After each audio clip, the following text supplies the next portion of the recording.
Nah, right.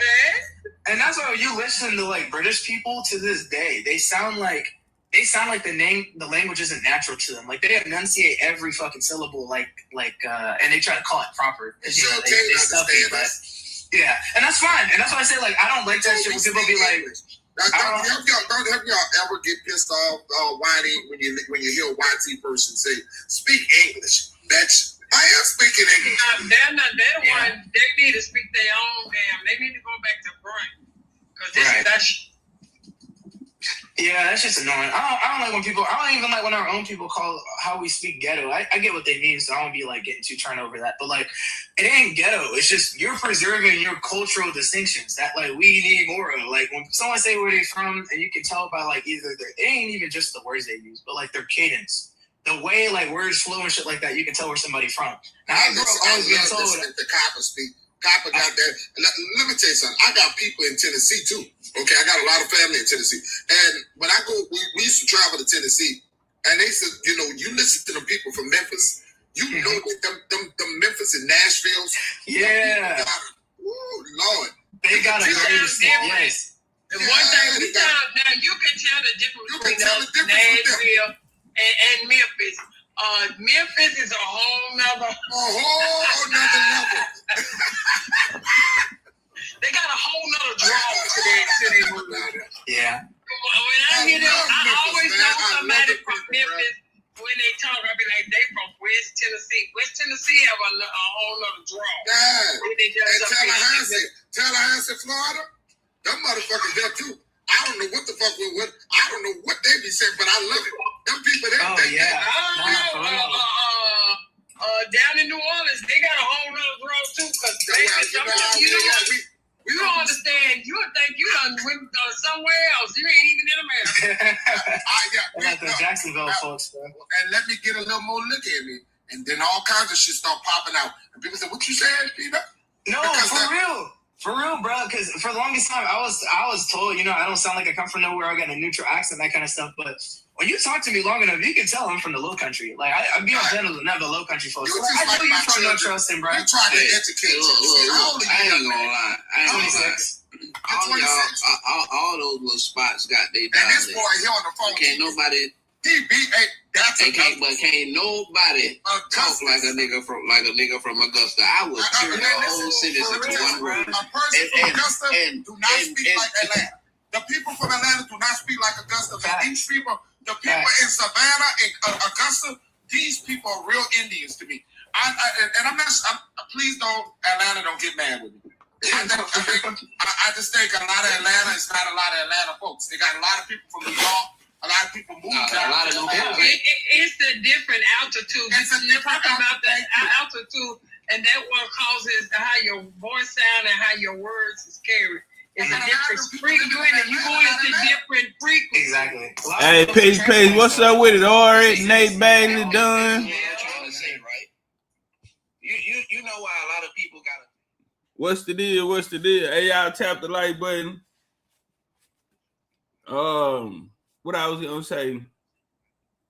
All right, I need to holler at you about the Mexico trip. It's 2 more people paid yesterday.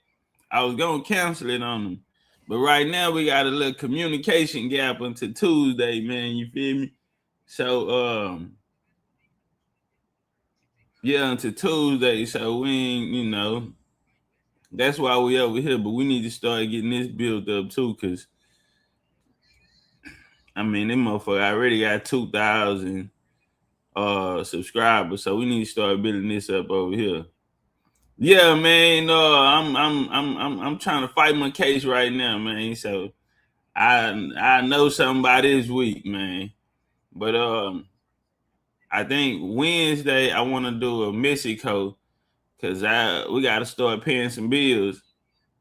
Far as getting our shirts, getting our tickets locked in, our spots for our tour or whatever. So I'm excited. Or are you excited?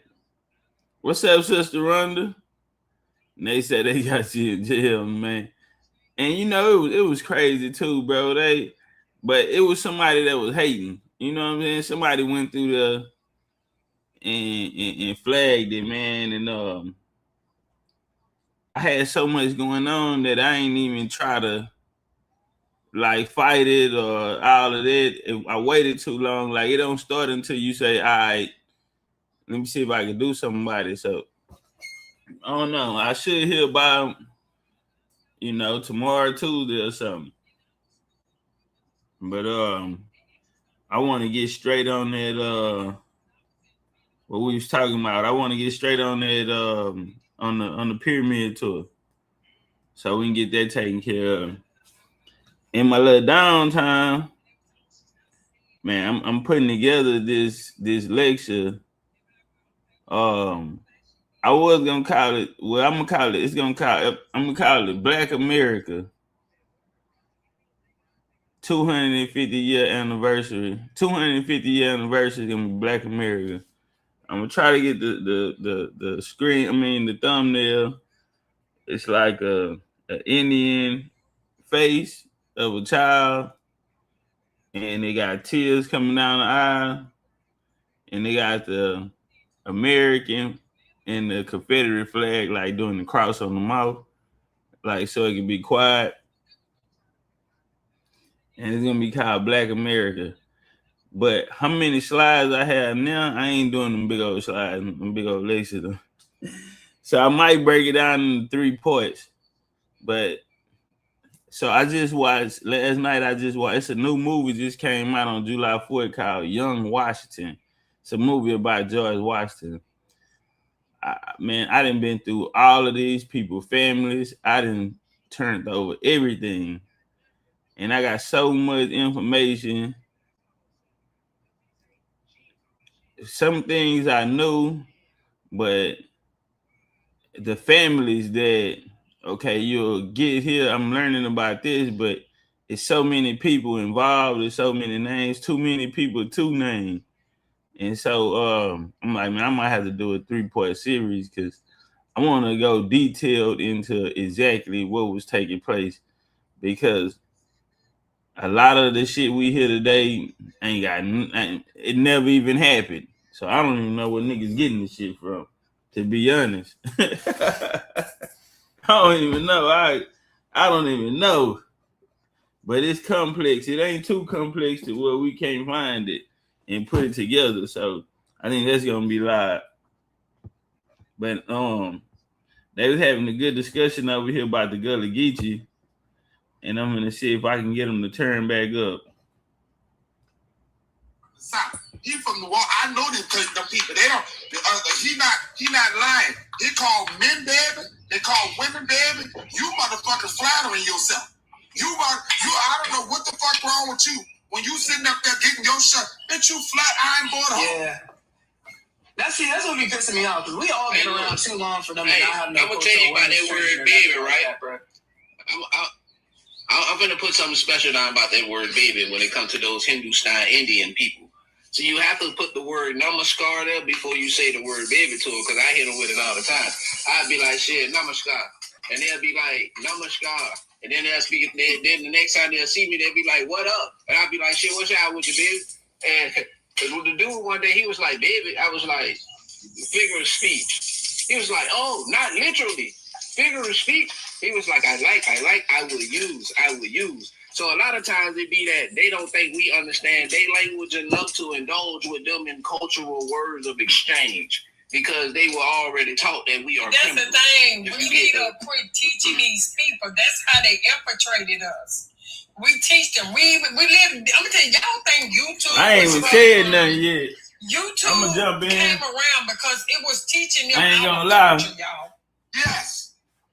That's what because these people didn't know. I ain't gonna lie, man. Man, I got the worst news you can get last night. And I don't even know if I'm going or coming right now. I kept saying, man, I'm trying to get out of June. You know, my little cousin, he was in a coma the whole June. You know what I'm saying? And then this my right hand man. This my, been through everything. after my brother and them passed, after his brother and them got life, and you know, everything, we was the ones keeping everything together. And then I get a phone call and he in the coma, and it's just like, I just talked to him like everything was good. And then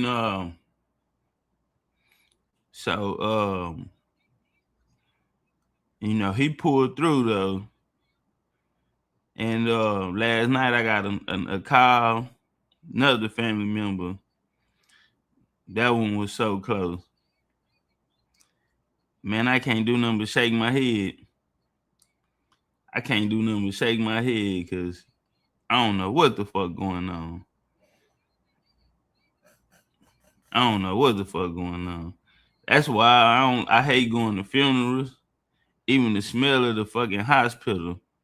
I was just in there earlier this year with my grandma. You know what I'm saying? They like, hey man, y'all come say y'all goodbyes and shit. And I'm just like, man, it's 2026 been heavy. And man, I released you know, I did some projects this year I really wanted to do, but my momentum just keep getting, every time I gain a little momentum, or I get the feeling back like myself, not 100%, but just like, all right, I'm ready. And then, boy, life get to life. And so right now, man, I don't know if I'm going or coming, to be real.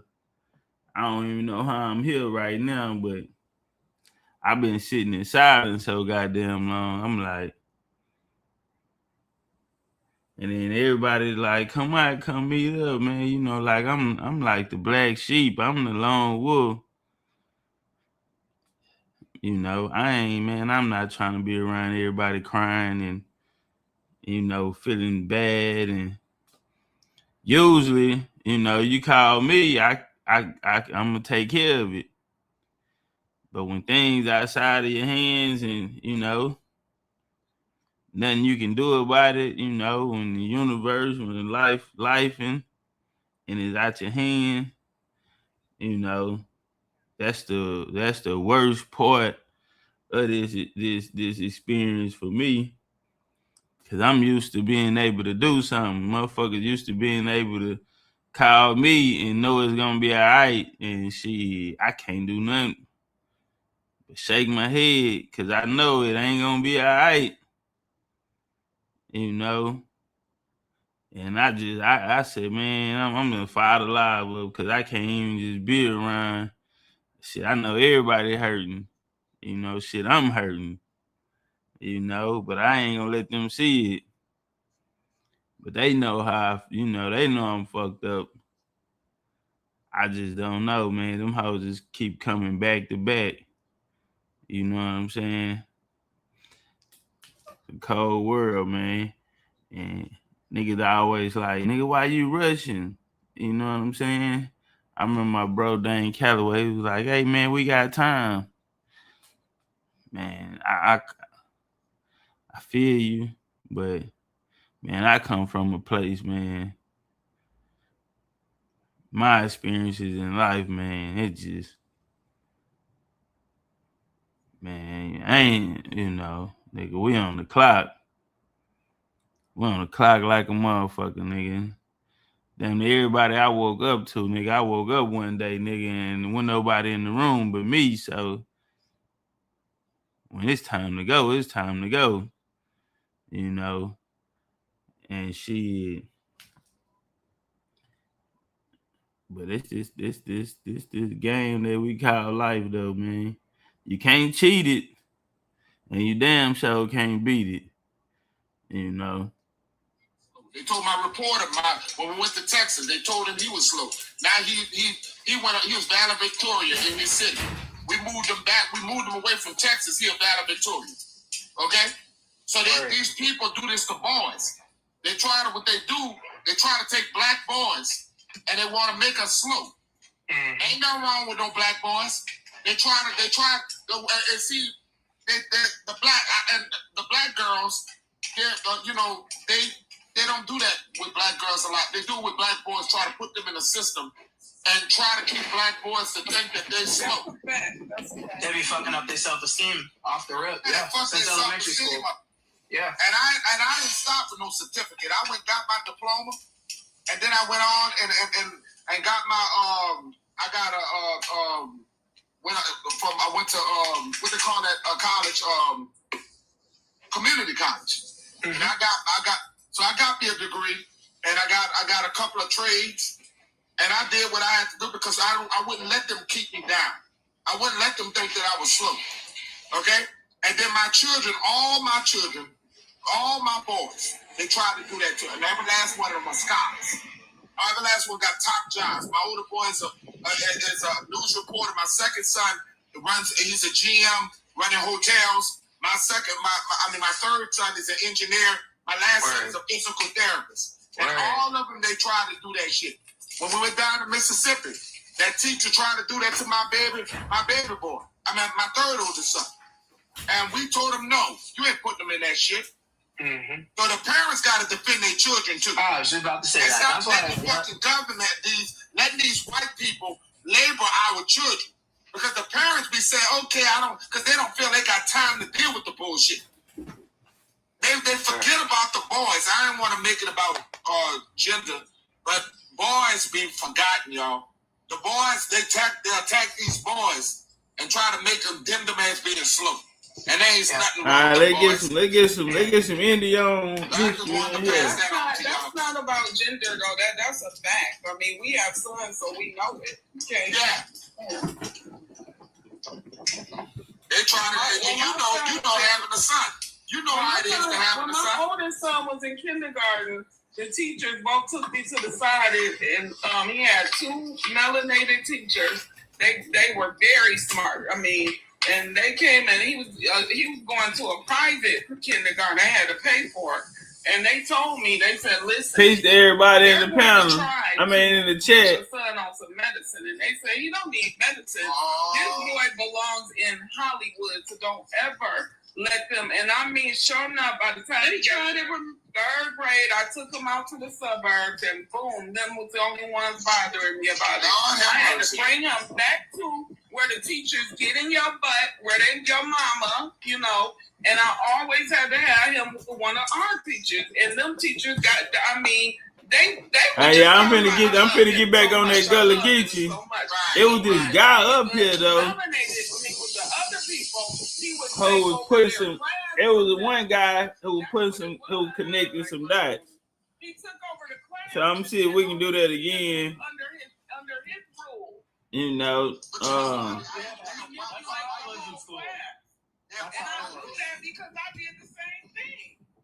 hey, y'all let me know if the audio okay. What's up with the 305? What's up, Akiri? King Justice. Carrie, that peanut motherfucker, that nut. Carrie, nut didn't change the whole goddamn show. This nigga done went on the whole Hilton Wilt journey. They caught his ass coming up out of a Caribbean store. And he telling me, man, I know we supposed to be on strike. We supposed to be canceling them. But they don't sell these down there. Nigga, you from New Orleans. You should have went and got a motherfucking big shot or something. He come up out of there talking about only reason I went in there, cause they got these pre-rolled cones I be smoking and soursop juice. Yeah, that nigga there done broke the whole motherfucking, we supposed to be boycotting, and that nigga camera slipped on, and he coming up out that bitch with a coconut water, with a coconut with a straw in that motherfucker. Yeah, he coming that bitch and been explaining. Ever since then, we done got off the Gullah Geechee conversation. Yeah, that nut motherfucking ass. Caught his ass. What her grades look like? Next time she got a B in my class. Well, I don't know what to tell you. She seen me. I made good grades as long as I wasn't around the other children. Yeah, that nigga got in the truck. You know he drive a truck. He got in the truck talking about, I ain't going there. Can you believe they made me go get 3 cents out the truck? They wouldn't let me pay with 3 cents. Nigga, they don't fuck with you like that. Nigga tell me, I ain't never going back. And then he knew he from New Orleans. That nigga drunk his shit with the bag. They gave it to him, man. They gave him a black thank you bag. Man, that nigga drinking that bitch with the bag on the back of with the bag on that motherfucker like it's a old English or a 40 ounce. Yeah, that nigga handled that bitch like a 40 ounce. He's a famous news reporter, right? And y'all know Holder from the Today Show. Holder Copy. See, I won like 7 talent shows when I was young. I was creative. I was in Noka. Right? What's up, Smooth? So she put up. Hey, watch this here, Smooth. Hey, you remember South Carolina? Smooth, remember we was in South Carolina? All I'm gonna tell you, nigga, I'm a bad motherfucker. Hey, Smooth, I'm gonna tell you, all I'm gonna tell you right now, I might be in South Carolina. I gotta go take some pictures out there, man. Look at some land, if you know what I mean. Yeah, I'm gonna get in where I fit in, man. Shout out to Smooth, man. Alabama in the building. Nothing turned this bitch to the stories. We not finna watch the story. I swear for God, nigga. I'm already down and depressed, nigga. This nigga coming here giving all life stories. Man, all this old motivation to get your life. We don't care. We don't give a nigga. We on some Indian shit. We on some Indian shit. This nigga now using a microwave to warm up some tea bags. I'm glad you're on your hill journey, nigga, but it's time to get on some. Yeah, you in the Chinese store talking about you just using the microwave to heat up some water for some tea bag, nigga. You to turn this bitch to General Hospital. Yeah, exactly. Nah, we ain't finna do that. What's up, Top? We got Topcatz and Zoe up here. What's up, y'all? That's the Topcatz. Hey, Topcatz. Hey, Zoe. Peace to the panel. Wow. What's up, Topcatz? What's up with it, man? That's my neighbor over there in Texas. That's Louisiana and Texas. I love that. Let me tell y'all something about Topcatz, bro. A lot of people when they talk about information, the first time I ever heard the first person on YouTube, in my opinion, and no shade on Dane Calloway or whoever. I think nobody gives the credit and the appreciation to the legendary Topcatz. This brother here has been doing it for a long time, and to me, it's just to me he's been underlooked, in my opinion. A lot of shit that he been doing, and brother, I always followed you for years, even through our YouTube days and whatever. But I just think that you didn't get the praise that you should have got, that Dane got, because Dane just went on another stage. But you've been doing this. But go ahead, brother. No, I appreciate that. Topcatz, I was blamed for bringing you into the community. They said, yeah, she's a traitor. She brought him in.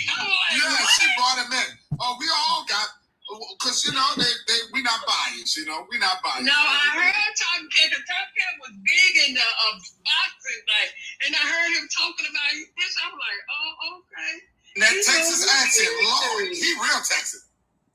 Yep. Nah. And they called me in, I was like, y'all gotta him, y'all gotta him. It's him. Nah, I appreciate that. Nah, I appreciate that.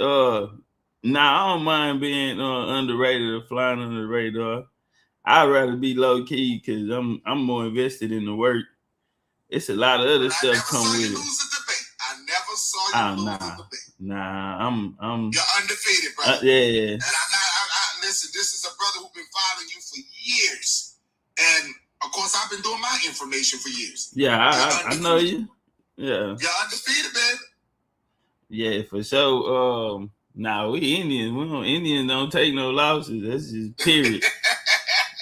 We don't take no losses, no Indians. Pound for pound, we kicking ass. Yeah, strongest on the land. Yeah, but I heard y'all building on the Gullah Geechee earlier. But I was in the middle of a phone call, so yeah, I had popped back in and y'all went on the Gullah Geechee. I said, man, that was a good conversation y'all were having earlier. Oh, definitely. Go ahead. Most people think those people are African. Go ahead. Well, I didn't get the full context on how it started or what exactly y'all was building on, but I think Engine was up here when I came in, when I popped in, and brother Engine, yeah, he was speaking about the Gullah Geechee, but I don't know what context y'all was, it was in. We actually just brought up how this is how these people are trying to make us, how they was reclassifying us to African, and certain tribes, became Africans, but they're not. They're literally American. So basically, what his context was that I guess whoever was studying the Gullah Geechee, they went to a certain subset of Africans, and the Africans said that it pretty much sounded similar to what the Gullah Geechee sounded. Thank you so much. So they just labeled them African due to linguistics. Basically, that was kind of like what he was getting at. Yeah, did y'all get it straight? Because that's not. Well, some people did try to connect the dots. Lady had buck teeth. That's what part I got. Oh, that's Quit. Y'all talking about Queen Quit. Now that's a 501c3. She not it. That ain't even. She got a non-profit organization that's being funded. So she ain't got it. She can't. The Gullah Geechee down there say so fast she don't speak for us, and a lot of them don't even know her name. They don't even know she exists. Oh, Queen Quiet. Right, they don't even know she exists. Yeah. I figured they just speak on. I think they're over African because my daddy's side, they all Geechees. We all been on the Sea Islands for generations. I think they speak on that, the larger community, or not the larger, but I guess the public online community. I think they Africanize that shit for the state funding. I ain't even gonna lie. Right. I seen that happen before. Because what's going on in Alabama, they did Alabama, call it Africa. It's a town called Africa City, whatever. They do that for state funding, and they take the money, but don't sell your tribe out for no damn. That's what I'm saying, bro. Because Queen Quet herself, I believe she says she directly related to King Dotha, who was off of one of them little islands in that area. When my dad always, I always say my dad is from Louisiana. He spoke of Geechee all the time, but he was never putting Gullah Geechee. That's why. Right, they say Geechee. He was always saying Geechee. And I think your dad was speaking Creole. I think your dad was speaking Creole, baby. Yeah, my dad spoke fluent Creole. Yeah, my daddy did, of course. My mama's best friend, they was Geechee, and I've never heard her say they was African. So they're kind of never. And Louisiana Creoles ain't never called themselves African. I'd be so pissed off with that. And they my daddy's side don't even got slaves. They from the Sea Islands. My daddy's side, he said his mama told him, and his mama told him, and then his mama's mama told him they ain't never been no slaves. Right, I'm glad y'all doing this. If my daddy was on here and heard you, he'd come here and be like, "What is that? Put me on there. I want to talk to them." My daddy would have got up here and probably been up here I'm like, "Dad, get off of there. Dang, them ain't your friends." He would have been. My daddy would have been on here. Don't you do that to your daddy. I'm serious. My dad would have been on here. I had to tell you, leave Uncle alone. Leave him be there. The legendary Topcatz and all this. I want people to see this because I want y'all to understand what they did. Put me up on TV. Okay. Not me. Okay. Hey y'all, that sour juice he had, Nut they mixed it with a little rum. He said yak, my bad. He got some yak in this cup, so he turned up. He said, "Nigga, we got legendary Topcatz in here. I finna turn up." Is the Puerto Rican that y'all call Puerto Rican was not Puerto Rican. The people that y'all call African Americans were not African Americans. Colombians, the Haitians, the Guyanese, the Dominicans, all of these people were West Indies. And what people not understanding is that before there was anything called the Atlantic slave trade, the Tainos, Arawak tribes were there. And we all been reclassified. We've been reclassified to other names, African American and all this other bullshit. These were tribal people who were already in the continent of America. So what I want people to understand is that your lineage from all the way the Virginia Indians. We talked about the Massachusetts. People died in Massachusetts all the way down the southern tribes, Texas, because we're never going to forget how big Texas is and how powerful it was because every time we think about Mexicans, the Mexicans now are the mix. But the indigenous Mexicans did not look what they look like now until Cortez came down there. When Cortez came down there and was raping the women and mixing himself in with his troops, that's what you see the product of. Them people were indigenous tribes that were dark, melanated people that look like Brother Topcatz. Okay? So what we're and all of you guys, we all been split up. We've been split up and reclassified because they don't want to owe us the power and the money that they know that they have to give back. If they was to admit who we was, they would owe more than reparation. They would have to give it all back. And that's what the fight is, y'all. Hey, Tina, I think that's why what you're seeing a lot in news right now with people, I think they're trying to incite a race WAR because this shit is starting to become more common knowledge. It's getting close, cop. Listen, all this shit that's going on, and the stuff that I used to listen to Copper on her big channel on YouTube, go subscribe to Copper Empress, even though her ass don't go over there like she used to. And the Legendarytopcatz and all these other brothers, they've been doing this for way longer. And I'm telling you, we are the people, the original people who've been surfacing in this world. So Hustler, I used to sing his song, Hustler, Hustler. Listen, that's a great teacher. These are great teachers. Why? I didn't know anything about you to TikTok. And I was like, God damn, this girl is so knowledgeable. And I'm telling you, these are circus. Do y'all know how powerful Michigan is? Do you understand how powerful when it comes to economics, money, the wealth, the car dealerships? Who you think taught forward that fucking industry? Hey, yeah. It was black folks. I don't mean to break your wisdom, but Michigan, you had what's called the Michigan Territory. Yeah. They ran the Great Lakes, or what they call the Northwestern Territory. They had their own government. Let me get my face down, y'all. No. I just want to say that real quick. They had their own government system up there. After the U.S. got the Constitution, after they created the newly formed U.S., their next step was to defeat the government in the Northwest, which would have been called the Michigan Territory. So, they were powerful people up there. Powerful people, man. We talk about Motown. We see, and this is what I don't like when it comes down to us allowing the others in.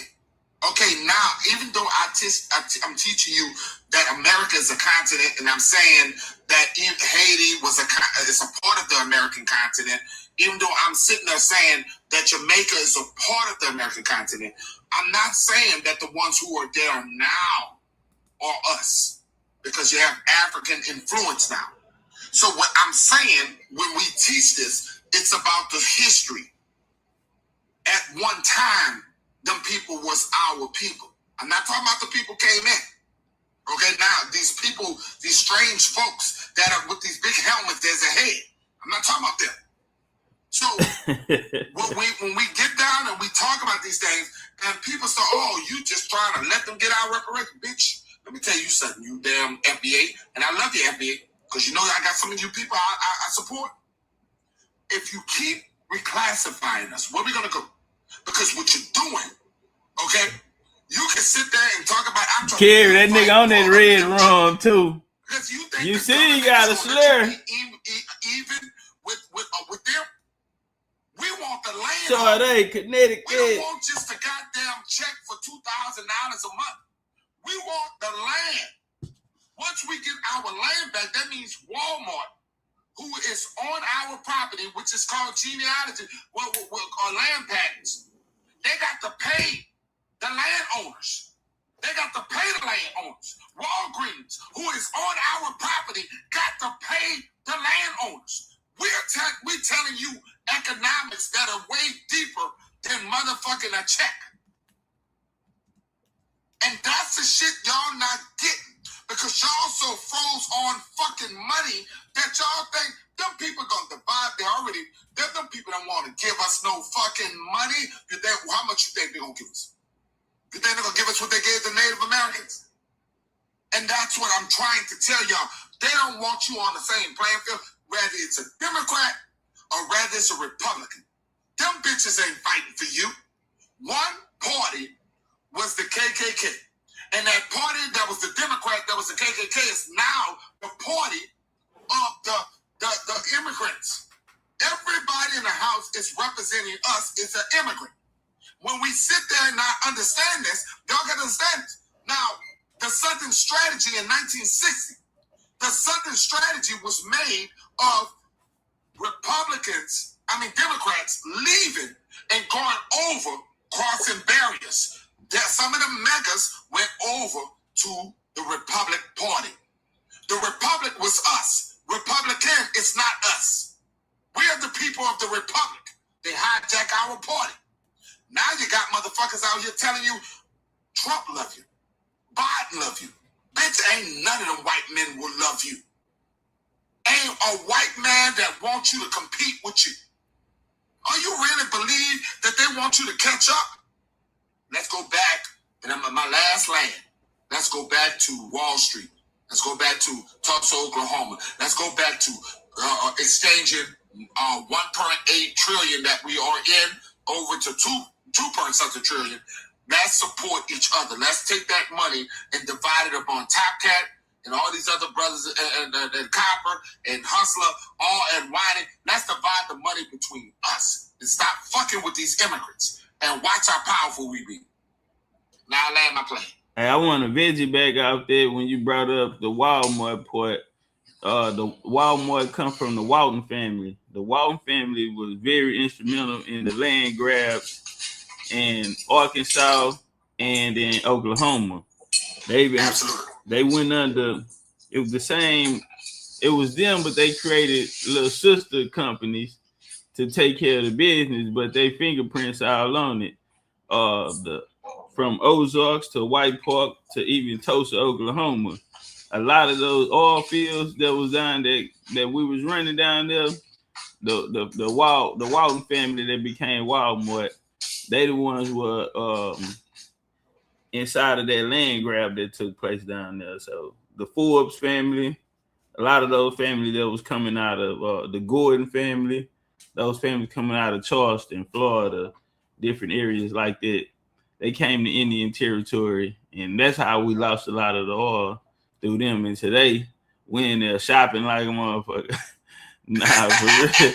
And they the whole you time. Ain't never lie, because I go to Ozark all the time, and they're even trying to make a YT land over there, Topcatz. They're trying to make an all-white, city that in that area where nobody can go. And I keep telling my son went jet skiing in Arkansas this weekend.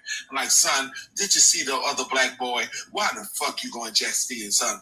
I don't lie. You can't tell the children nothing. They still go and do what the hell. And he still got some white buddies that he went down there with, but he survived. I told him put the life jacket on this time, and he put the life jacket on. But the whole method, what I'm sitting here telling you, is that what we see and what we fucking know is the government, what we see, we got to take our resources and drain them. And like I said, I refuse to go into an Asian restaurant no more. I just can't do it. I wanted to get that. I ain't gonna lie, I wanted some of that shrimp fried rice, but I can make the bitch myself. I'm a truck driver, so many times I'd be like, damn, I want to go over there and get it. But I had to restrain myself because I got to do this. I got to say I don't want to do it. I still seen black people walking that bitch. I still seen black people walking the hair to go get their weaves and whatever the fuck they want to put on their head. It was like 4 or 5, but it was not like numbers, big numbers like we normally see. And we always gonna see that setup. Can y'all just hold on to let them people know our presence? To let them know, bitch, you gotta respect us? Could y'all just hold on for 2 or 3 weeks, even a month? Can y'all just do it? No, for real. Most of our resistance ain't even gonna be. I know it bothers me too because most of what we talk about with resistance ain't even got to do with harming nobody. Any harm that happens gonna be self-defense for the most part after they bug out from what we're gonna be doing. But when we talk about like what the first steps are and that kind of stuff, it's literally just us not fucking spending money on certain shit. Literally just letting these people go broke since we're like you said, the largest spending power in the country. So you're right. And people say, well, it's just America. So what? I'm not concerned about getting on the plane and going away. I don't give a fuck. The one thing that they don't tell y'all is, oh, yeah, well, black people, y'all not going to be allowed to go nowhere else. We're going to ban. Africans are doing a protest against us right now. I think y'all know it. But Africans are doing a thing where they're going to boycott us. They're saying that we're not allowed to go to their shit. But how is that going to benefit Africa? Because we are the 1.8 trillion that I told you. They need our money, so how that's going to go? They're boycotting us now, saying that they want that they're not going to come support our business. When they ever supported our business? When have you ever seen an Asian go into a soul food restaurant in my 51 fucking years? I'm an elder. 51 years of my life, I have never seen an Indian, somebody from India, no goddamn Asian. I never seen none of them people come get fried chicken from a black-owned business. Or sit in a soul food. Nah, for real, in line waiting for a soul food or something. Never. Yeah. I always paid attention to that too, man. We go worship them bitches. We go into their establishment. And we go in there and they can't even go back and bring some of the money back in our shit. First thing we say when we go in there, damn, it's stinking here. I love the TikTok shop, but that's the first thing we say when we walk in there. And for some reason, we still, I don't know, man, it's crazy, but we know that ain't up to par with us. Because, you know, that's why they always hiding in the back trying to cook. We want to see you make our plate. But nah, yeah, we, I don't know. I think it's just us caught up in this America. They sped everything up for a reason. You know what I'm saying? But nah, you on point on that. But until they start putting their money into our pockets, why should I go into this? Right. I'm not a hateful person. I don't hate people. Okay? Because I'm not the type of person that's gonna come on here and link all people with the same people. They got good people out here. Okay? They got generally good Asian, they got generally good Indians, they got hey, KJ, watch this here. So, I used to co-own a beauty shop.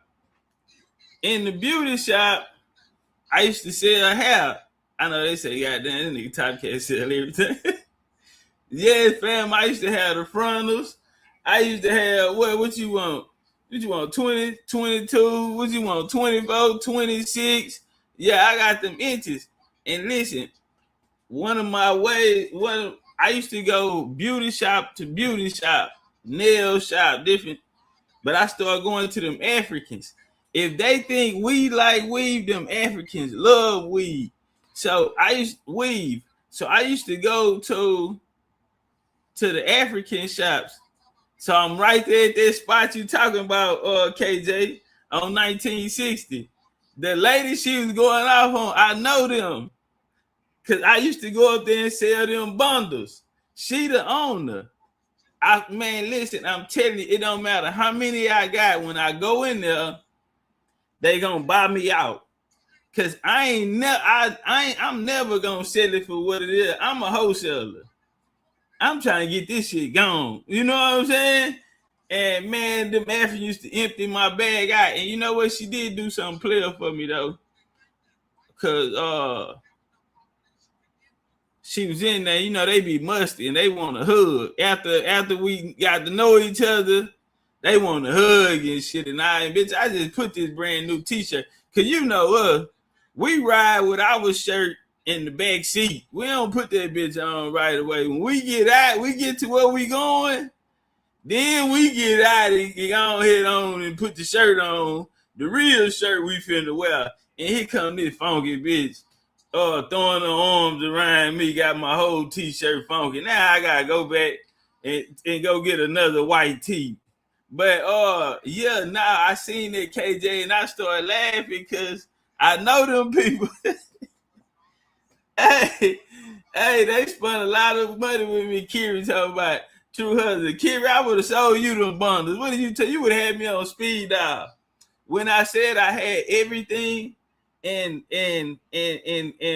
right hand to the ancestors, couldn't nobody fuck with my quality.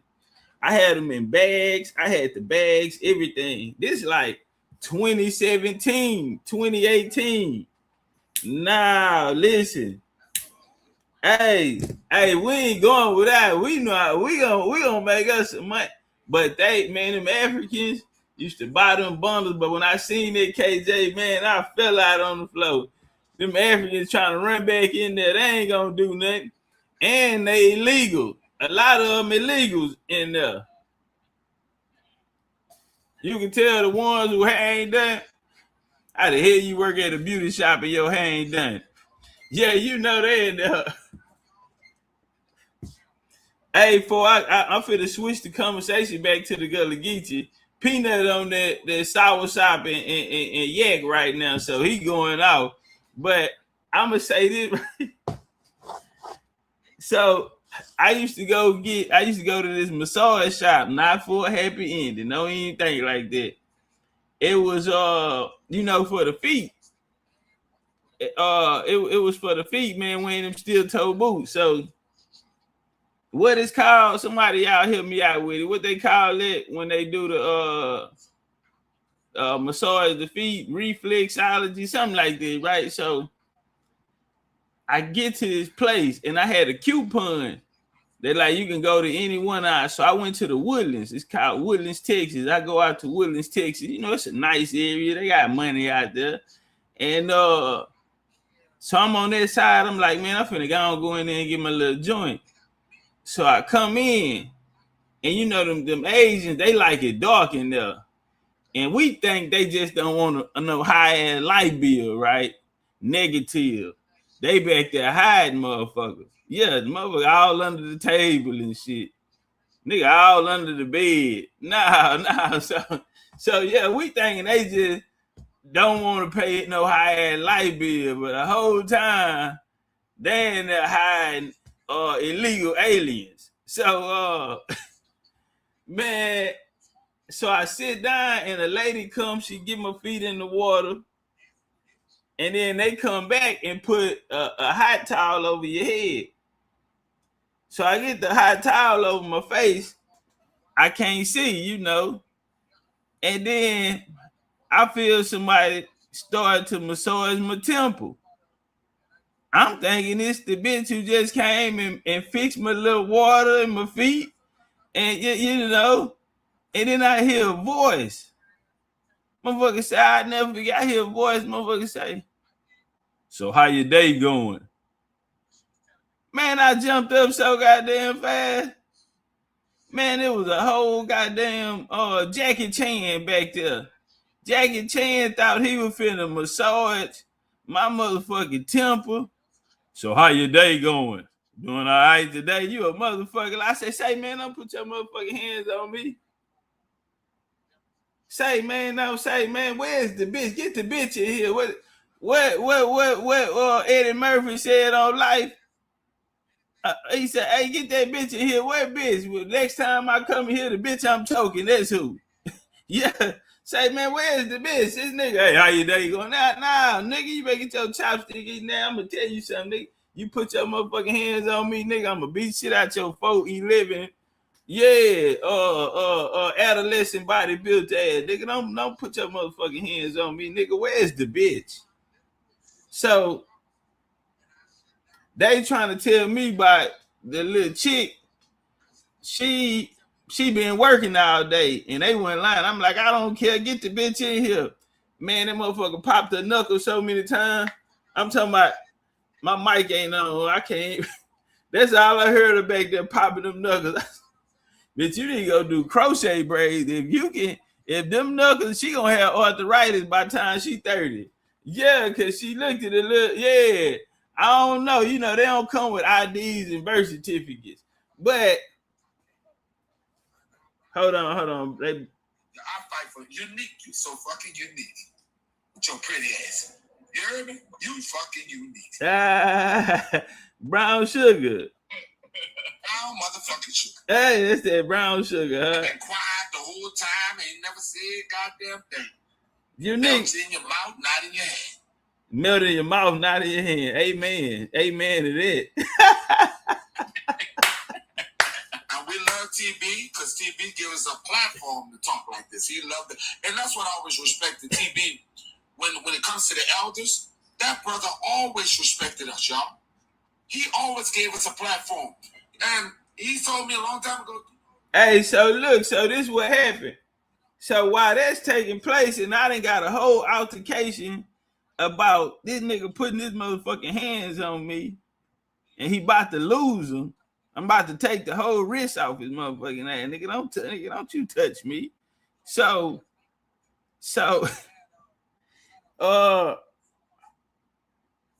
I see a YT dude shoot out the door. He moving fast.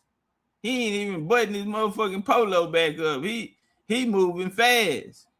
Like the wife called or something, or emergency at the job. I said, he must be a firefighter or something. How he got about this motherfucker. That nigga rushing to a firefighter or something. So what happened was he was back there getting the deep tissue. You know, when they put the machine on you, the suction cups, they put the hot coal on you. He went back there and got the total package. Man, you know how they tell you, can you be in there naked, laying down naked, like a Greek? Yeah, like a Greek freak. You back there dressed like a whole Greek. You add naked with the towel around you. So, you know, they step out. Go ahead and get dressed. Your hour is up. Go ahead and get dressed. And they stepped out. And goddamn me, the nigga took off running. The nigga got dressed and took off running up out that motherfucker and burnt their ass. He done drunk the champagne they done brought him. He got the $250 deluxe package and ran up out there on them some bitches. And they was illegal. They couldn't even call the law. They was illegal. So this YT dude came in. He was talking to him before I walked in. He was at the desk. I guess he like worked with him or he got some type of business with them. So he ended up coming back. He must have left something. So they was telling him that, hey, the dude just ran out. So that was a problem. But the real problem was I just cussed his motherfucking ass out, Jackie Chan. So he turned around and say, he tell the YT man, you know, that I just handled him. I guess he want to do karate or some jiu-jitsu. He feel disrespected. I don't know. But I'm gonna pull that pew pew on your ass. I'm just gonna tell you right now, you kick me, bitch. I'm gonna take your legs. So so I'm sitting back there waiting on them to go find me one of these little A-zone hoes, or get a refund me. And I done took about 10 of them peppermint. Y'all know we go to the peppermint bowl. Man, I got a pocket full of motherfucking peppermints. But anyway, so he tell him, so the YT dude come back there and look in the room while I'm in. He see me. He said, yeah, all guys are not comfortable with other guys massaging them. But you know what was crazy about it? The guy that was next to me in the room, he in there oohing on. And it's another dude back there massaging him. I'm talking about, you know how them Chinese sit, them Asians sit, they sit with their leg wide open. They sit with their leg wide open. And the dude head, you know, you gotta stick your head in the little hole on the disc. And he's sitting there with his leg wide open while the nigga head right there. Cause I know you go in there to get a happy ending. I ain't know you pay them to go in there and get him a happy ending. He in there like he on that head. He getting some neck or something. And the nigga rubbing them down, sitting down in the chair, legs wide open, his face in the hole in the thing. And I'm like, what the fuck is going on here? I'm wondering why they done gave me half off at this place. I'm going back to my location. Now, what the fuck y'all got going on here? Y'all got some wild shit going on. But I said, boy, one day my back was hurting me, and I said, oh, I can't go no more. I think I need some attention on this back. And I damn near went to that location and ran up out there some bitch because they can't call the law. All right, y'all, let's see if we get this. Let's see if we get this Gullah Geechee conversation back going. Hey, y'all tap the like button, share the video out. True story. True story.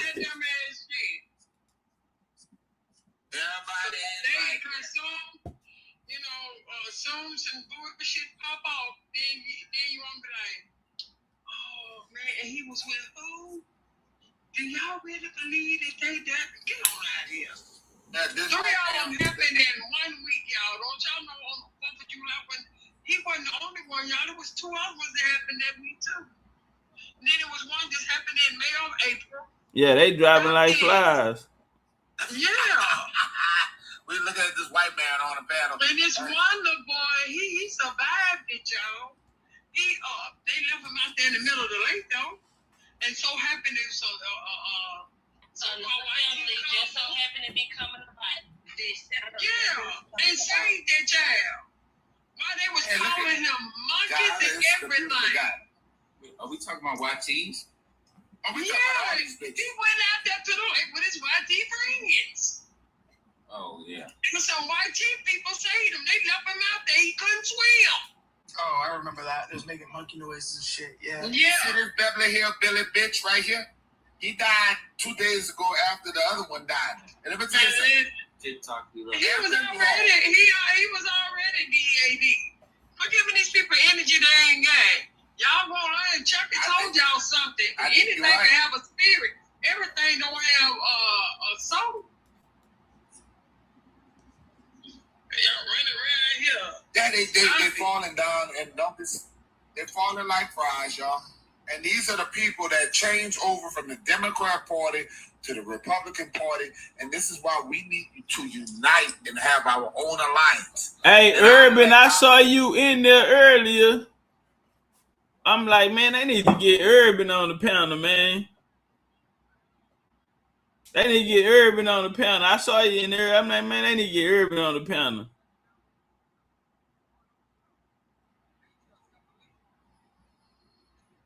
And you, whether y'all like it or not, y'all for the men to lead, y'all gotta go out there and fuck it up, and then allow us to take our place. Now, see, we righted. Y'all was the ones supposed to take it up. We just we the face of it. Y'all supposed to go out and handle the business. Oh, because that was the purpose of making us shut the fuck up. It is the purpose. Because they know that our men reacted to our frequency. That's what pushes our men is our frequency. Our men is not in our conditions right now. We got a lot of men fucked up. And we listen to some of the women because we had one that joined up on one his live last night and was just wearing our people out.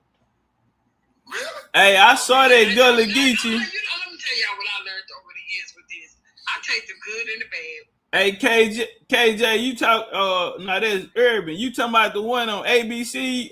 They did one on ABC 13 about the Gullah history. I saw that the other day. I was gonna play it, but I know it's a news channel, so you could play them.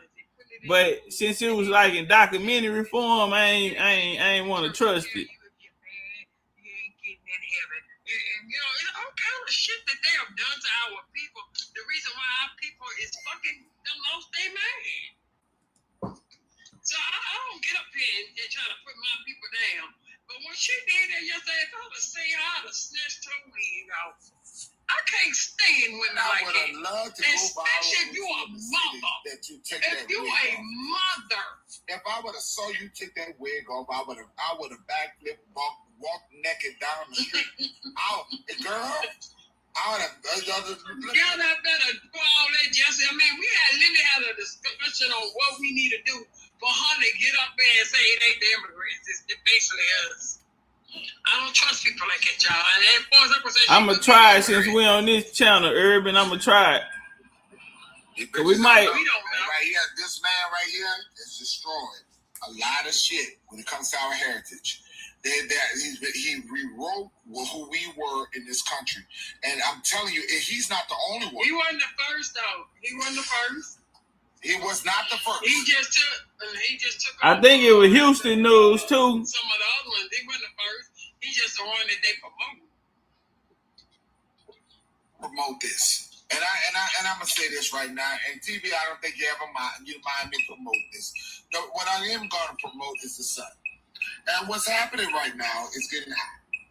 And bitches, you gonna have to understand. You gonna have to understand. You're gonna get it right. Because the sun is not liking you right now. It ain't liking you right now. Hey, y'all see that heat wave that hit Europe, huh? Yeah, they weren't used to that. Or when they came over here for the cup. Did y'all see them in the stores fighting for air conditioners and things? It's bad over They there. was having big brawls over there. I said, well, damn. First part is they hard-headed about it too. They talking about, oh no, we don't need AC. We're better than that. And they having strokes and all this type of shit. Yeah, it's bad. Most places there don't have central AC. They open their windows. So if it's hot outside, it's hot in there. If it's cold outside, it's cold in there. Peanut. Oh, hell. Oh no, bro. That shit like a skinwalker. Oh, that's too much. Yeah. So basically, they say it hasn't been that hot over there. And now that the earth is heating up, oh yeah, we're going to see a lot of this. I'm so sick of these hoes. They out there. You my brother, my sister. You my brother. Bitch, I ain't you. I don't know. Stop crying. Then they turn around and say, you got $1 I can borrow. Man, if you don't get your motherfucking ass away, man. I love the TikTok shop. Yeah, that's the look they give you before they ask you for some change. Oh, God. That motherfucker got muscles in his head. That's a black European. That's a black European right there. You're sitting there talking about weed. I feel sorry for anybody he had, but because I promise you, he gonna send them I to the feel sorry for the mom because when you think about the mom. Hey, appreciate you, ASO. These people. Yeah, Bill with Elder. Yeah, that was cold. That was. I didn't get to put all my sources out, but it was good. He had questions, so that made it easier for me. So I still actually have the presentation. So we might end up doing the presentation on the channel because it's so much information that I didn't get to get into. But he had questions, so I think that made it. You know what I'm saying? We can run the court. Added who's fast breaks. But yeah, it was a good build, definitely. But we're gonna have to run it back because it's so deep. That topic right there. And when I originally started, I only wanted to talk about the 5 civilized tribes. That was my game. And man, it was a young brother ran across me yesterday, and he said, "Hey man, y'all check out The Making of an African American by Topcatz." He like, man, I ain't never heard nothing like that. I'm like, damn, man, I ain't heard that in a long time. The Making of an African American. That was my first series that I dropped. Making of an African American. The creation of Black European history. Bars. That's your cousin, Zoe. His You face, want somebody to family like that? his face scrolled with a K in it, a scrolled face. I don't know nobody. They got their own set of That might be over there, man. like copper. It remind me of probably my bottom. Yeah, Cousin Johnny told me about 5 years ago. He like, man, you can stop making the content now, man. The work already done. Just gotta organize it now. And man, 5 years later, man, I'm just starting to see what you. what you meant by that. You know, because right now, I just feel like if I get everything organized and edit it up and put out, really on it, man, the work is done from top to bottom. It's just not organized in category where you can say, okay, this topic, this topic, this topic. You feel me? But nah, man, shout out to Cutting Junior, man. That was the realest shit he could have told me, because I still felt like I had to go conquer the world. And he like, man, shit, nigga, you not already done that. Shout out to Ace, man. Ace called me the other day when Jabbar and them was capping on Bro Rich channel. They was out there, you know, a lot of people saying, yeah, Topcatz smacked him up. And he didn't deny it. He was like, you know, Topcatz, he says a lot of things to show you that he knows something, but he doesn't stick to the topic. So he never said the information was wrong. You feel me? And yesterday they was on him. They said, man, Topcatz the only one really beat shit out of Jabbar. Like, you know, Jabbar get uncomfortable with that conversation. But Ace called me. He was like, say, man, they over here trying to play on you, man. But you know, they holding it down for you in the chat. He like, but man, you single-handedly brought them to their knees, man. That was some cold shit. He like, man, I watched the whole play. Single-handedly brought them to their knees, man. And he like, and this Pan-African shit in this day don't get no play. But nigga, you swept through that bitch like a Texas tornado. Nah, like a motherfucker. Somebody put a combo. I don't got mod powers on this page. Damn. They made that as a shot talk. In his famous voice, oh hell. Y'all ain't no motherfucking catch up. Y'all ain't no catch up. Y'all know that's my plan. Y'all always just claiming out people's shit. Y'all ain't no catch up, motherfucking Davis. You be talking like that too.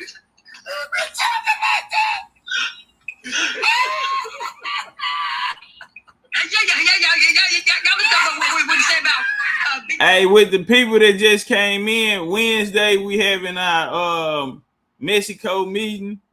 We just had 2 more people come on yesterday. The other day, we gonna have, they got that Dallas damn fool in the building. Yeah, the one, the only. Man, we gonna have that Dallas damn fool. He coming back for the trip. We gonna have Morton. Morton just jumped in the game, so we gonna have Morton down there with us. Shout out to Junior. They was in Atlanta. Junior called me. Morton had showed up in Atlanta 1 week out of the Mexico trip. He left Mexico with us and went down there with our boxing family, LDBC, Lined In Boxing Community, and he went down there and thugged it with him, with the fam, man. Martin hit me the other day. When was that, like Friday or something? He like, I'm in. He done paid his registration, everything, man. Who is that? City B jumped on, man. We're gonna have the homie City B out there, man. Yeah, Martin something else, man. But he a real brother, though, man. He a good nigga to have on your side, though, man. But he just a real live Texas nigga, man. Real live Texas nigga. You end up in a bar brawl fucking with that nigga. And he the one started it. Nah, for real. But he a good dude to have on your side, though. Real nigga, man. Goddamn Martin. We was in Atlanta. It don't matter where we is. That nigga gonna turn it up. It's a party fucking with Martin. But I seen him in Houston at Fade. I told him, I said, man, what's going on? You don't look drunk enough for me, nigga. You nigga knew I need to buy you a drink. So goddamn Martin. Yeah, he African now.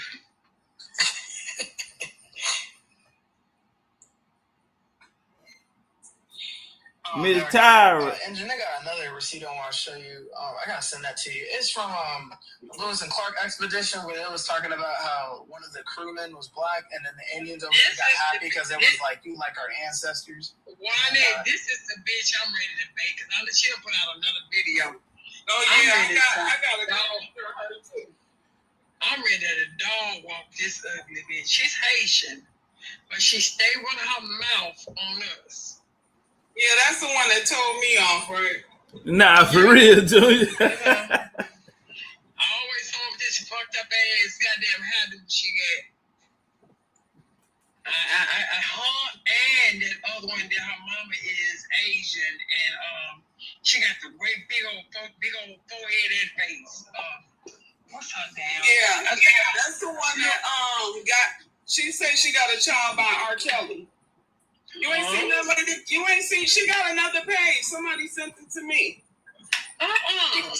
She got a new page, and she been coming out with an R. Kelly series talking about this is why I know so much, and she said it. She said she got a kid by him. Oh Lord, you got. And now he still, he calls her and all that. Oh, y'all got some. Apparently, he calls to talk to his child and stuff. And she was like, I mean, she don't want to go public because she knows that Tyson, what up, though? She was underage, and they're going to try to use her to, further like penalize him or something like that. The one that said her dad is African and her mom is Asian. Yeah. Hey, Hakeem, he gonna have a hard time if he trying to. Hakeem says your boy trying to resurrect Pan-Africanism back, going on 607. Thought he was gonna be the smartest person in the room when he got whooped again. Just wasn't the same. Man, I'm like Terrence Crawford, man. After you get in there with me, man, you ain't never gonna be the same. You might well hang him up. You ain't getting your confidence back.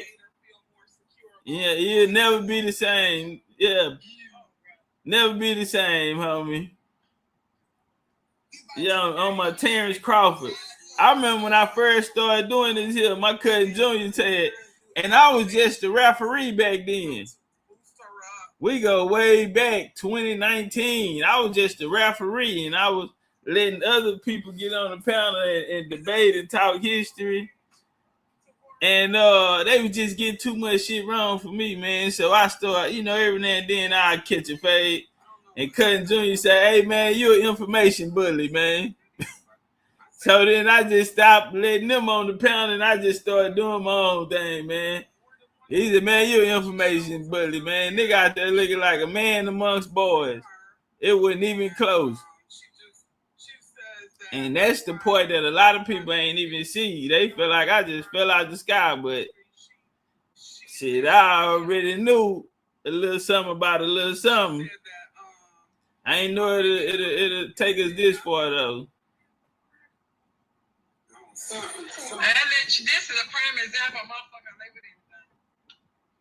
That makeup is crazy, but we need to get on this Gullah Geechee though. I just don't want to be the only one that hold it. Look, we'll do this here. Yeah. I know her. Okay, I know of her. I seen the video. Okay. You talking all hard. India already saw the queen in you, and you mad at me. India already saw the queen in you. Hold on, let me get this down. You bitches and this and I'm just talking real. Speaking of that, I have a civil NAACP Indian princess receipt for that. Who is she saying? Who is she talking to right now on this copper? About India Reed talking about the girl right here, this song. Down to the south after this Creek Civil War, and then you're gonna have the Battle of Fort Mims, which we'll win it. We caught them off guard, they left the gate open. Then you have the Battle of Horseshoe Bend, and then Battle of Fort Jackson 1715. After that battle, will leave Georgia going to Florida. That'll begin what is known as the Seminole Wars, 1816. Now, this is me, because I'm just talking, I'm not an armchair scholar. This is me in Florida. Hey, when Voodoo shouted me out, Ace? I'm confused. When was that? That was recently? Look like she hollering, talking to me? Yeah, was that recently she had shouted me out?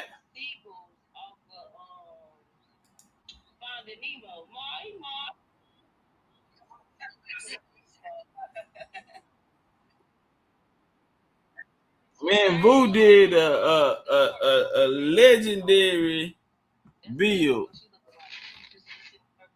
I think that'll be a good joint, but yeah, we did a live one together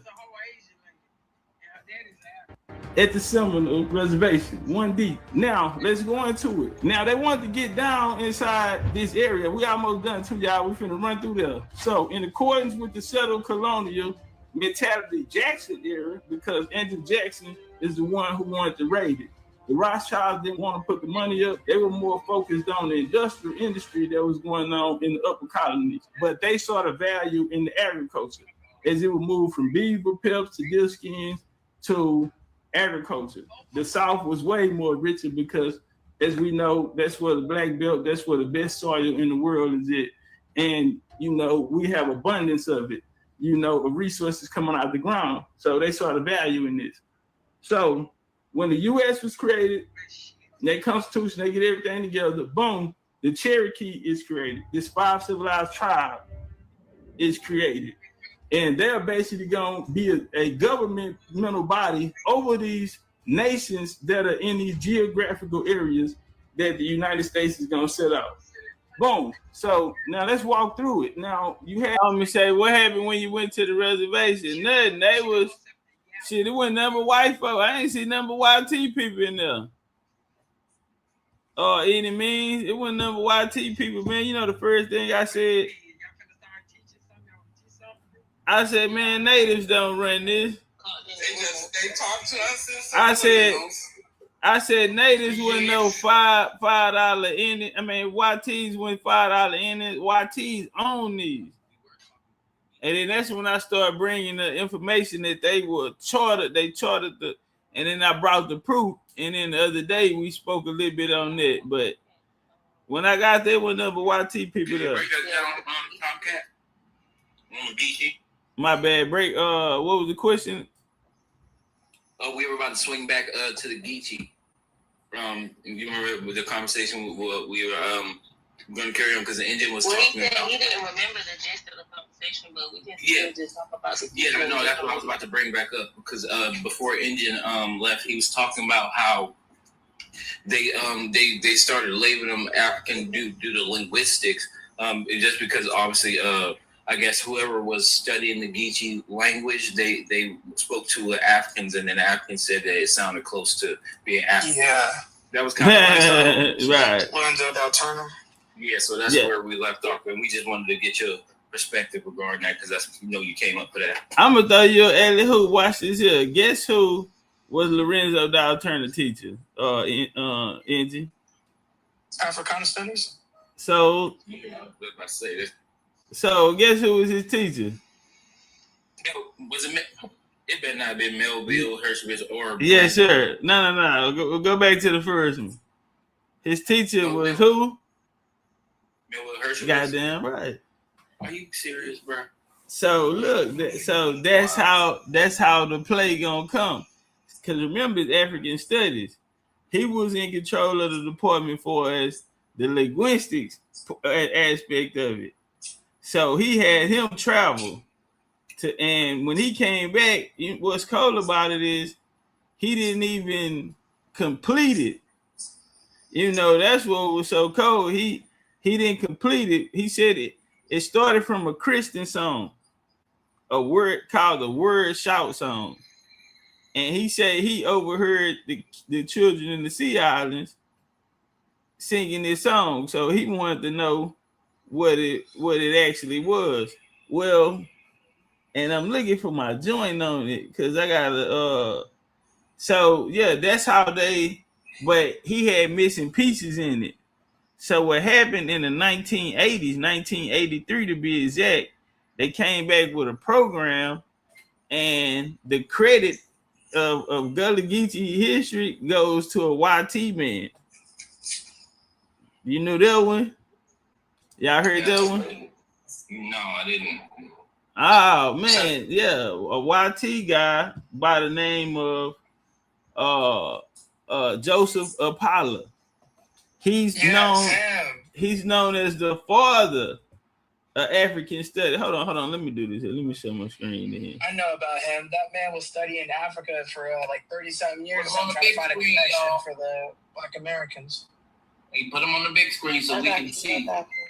Yeah. There we go. This Melville. I mean, it's not Melville. This Lorenzo.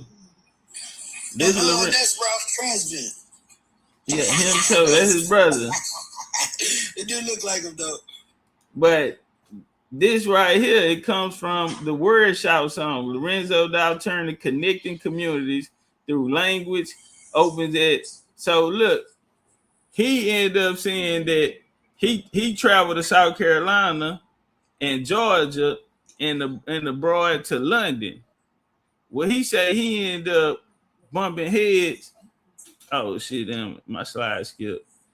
And so he said he went to London, Paris, and Africa and recorded and compared speech to hundreds of informants during his journey. He said a major linguistic achievement occurred when he determined the possibility, circled it, that the ring, shout, and Gullah religion dance was directly inherited from enslaved Muslims. The name shout derived from the Arabic shout. So this is the crazy part. Hold on. Okay, this is the father of the Gullah Geechee right here, this YT man. He's getting dual citizenship to Sierra Leone because the connection was said to be made with Sierra Leone. In 1983, they have a whole documentary. It's on YouTube right now. Y'all can catch it on YouTube.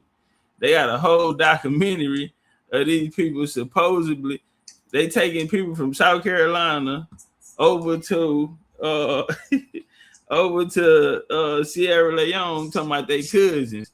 They out there weaving baskets and all of these type of things together. So if y'all don't mind, I can play a quick clip real quick clip. Okay, appreciate y'all. Hold on 1 second. Let me do this. Hey, y'all in the chat down there, y'all tap the screen. Make sure y'all give the panelists and also share it out and let people know that we're having some real conversations over here. All right, let's walk. Information that y'all wanted to know, anything about America or the Gullah Geechee. Yeah. All right, what's your question on the Gullah Geechee? Hey y'all, is this fine if I turn it sideways? Can y'all still see it? Cause I'm trying to find a way to make it full screen so y'all can see it. Yeah. All right. Yeah, that's fine. We can see. All right, appreciate it. Always here. Where were they located at? And was this their land first? I hate to break it to you. And shout out to my Gullah Geechee. Y'all had some questions though, like some information that y'all wanted to know. This killer priest from the Wu-Tang Clan. Gullah Geechee. Yeah. All right, what's your question on the Gullah Geechee? Were they always here? Where were they located at? And was this their land first? I hate to break it to you. And shout out to my Gullah Geechee out there, man. Y'all don't think no big Indian business. I gotta tell you. About to turn up a little bit. Come on. All right. There's no such thing as a Gullah Geechee.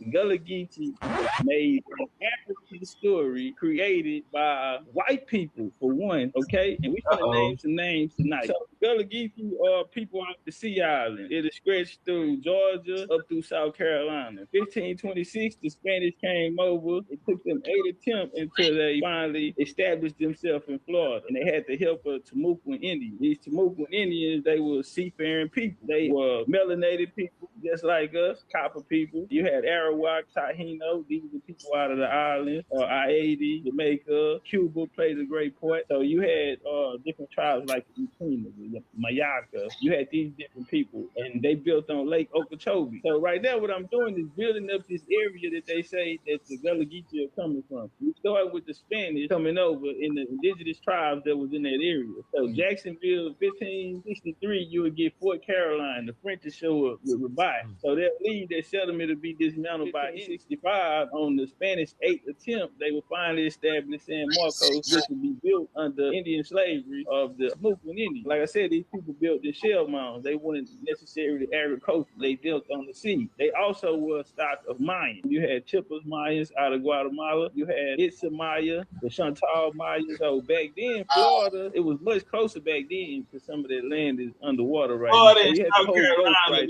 there. Well, all the way up to the Sea Islands, you had a big nation there called the Escamouche tribe. This nation fought off the settlement. Well, they'll end up settling there, and they'll rival those in the Sea Islands in South Carolina. Where it's all going to start. So the British is going to come, and May 14, 1607, Jamestown, Virginia, is named after King James of the Bible, which is a black man. 1603 united the crown and ruled Scotland, Ireland, and England. Now these are black people. This is the Stuart family. They're going to come from the Tudor family, which is Queen Elizabeth I. After she passed away, her cousin James, King James, took the crown. They'll settle in Virginia. The charters in the 13 colonies will be passed out by people that look like us. So you had Charles I, who will go through the English Civil Wars and die. Oliver Cromwell and the Protestants who killed him. His son Charles II, who Charleston, South Carolina, is named after, which is very important because this is what these Gullah Geechee people are going to be said to populate. So Charleston, South Carolina, in 1670, that port will be created and is named after King Charles, known as the Black Boy King. After he will come back to the throne, they get New York from the Dutch, which was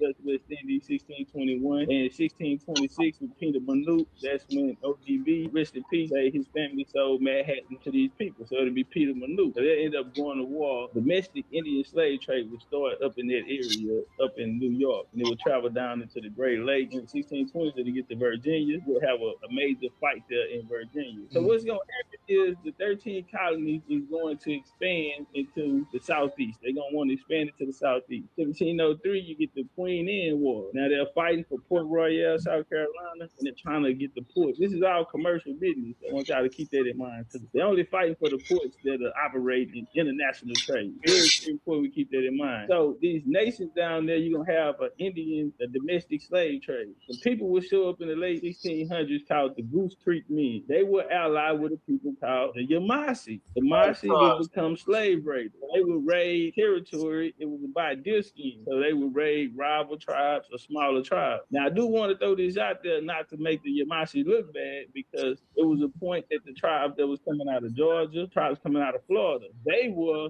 at a point kidnapping people out of this area and bringing the Yamasee in the slaves. So now the tides have turned once the British got there for us. This population that's going to be down there in the Sea Islands is going to grow out of this. The Tuscarora War, 1711, 1713, 1715, you get the Yamasee War, and 1739, you get the Stono Rebellion, which they say happened by Jeremy, and he kidnapped and ran away, all bullshit. All of the maps, there's a nation called Stono that actually traded in that area of Charleston.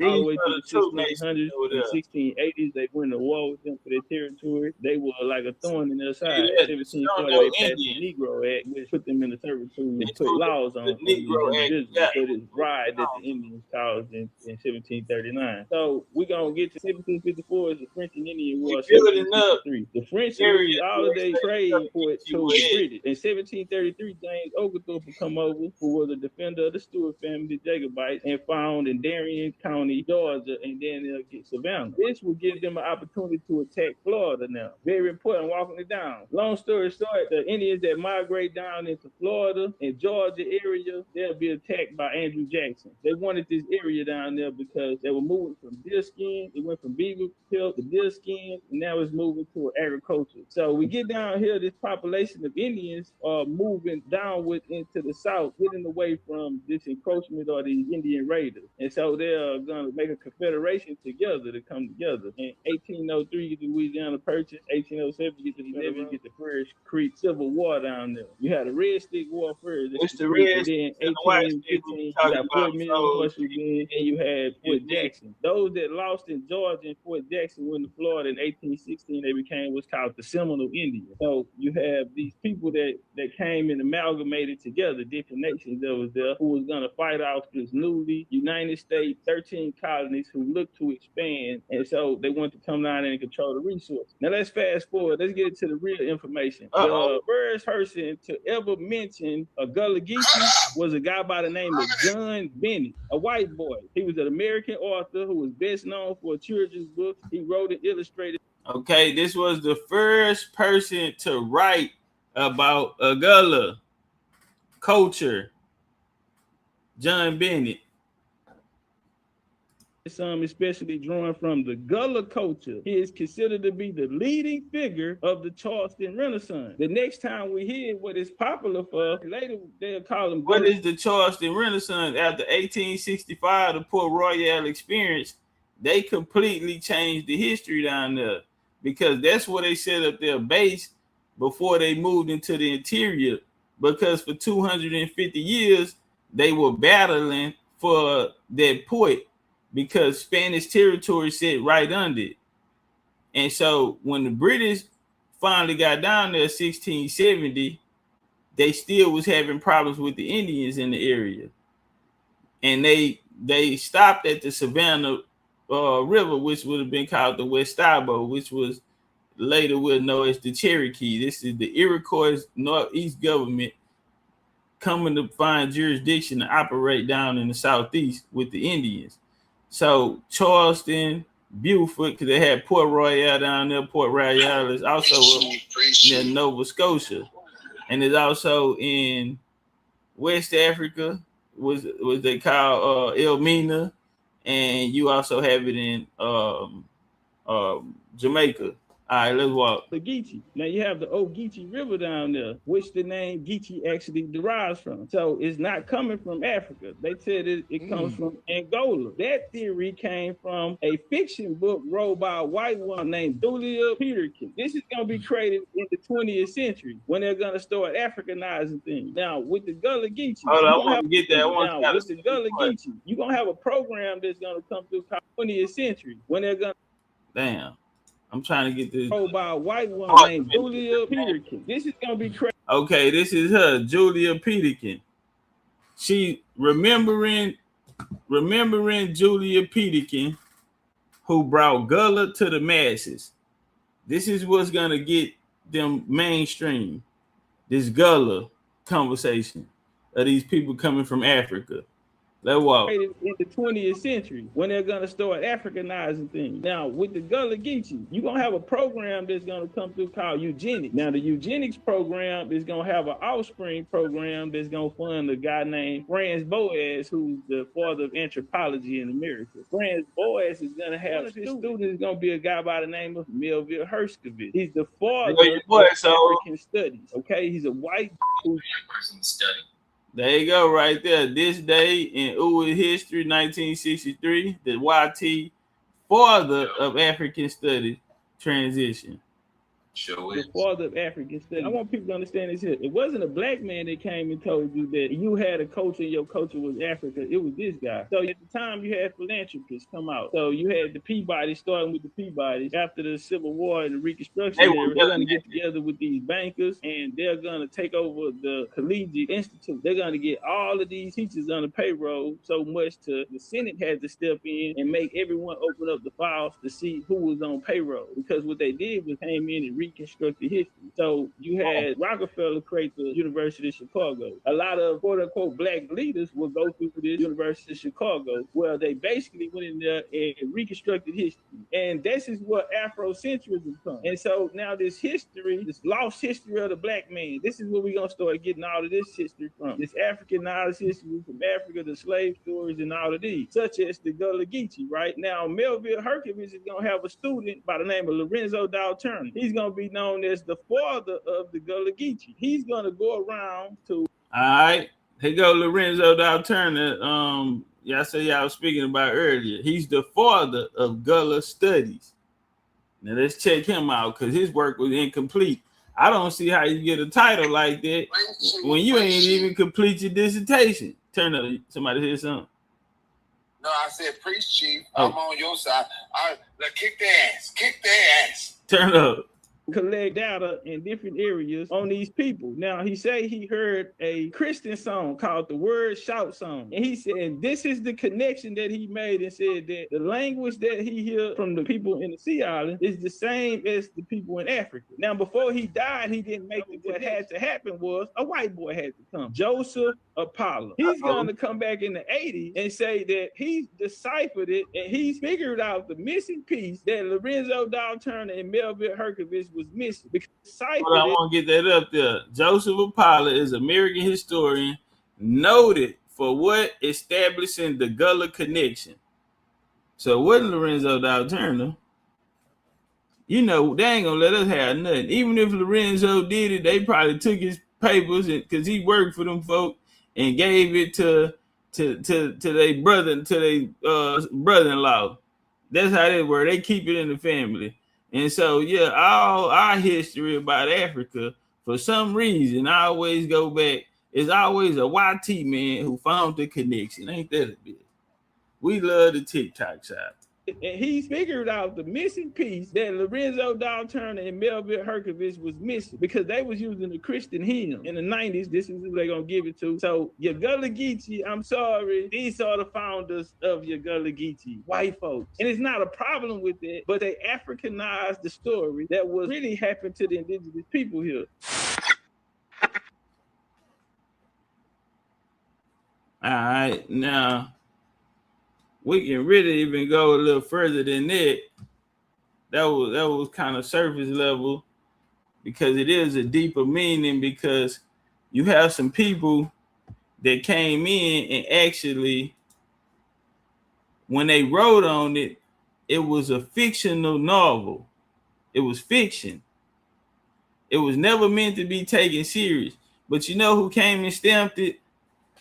The black the BLK boule figures, the Negro boules, they the ones came back.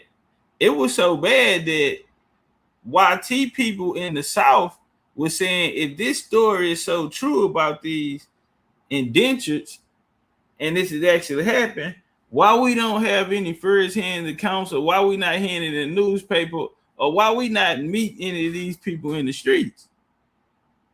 Because it didn't happen in real life, it happened on paper. And if you wasn't reading, then you know you probably never even ran across the information. So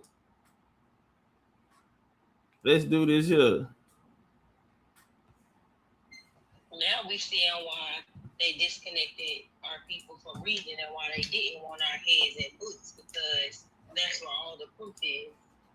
Yeah, our people will be able to see that how they was rewriting their history, because it wasn't that people couldn't read, because they was the one that told everybody. Yeah. They didn't want people to see what they was writing. What they was writing, exactly. They ain't make it available in the areas that, because still at that time, you know, we were operating in our own towns, what they call quote unquote the hood, or historical Negro towns or black towns or freedmen towns. There you go. Yeah, unincorporated town. So this lady right here is Julia Peterson. She won a Pulitzer Prize for a novel she wrote. She is especially what do you say? She wrote several novels about the plantation South, especially who? The Gullah people of the Low Country. She was one of the few YT authors who wrote about the African American experience. So we're gonna go here. Julia Peterson was one of the outsiders who imagined it about the black she wrote about significantly shaped 1920s and 1930 characterization of the Gullah. Even though Southern writers and folklorists collected and investigate and written about blacks that lived in the coastal Georgia South before Julia, emphasized that blacks were distinct from other blacks in America. So when you hear the conversation, they always say, well, if they're gonna point to an African connection in America, they're gonna always try to go to the Sea Islands. And this is why that came about in the 20s and the 30s, really. And really in the 30s more so. But Peterkin Wright initiated the consolidation of the Gullah in distinct identity. So while she was not the originator of the concept, she made it widely popular. And so you had other people, the boys and them in the game. So right here, Americans read Julia's short stories and novels that were presented. I want to see if y'all can anybody see that? Yeah, I can read that. All right, read it for me, because I don't want them to think I'm lying. Americans who read Julia Peterkin's short stories and novels were presented with Gullah life on fictional Blue Brook Plantation. Hold on, you say what on what plantation? The fictional Blue Brook Plantation. Okay, all right, appreciate it. That's what I wanted to hear. So this came about through a fictional novels that this lady was writing, and it was the Negro community who took it and made it real. Now they had to figure it out through science, because they didn't just do it they had to install it in the education. So the novels was cool, but then they needed the science to back it. Not only the science, they needed linguistics to back it, because they don't have evidence of a person. That's why they're going to create a character. And it's funny because the same character that's listed in her books is the same character listed in the books of the Clotilda, the supposedly last indentured ship that came to Mobile, right? Africa Town, right? So they had the same character, a character named Calusa. He got the same story. He's sitting around and the grandkids say, "Granddaddy, why you ain't never told us about your life?" "Oh, well, I was a slave, and my daddy was an African king. And one day the people came to the village and took me away." All of this, the same. They give us the same story for every last one of them. So, and then the trade that they say that they took them out of actually goes back to everything. Goes back to the Ashanti, goes back to the Woman King. Everybody from the Calusa story, Africa Town, to the Paul Cuffey story. Maroon Queen Annie the Maroons, all of these stories of these most prolific African servitude people, the ones they champion, all of them coming out the same area. And it goes back to the Woman King movie as well, because that's the area that they saying they're getting them out of. And it's crazy, but it's right there in our face. But it said, and who would be the Woman King? The Woman King, it was a movie, came out a couple years ago, and they spoke. I know, but think about it. Who y'all think they talking about in that? Because them people ain't had that type of history. Nah, not at all. They're talking about you, Maytrap.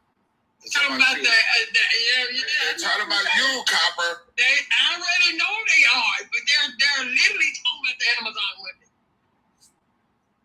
You know damn well they ain't talking about no European woman. Oh, no, African. Talking about a Woman King. And the African woman is weak as fuck. Yeah.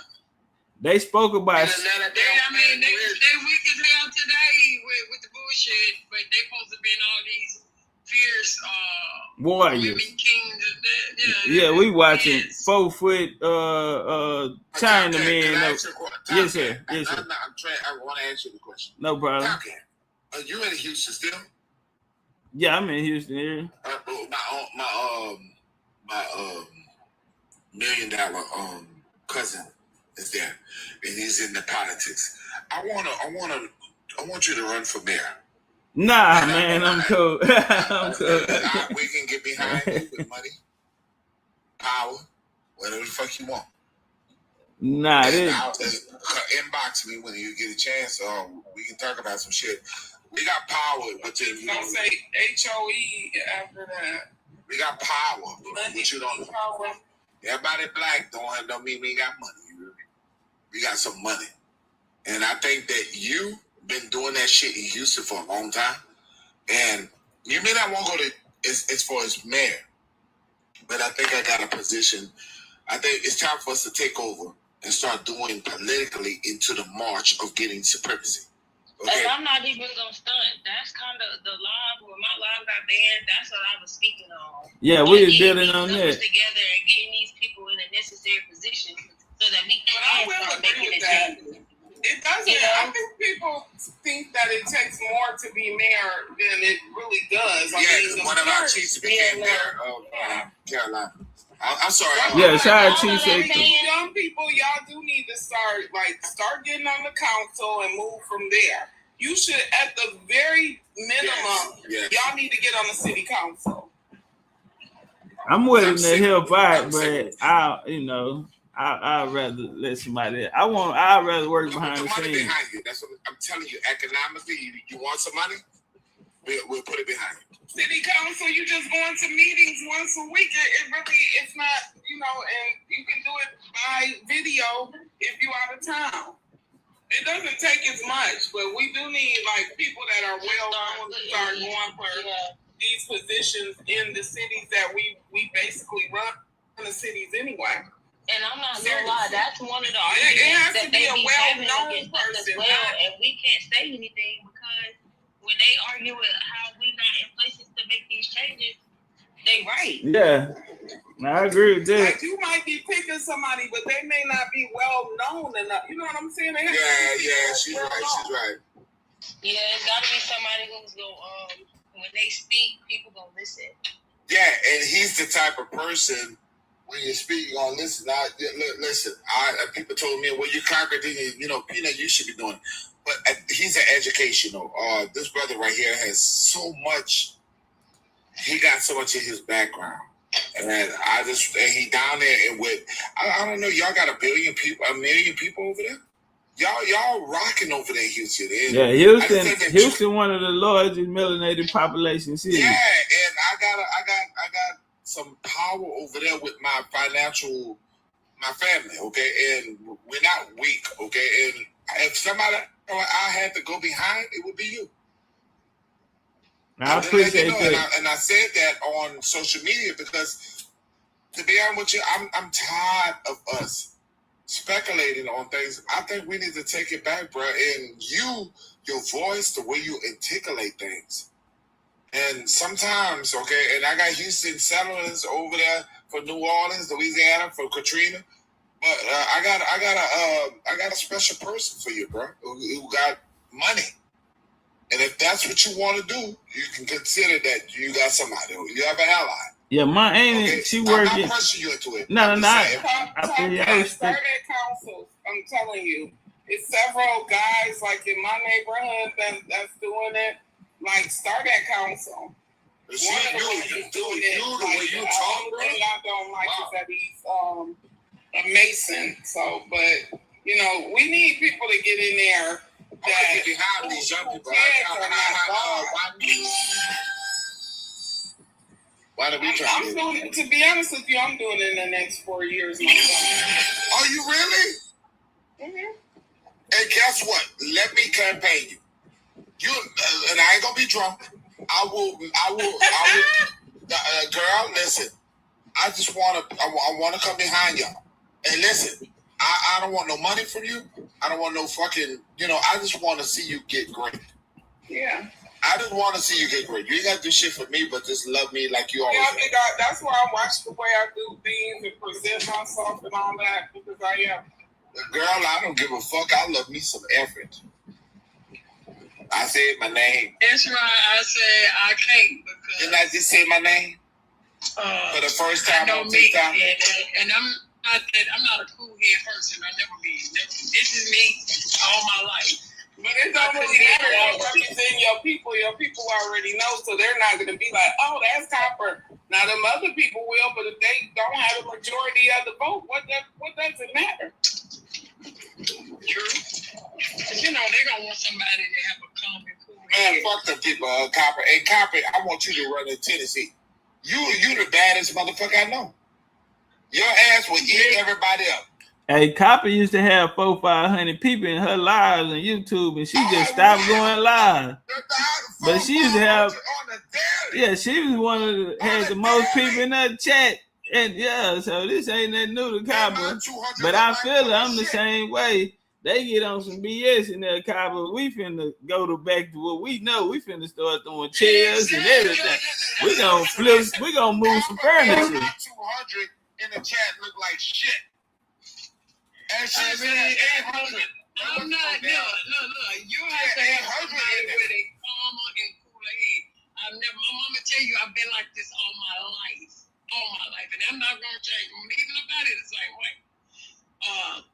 Now I'll get behind somebody that knows the history of who we are. Girl, stop it. And then I'm telling you, it wouldn't be me. I even turned down being a chief. It wouldn't be me. Now, hey, y'all tap that like button. Appreciate y'all put it up. And I was there. Listen. And I talked to your chief. Your chief is my chief, right? And yeah. You did do that. And it hurt me because and I'm gonna say this in between. It's not my thing. No, I'm gonna say this in front of her. You are the most qualified person. I agree, sweet brother. But I'm more of an organizer. People say that because I want to coach. Listen, you are great. Now, if she hit the fan, we don't take losses. We don't take losses. So we get in there and it get real. Then I ain't got no choice but to come stand on the front line. But I just feel like we should be organizing us. We can coach other, the generations and other people that's ready to go in. But at the same time, we need them to work on the benefit of us reestablishing our own government and jurisdiction and who we are, the real Americans to the land. Now, our frontline net, but not so much in their system. For our system, I'm willing to, you know what I'm saying, to the casket drop. So maybe I should have said that to them, but I mean, everybody knew him. So that's how I'm gonna tell y'all, lady I admire though. Y'all know that lady up in Chicago. Always Jessica. Oh yeah, she be handling them. She get them together, don't she? Handles them, baby. And she don't cuss, but she got them and see me. I would have to train myself not to cuss, and I know I'm not. I've been cussing since I was 1 year old, and my family never knew. They didn't even know where I get it from. Cut it out. You've been doing it. I've been trying one, but I be ready to go. I be ready.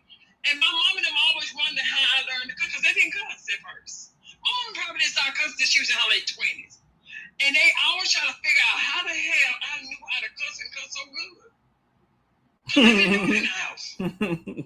I would cuss a person that I be. Everybody I'm glad I ancestors, baby, them ancestors. I'm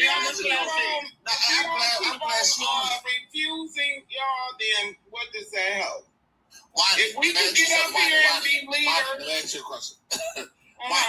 I'm in the field.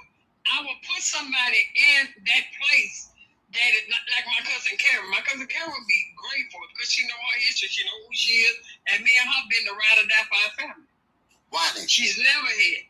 Like me. Place, but I want to ask you a question. Why? And then the chief, I want to ask you this. Why then? You told me all the time that a man seems different, right? Do you see how me and my sister, Copper and Bashoba are the same? To be honest with you, she always said that I am the male version of you, you the woman version of me. That's the way me and Copper feel about each other, right? What you said? I said men are different. I'm telling you what. Listen, I said Copper and I feel like her and I are the male and the woman version of us. Right, I understand. But when I come in your panel, you know, Peanut goes ballistic sometimes. And sometimes I go a little bit overboard. And when it comes to the hey, y'all get y'all wellness drops, man. Copper is similar to me. She can go overboard. Y'all, man, appreciate the support. Man, I probably got one more box left, 150 box left. We probably got 50 left, man. Y'all gonna get them. Not sure when I'm gonna have them again. Some other products that I'm working on. But yeah, we got 50 left, man. Y'all gonna get them. And if you coming to Mexico with us Wednesday, we talking.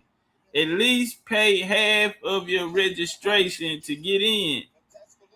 Right now, we need 7 more people. We need 7 more people, and we'll go with that. We'll go with that team for Mexico. We need 7 more people for Mexico. OGJ said he got his Friday. Yeah, mostly everybody should have got theirs. Now I'm looking for Freeman, my DC homie.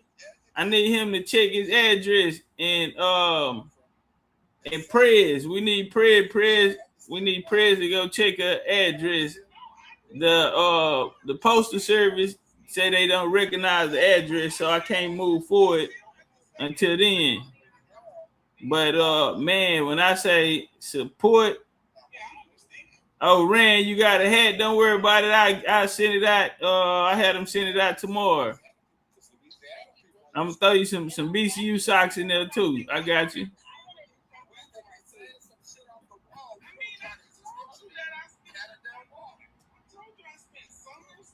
Yeah, so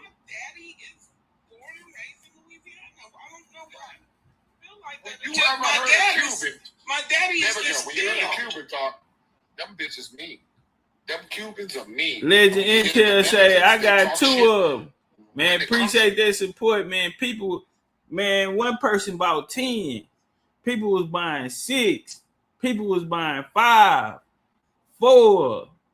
I'm like, whoa. Man, I ain't know it was gonna go that fast, man. And everybody that I talk to, like even in my personal life, they really taking them and they really taking it serious. And I'm like, man, shout out to Dane, BCU Dane. He put it in the BCU app.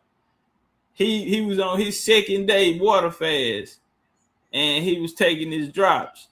So you know, you taking your drops, you do want to make sure the body is going into a detox state where it's starting to heal itself, where you're not working the organs. So you really don't want to eat nothing that you have to digest, because you want to let the kidney and the liver do what they do, let the organs do what they do. But you know, the main thing, we want to clean out the gut. You feel me? That take away eczema, that take away cellulite, it's gonna take away the bloating. You feel me? Hair falling, not receding, or anything like that. You know, we gotta take a look at the gut. You feel me? And this cleanse right here is why we put so many herbs in it, because all of them play a major part. You know, so we got some more products coming too. I don't want to speak too soon. The sea mouse gel will be here. We got to get them minerals in us. You feel me? That's a must. We have to get them minerals in us every day and make sure the body, you know, if y'all went in here earlier, you know, I spoke on, you know what I'm saying, got a phone call last night, man, and lost a family member, real close family member. And, man, I don't know what's going on in the universe, but, man, they coming back to back for me right now. You know, my little cousin, he was in a coma the whole June, you know, and this the person I call, you know what I'm saying, when I need a shoulder, I need, you know, we done been through everything together, all the losses we done took, and we the two that hold the family together. you know, and I'm like, damn, y'all gonna take him from me? And I'm just not understanding, you know, because I'm used to being in a position where, you know, motherfucker call me and depend on me and I can get it done.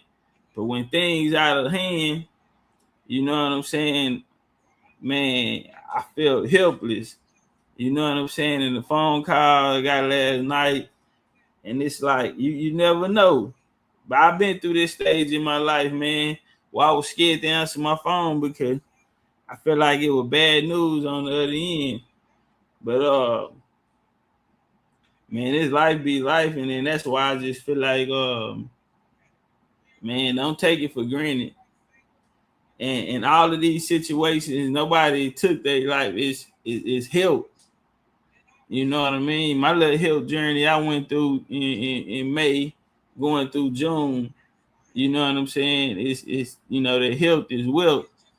You know, it's a lot of things that's going against us in the genetic makeup of our body. That's where those experiments was coming from, the eugenics, the Tuskegee experiment, you know, the food, the drug epidemics. All of these things was to break down our genetics, you know, and modify us, you feel me? And these things so we won't be at our highest potential. But you know, our people was used to living 100 years old, 80, 90 years old. So to see people going as young as they are for health reasons, you know, I just feel like at this stage in my life, before I even seen these things came about, I had already started getting into the wilderness and wanting to, you know, create products. And then these things start happening. And I'm like, damn, you know, but you know, it's this thing we call life though, man. What can I say? The women out here providing the knowledge. We go so far with our teaching. Right. But the women and men don't get mad with me, bro. It's something about a woman, the matriarch. Hey, y'all tap that like button. We was here to protect, and she was here to do it. If you feel that way about me because I said that, sending my condolences, you don't like Coco. Because half of y'all don't like it. Matriarchs, we have our own way of protecting. Like me, I protect the person from themselves. Like if you hear to me, if you're here and you know you're a person that gives knowledge and all of that, don't sit on the panel and get yourself banned. Don't get yourself where we can't even hear your knowledge anymore. And that's how I am. That's how I look at stuff. And that's the way I always tell you. You always try to protect me from myself. Because you say, you know, Peanut, you know, you lost 30,000 followers. I did. But you know what? Ain't gonna be too many peanuts out here. Because I'm a revolutionary. Ain't gonna be too many peanuts. Some people like me, I ain't even going for it. I don't give a damn about your donations, your money, whatever the fuck you is. I'm going to do something great. It's gonna be something y'all gonna say that's gonna last forever. Y'all gonna sit there and realize Peanut Nola 504 was not fucking fake. I got something that's gonna happen, y'all. And when it's gonna be public. I was brought here for something else. But I'm engaging into something that I love y'all on. But I'm going to do something. And it's coming. The Most High giving me that spirit to let everybody know it's coming. Right, and just to kind of contribute, I know Unique. I know you wanted to add something regarding like what we were talking about. I guess like with the political thing. I know you were about to say something because that was like one big thing we were talking about. Yeah, I did. I kind of wanted to just piggyback off of what Copper was saying, the point that she was trying to make, and I wanted to point out somebody that I think I always speak highly of her, like off the app and stuff, because I've seen her interacting with these people, and I've seen her keep a level head or whatever, and she's somebody who can definitely speak for us, and I know she'll definitely take into consideration what we're saying to her when it comes to making these decisions, and that's Blissful Engine. And you're unique. I think you can that's speak somebody that I know. Unique. Your that's name is somebody Unique. that I know. And you can speak for us too with your smart self. I got a auntie get snappy though. See, y'all can be a power. I'm like Copper though, but Copper, I don't know. I think Copper give me the second chance with Copper, but like 4th, 5th with me, I'm gonna end up snapping too and losing my cool once I feel like somebody is being condescending towards me or trying to insult my intelligence, because I don't like that. So I'm not really willing to be a spokesperson for anybody, because I'll end up yelling, raising my voice, or And I believe that Wani has that voice to try to bring us together, because she has multiple times. If she wanted to not fuck with me, we didn't fuck with each other. And she's a bring together type of woman. Okay? And some of the highest energies, but I don't like is narcissists who believe they cannot be heard or talked to, or even be, have a person can't have an opinion about you, because we have a lot of narcissists in the game that has kept us behind. Mine is not a narcissist. I studied her. I try to figure it out. She's not a narcissist. Hey, y'all hit that like button. And learn from other people. Sade, yeah, he say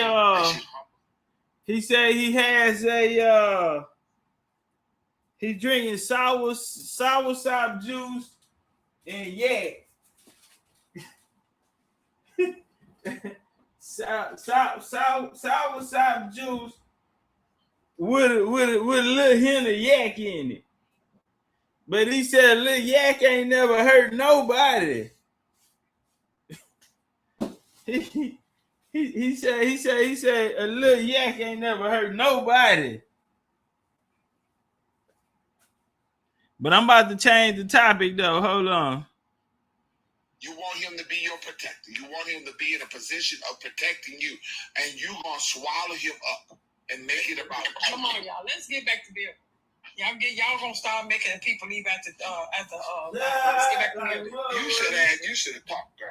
I'm still out. I done said Empress. I would have talked about your ass, and you ain't said. I said, but see, we got a lot of people. They ain't here to hear this emotional. They here to get us empty. And you would have just shut down. I'm telling y'all, my brain. Look, I got ADHD. I ain't with all this. If we was on my live, I would have been. I had to hold this shit down. What you want me to do, girl? Want us to get back to business. He only doing that because it's not my live. Unique, where you at, Unique? She done been that came in. Because her ruler ass, you want to be faking me. Okay, TB went to the stove. But I ain't gonna lie. No, I'm right here. Oh, You gotta hold it down. TB went to the stove. When did he do that? I was trying to fix my phone. Okay. I know he made 2 stove runs. I got all kind of stuff going on. Then I gotta be to work in 15 minutes. Man, listen, I can't come see you, bro. I can't come see you without this phone. Gotta pay insurance now. I gotta go to work. So I'm gonna be here until tomorrow. Yeah, you gonna have to wait till late. I'm gonna be here until tomorrow. All right, that's a bit. You better come over here and give your brother a hug.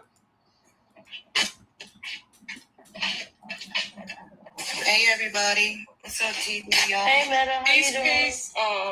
Meta, peace. How you doing? Appreciate y'all. Peace. Just sitting back, listening, chilling. Decided to come up, join the panel. I think Meta is somebody who can keep a level head as well. And Meta is crazy.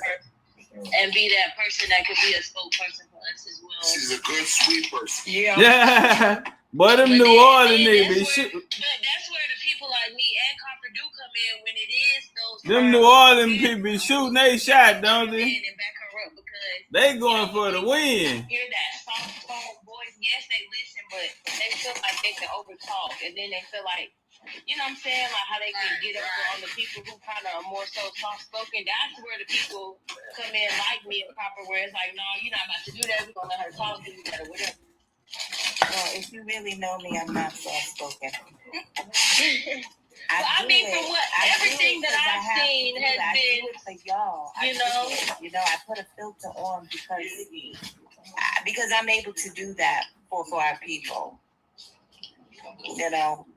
And I know that just basically proved my point even more, because what we're talking about is for the people. So you would be a good person to be in that seat. Just don't that's why I do what I do on the genealogy side. That's my strongest point. I started doing it in 2009. You know, y'all know I'm a real life deal healer. You know, that's the real work that I do.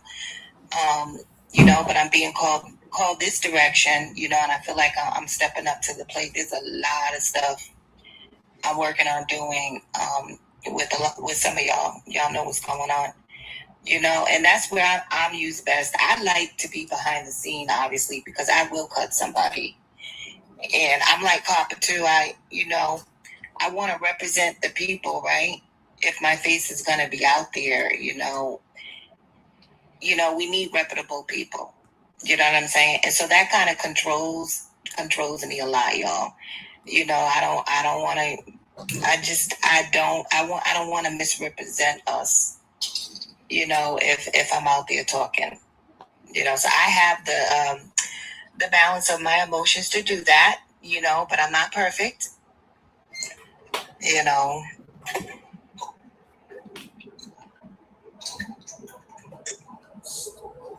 So sometimes I just sit back, for reasons, because I can get hot too. So I don't want you to get hot. You get hot today, but I'm gonna tell you this: I'm so in love here.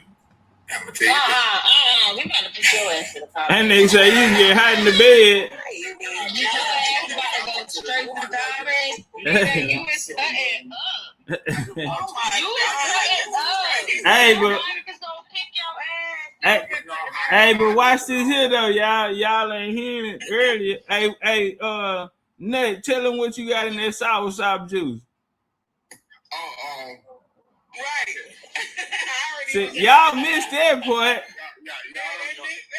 Y'all missed that part, huh? I was just sitting here thinking, boy, it's kicking in full time. What you got in there? Listen, y'all he got that yak. He got that yak attack. He having a yak attack right now, man. You guys know I love my people, bro. I will die for you guys. I'm so glad about Topcatz. Y'all be making fun of me, but nah, I ain't never gonna put you down. Y'all gotta have some people that's gonna be down with y'all. You gotta have some people. Nah, we know you got a good heart. You got a good soul. Nah. I used to tell people all the time. I said, you know what? I was always the guy, with the black mama, black daddy, and I'm the light-skinned dude. And I used to tell people all the time, I said, you know what? I could be in the kitchen. Bitch, I could pause and master for you. You hear me? I'm the problem. I'm the mystery light-skinned brother. I'm the guy that will fuck up a nation. You hear me? Yeah. I'm dangerous to them. Oh, yeah. Hey, daddy, master, I love you. And then I will kill you. Hey, we love the TikTok shop. Share the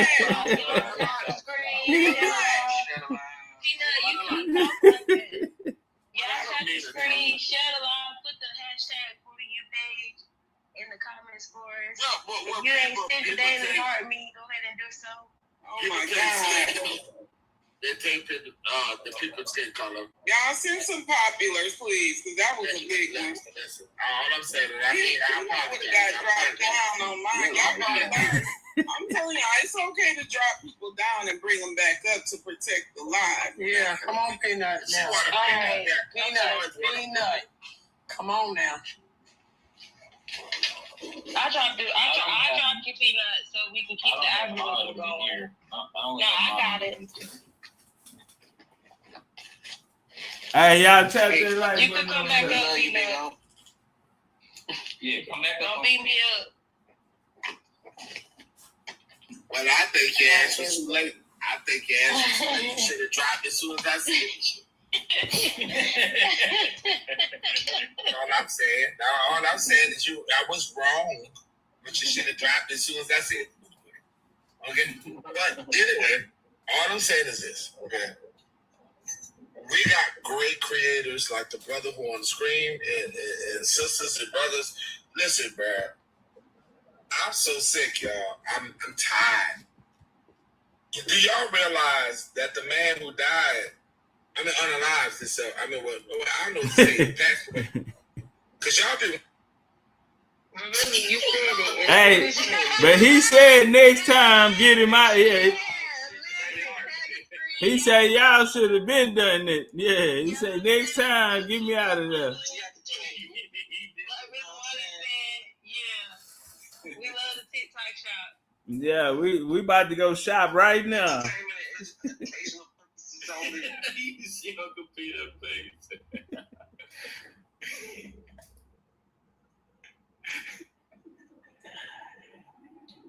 All right, y'all want to get into some info?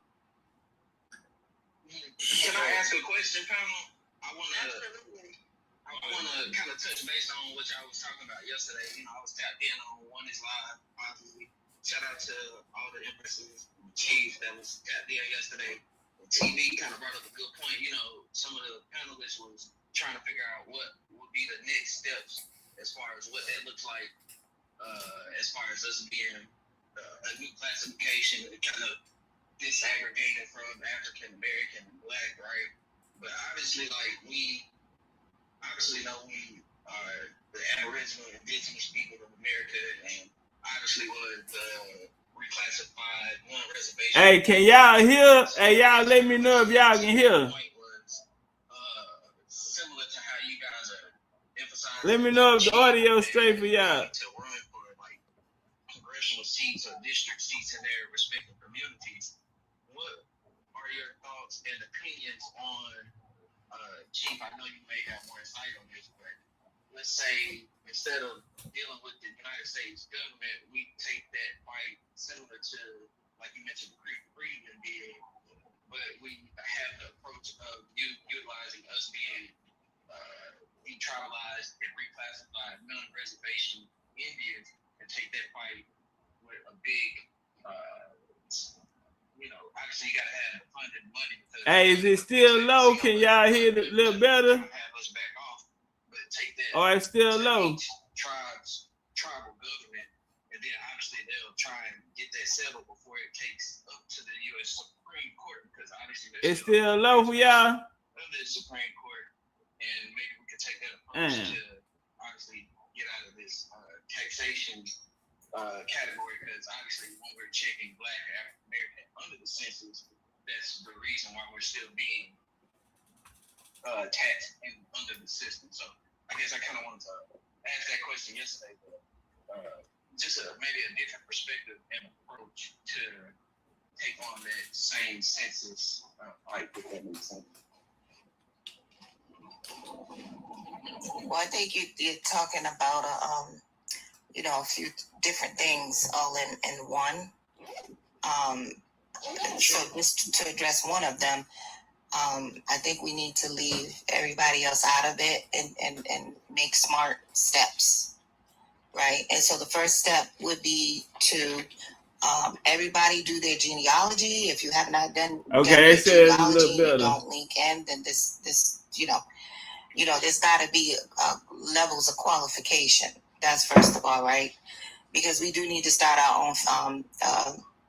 I'd say lineages petition, right? But we don't want just anybody on that, because this is where it gets to be serious, right? And we need serious people and serious families who have the genealogical documentation and records and history, including oral, to help back this up. Right? Okay, so we're good. Appreciate you, fella. One point of this, right? And so the first step, I believe, should be to the Department of Interior. Okay, Dosey. And then from the Department of Interior, our next step should be Congress. I think we should leave the little people out. We're only going to Department of Interior because, the history. They were originally the WAR department when all this was happening, right? Which turned into the Department of Interior, which the 1896 role, the 1896 role that they tried to finalize on top of the roles before that. What they did was they created the 1896 and they denied us, and they kept us off of that, even though we were on the other rolls, the early rolls or whatever we were on their rolls, but they said these will be the final rolls of 1896, right? Hey, that's a copper cup. There was a big 100%, right? 99% copper. Our ancestors did not. If y'all know the signs to the copper. And what happened was they made the Curtis Act of 1898, which which basically the land started. We started losing the land because of that. But that act basically just in 1896 when it went through Congress, Senate, all that. It didn't go anywhere. It didn't go anywhere, guys. The Department of Interior, my point is, was on our side, on our ancestors' side. We had the Department of Interior on our side prior to 1896. And then they just came out with that Curtis Act of 1898, which disregarded what the Department of Interior was saying, what the Department of Interior put on record. You know, it's all there. That is evidence, right? That shows our continuity. We're still here today. That's why I say we have to start with our genealogy and the Department of Interior, and then just go to the top from there.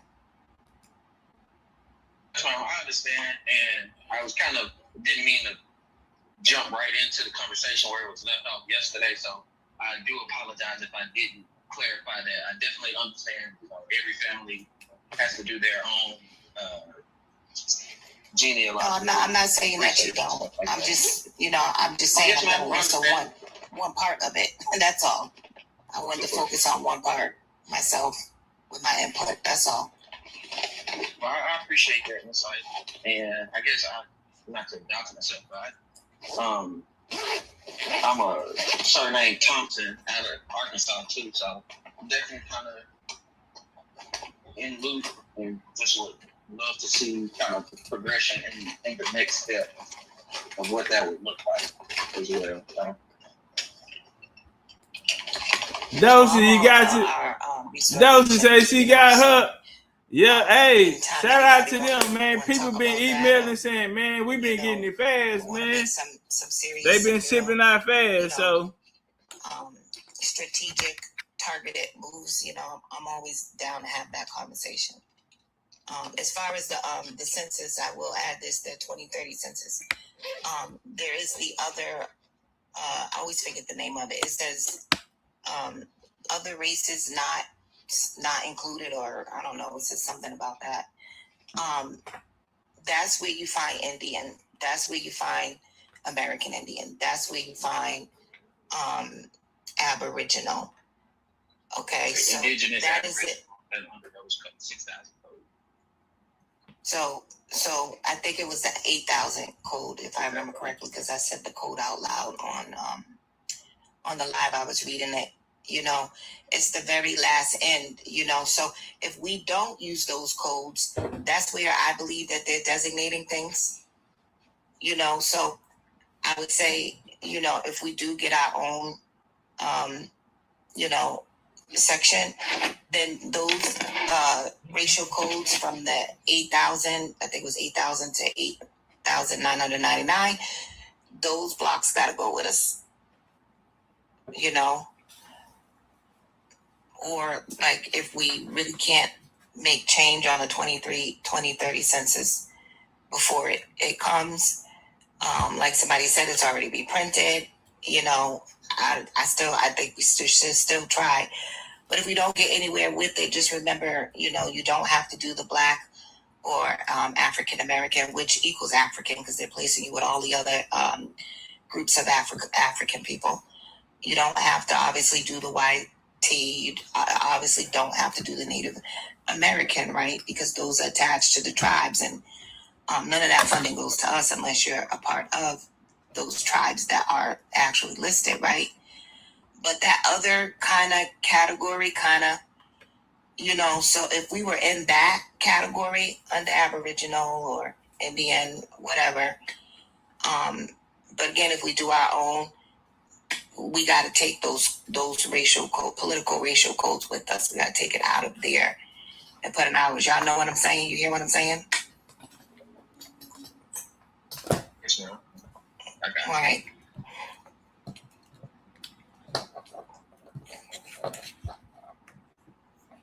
Yeah, I was thinking about it, yesterday.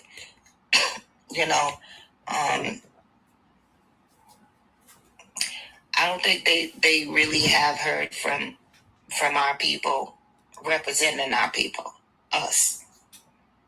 Not any of these organizations. Hey, y'all, mic check. Let me know how the mic sound. Really done their genealogy like we are doing it. I don't think they really have heard from us. So hey, y'all, give me a thumbs up if we good. Put a coalition together. We tried doing that, TB.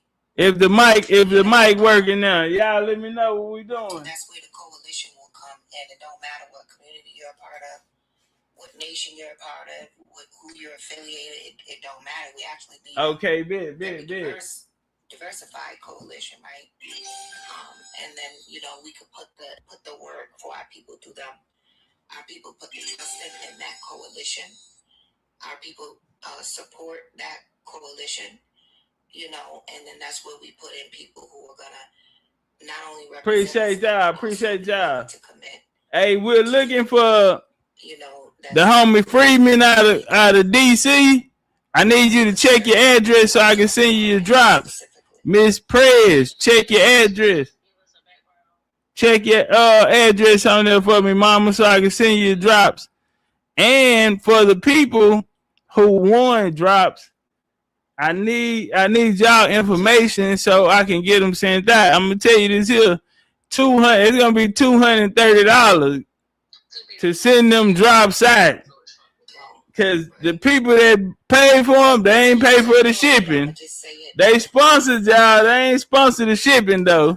I'm gonna $230 bill sitting on my desk. So yeah, let's get that done. Clothes, food, sports, music. Whatever, Girlie, stop! Why you putting me out there like that? Distracted, I'm gonna put my hat back on. It's Sunday. We're all going through lessons and having these experiences right now, and it may feel rapidly for some. It's Sunday. I had to brush my hair because I had a hat on and I took it off, and so I just wanted to make sure. In order simply for that growth, right? So you can start. Oh, they go Freeman right there. Yeah, Freeman, that's all I've been waiting on. The address. Make sure double check the address. And you'll get it by Wednesday. Tired. So we gotta stop talking and we gotta just start doing. And those of you who know that lineage is unlocked, that's literally exactly what we did. You know what I'm saying? Because that's the direction we were trying to go in on my live that had got banned. Like Jack was, I don't know if y'all know Jack West, but he was up there on the middle and he was like, hey Jay, what's the deal? Email type of deal where everybody kind of share everything or whatever the case may be, so that we can actually start getting the paperwork and the necessary documents that we need together to actually start moving. And not just talking about it, But I want to make sure the mic picking them up. We definitely need to start putting boots on the ground, and everybody has to do what they need to do in their individual lives. Like Meta said, if you need help with your genealogy, it's people out here that help. But at the end of the day, nobody's gonna do it for you.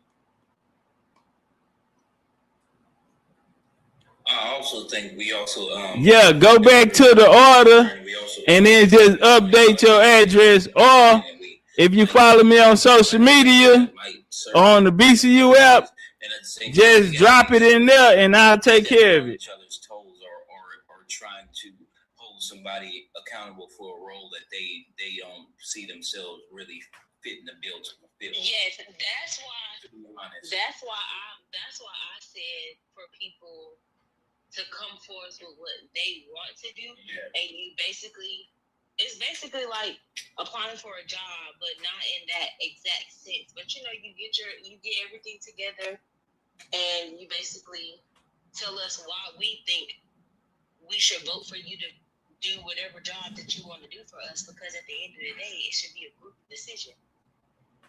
Right. So instead of like, because we can all talk about how we see somebody and what we see them doing, but if it's not something that they want to do, in the start it might be good, but eventually they're not going to have the same passion, or I shouldn't say passion. They're not going to have the same motivation behind something that they actually see themselves doing. Hey, is that better, Feather?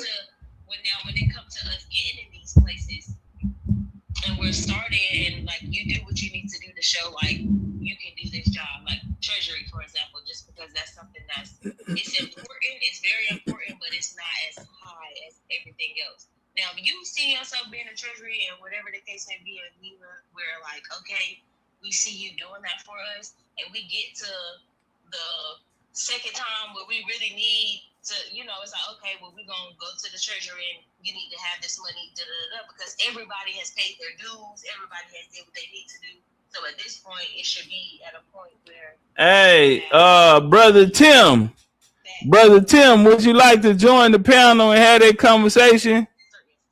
Brother Tim comes in here and says that the most African people are Gullah Geechee. And Brother Tim's not even a Gullah Geechee. So what has happened in history is we've had people who've been indoctrinated. Like our brother Timothy here, 90% on the average. I guarantee you have never been to the Sea Island. I guarantee you don't personally know any Gullah Geechee, but you'll come in here and put a 90% average on them. You know nothing about the Gullah Geechee, and you laughing. The joke is on you. The joke on you. Gullah literally is an African word. In what language? Brother Tim, what language? Watch this, y'all. Brother Tim, what language is Gullah Geechee? What African language is Gullah Geechee? Watch this, y'all. And come here, nigga. Bring your punk ass on the panel. Yeah, don't do no bumping in the chat.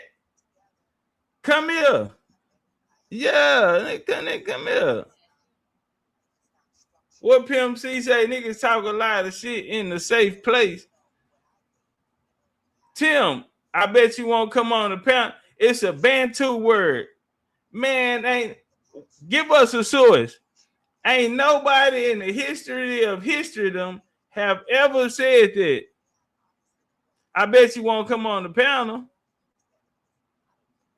Yeah, Urban, you had that clip, Urban, where Queen Quet came out and said Gullah Geechee speak the Seminole language. Yeah, when Queen Quet said that the Geechee word comes from the Ogeechee River. See, family, you coming in here with this outdated, played out, Asian provocateur master teachers information that they done gave you, homie. You are at least a decade behind in your studies. Yeah, you're in the wrong place, homie, for a nigga who ain't never even been to South Carolina. You ain't been there. Man, we don't have to Google nothing. Homie, we write books over here. He don't want to come up. I tried to drop the link. You gonna come up if I drop the link? I ain't qualified. You ain't qualified. Man, don't nobody even know you. You sitting in my live telling me I ain't qualified. And you ain't got a live to go to. Are you serious? You ain't got a live to go. You sitting in here telling me I ain't qualified. I must be qualified to do something. You sure lives in here watching us. That's what I thought. That's what I thought. And you know what?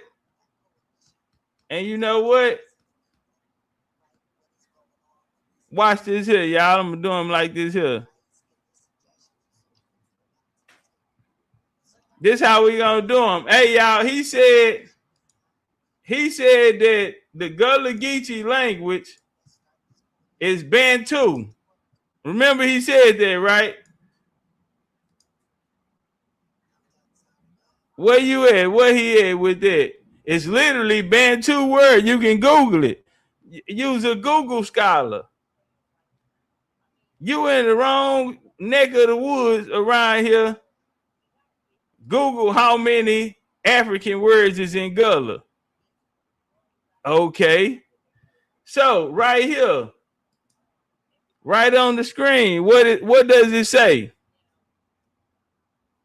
So you had Joel Harris and Charles Jones Jr. They introduced coastal Georgia black dialect and folklore to America in the works.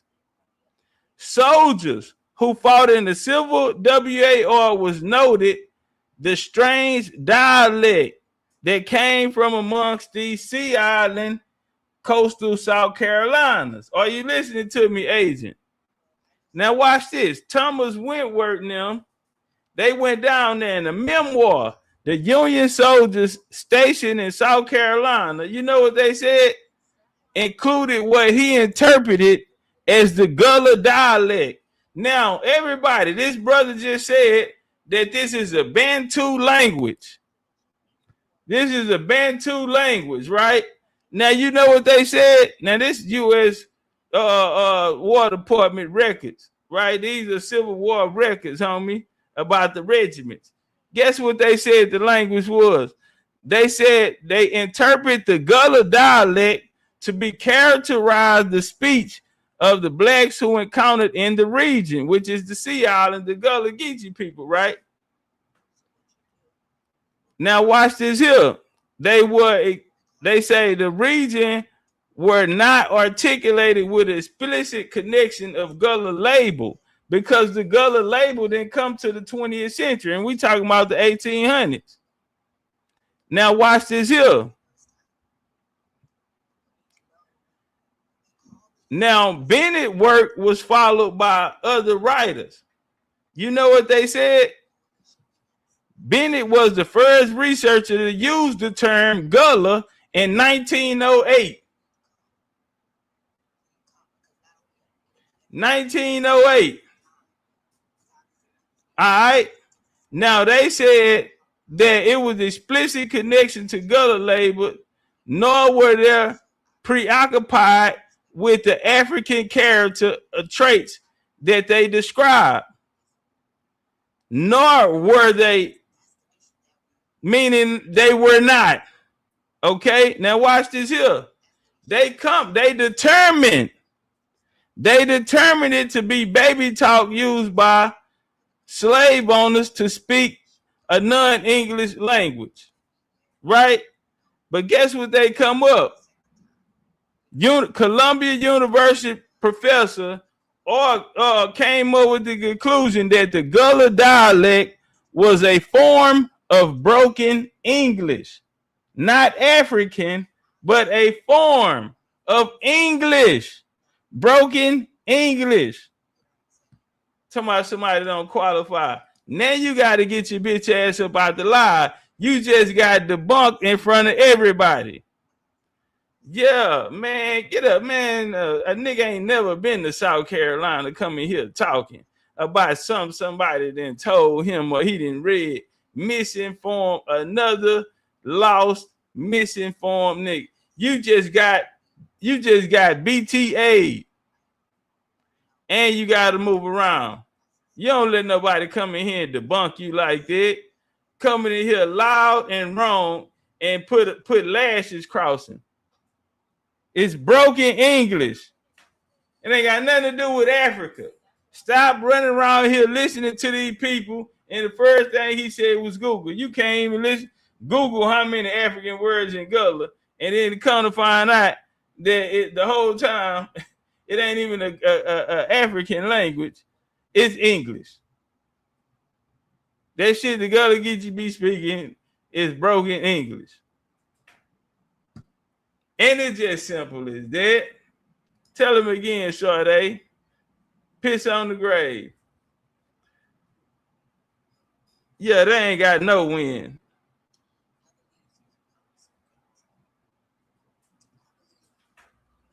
All right.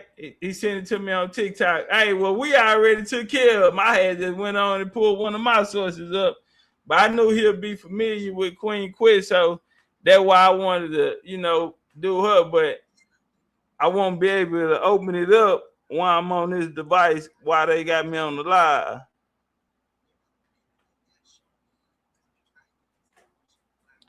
Crazy work, right? Let me see something.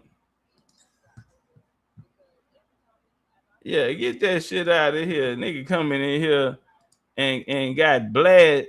Man, say, fam. Y'all can't do nothing with me. We're gonna go into a classic bill right here. Oh, the guys outside waiting for them to come out. Uptown, those are guys that are waiting to get them. That's why I hate those knee guys. That's what they were doing, and they just needed a reason, okay? Because you're not gonna tell me, right, that you're all right, bet I got you, family. By New Orleans Zulu, hold on, in South Africa, when they have something very similar. And then this is another thing I want to say about cultural appropriation. Don't tell us we're appropriating culture when all of y'all appropriate all FBA culture. Every single culture across this world, including in South Africa, they perpetuate and use our culture. Y'all over there doing jazz, hip hop, and everything else. But this is why it's fake outrage, because I said this before on another live on my morning jokes. How in the world are they upset with Zulu when here is another celebration that they do in South Africa with blackface?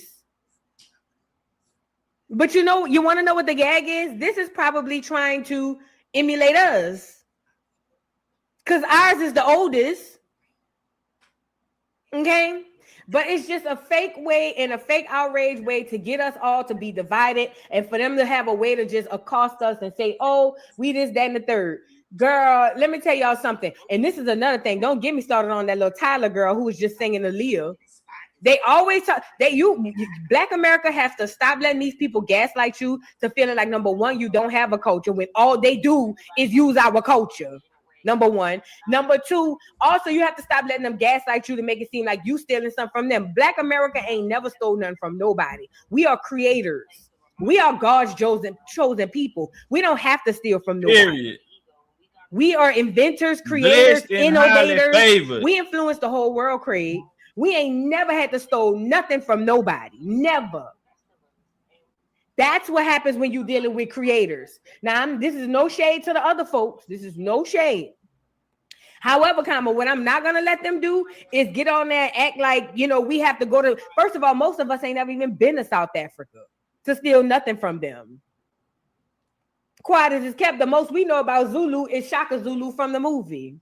That's the most we know about Zulu. So I just urge us. I know, I get it. Sometimes we have an issue with sticking together, but y'all letting the enemy literally come in between us simply because you don't want to be labeled as something they're gonna label you as anyway. How old girl said on Players Club, let's go, ho. That's what they're gonna call you when you get upstairs. So let's go, ho. Because that's what they're gonna call you, FBA Negroes, who over there trying to save face and not be on the wrong side. They still gonna see you as trash and worthless anyway because they jealous. Period. Okay. So do not be fooled by this bull crap. But back to Zulu. Back to New Orleans Zulu. So I'm saying all that to say this. This is 100+ tradition that we've been doing. Like I said, it's rooted in my family. It's rooted in a lot of people from New Orleans family. Even if you don't know nobody in the club, you definitely done been to every Zulu parade your whole life. I only missed one Zulu parade, and that was Katrina. And that's because of Mardi Gras. I mean, because of Katrina. That's it. Okay? All right, so I just want us to all understand that this is 100+ tradition. Even though I'm not a Zulu, I'm not in the Zulu club, but I don't feel like we should have to stop nothing we doing because somebody way across the sea who just got internet from South Africa feels some type of way. All right, sound effect. over there taking all y'all land and all of that. But that's a whole nother story. We're gonna leave you alone, East. BCU, Chief Topcatz on TikTok. Legendary on YouTube. Yeah. All right, that worked. Oh no, bitch. I know you lying nappy head. Bitch, every single Black American figure has been used by y'all people. They get y'all, all the Africans, to play us, our Harriet Tubmans. They get Africans to play our Martin Luther King. Hold on. Bring that one back. What did they help? Because we got a parade called fucking Zulu, bitch. Bitch, I'm about to ring you hoes fucking up, bitch. I'm Zimdebele Batliastrala Masimba. It seems like colonizers' tendency of stealing from Black cultures has rubbed off onto African Americans. Ma'am, I know good and well Norbert did not get up here. Not Norbert. Bitch, yeah, Norbert and goddamn the other lady. I know you did not get up here looking like a fucking Cosby kid telling us about doggone stealing culture.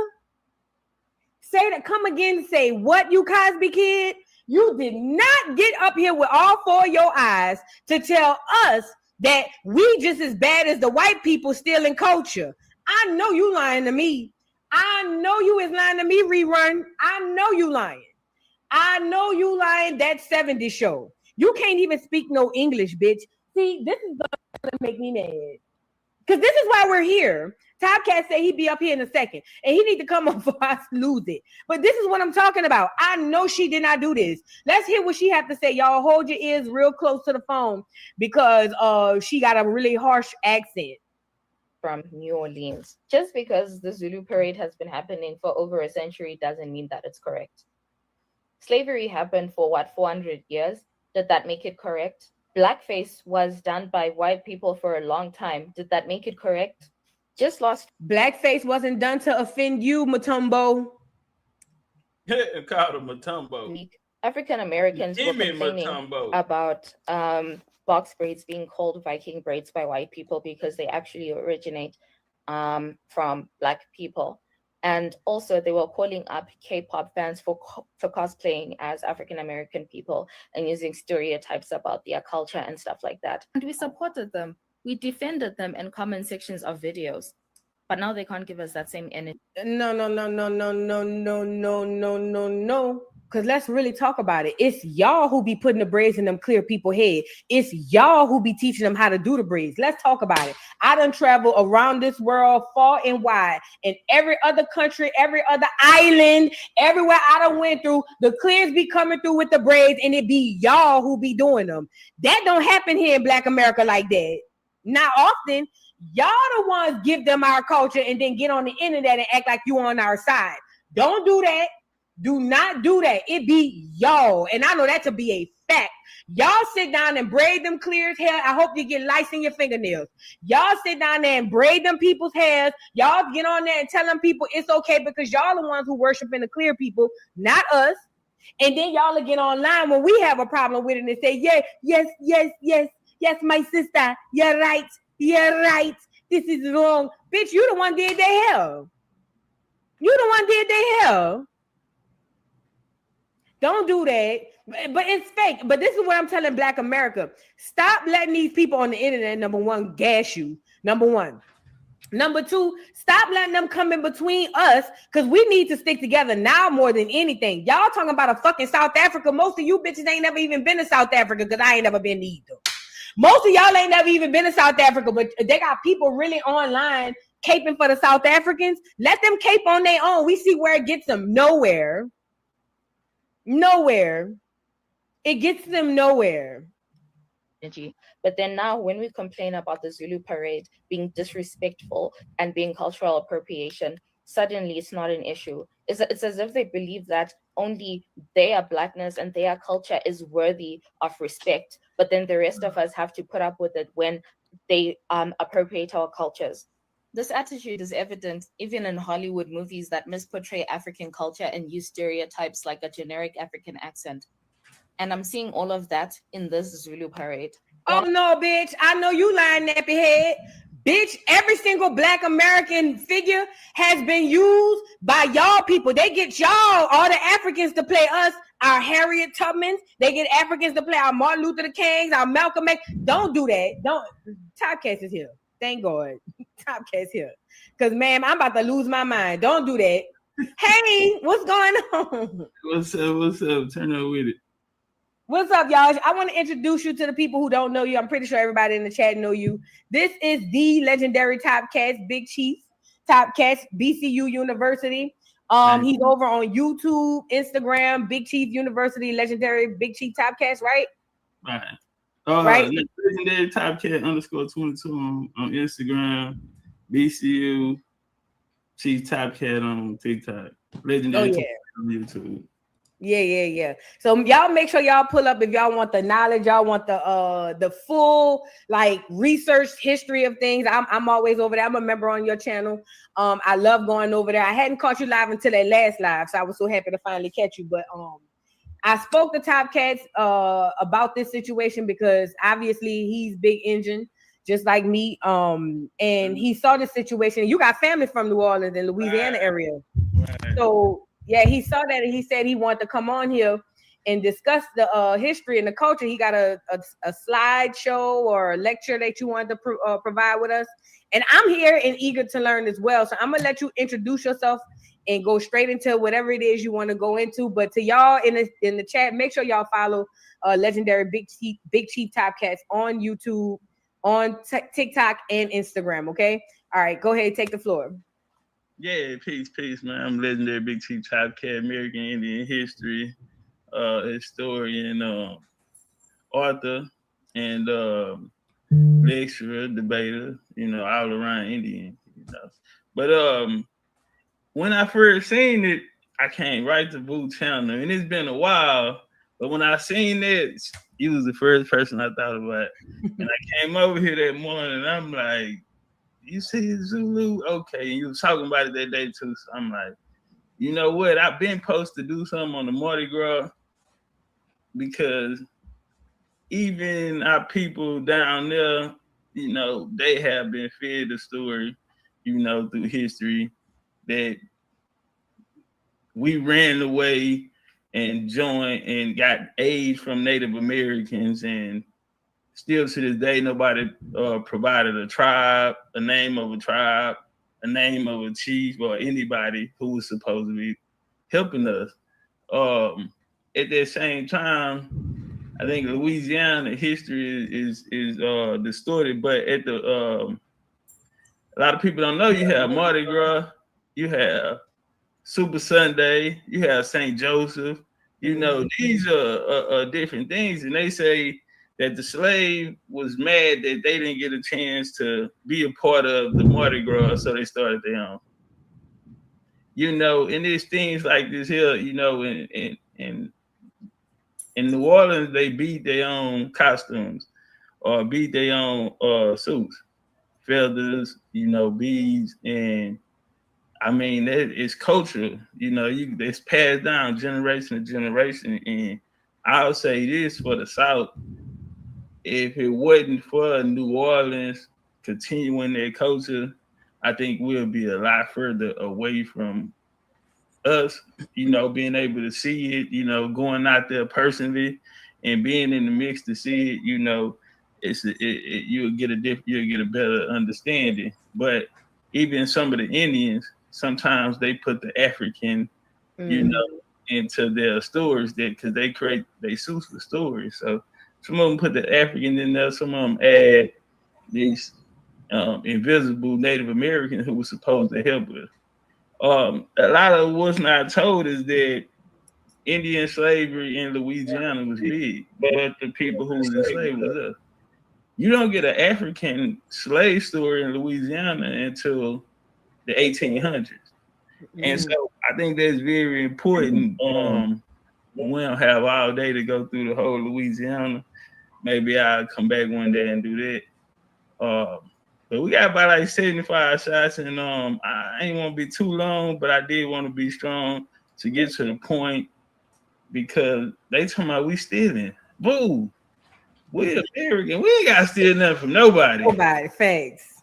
When you talking about inventions, them on their phone that they own, that they pressing them buttons on, typing, was invented by Americans.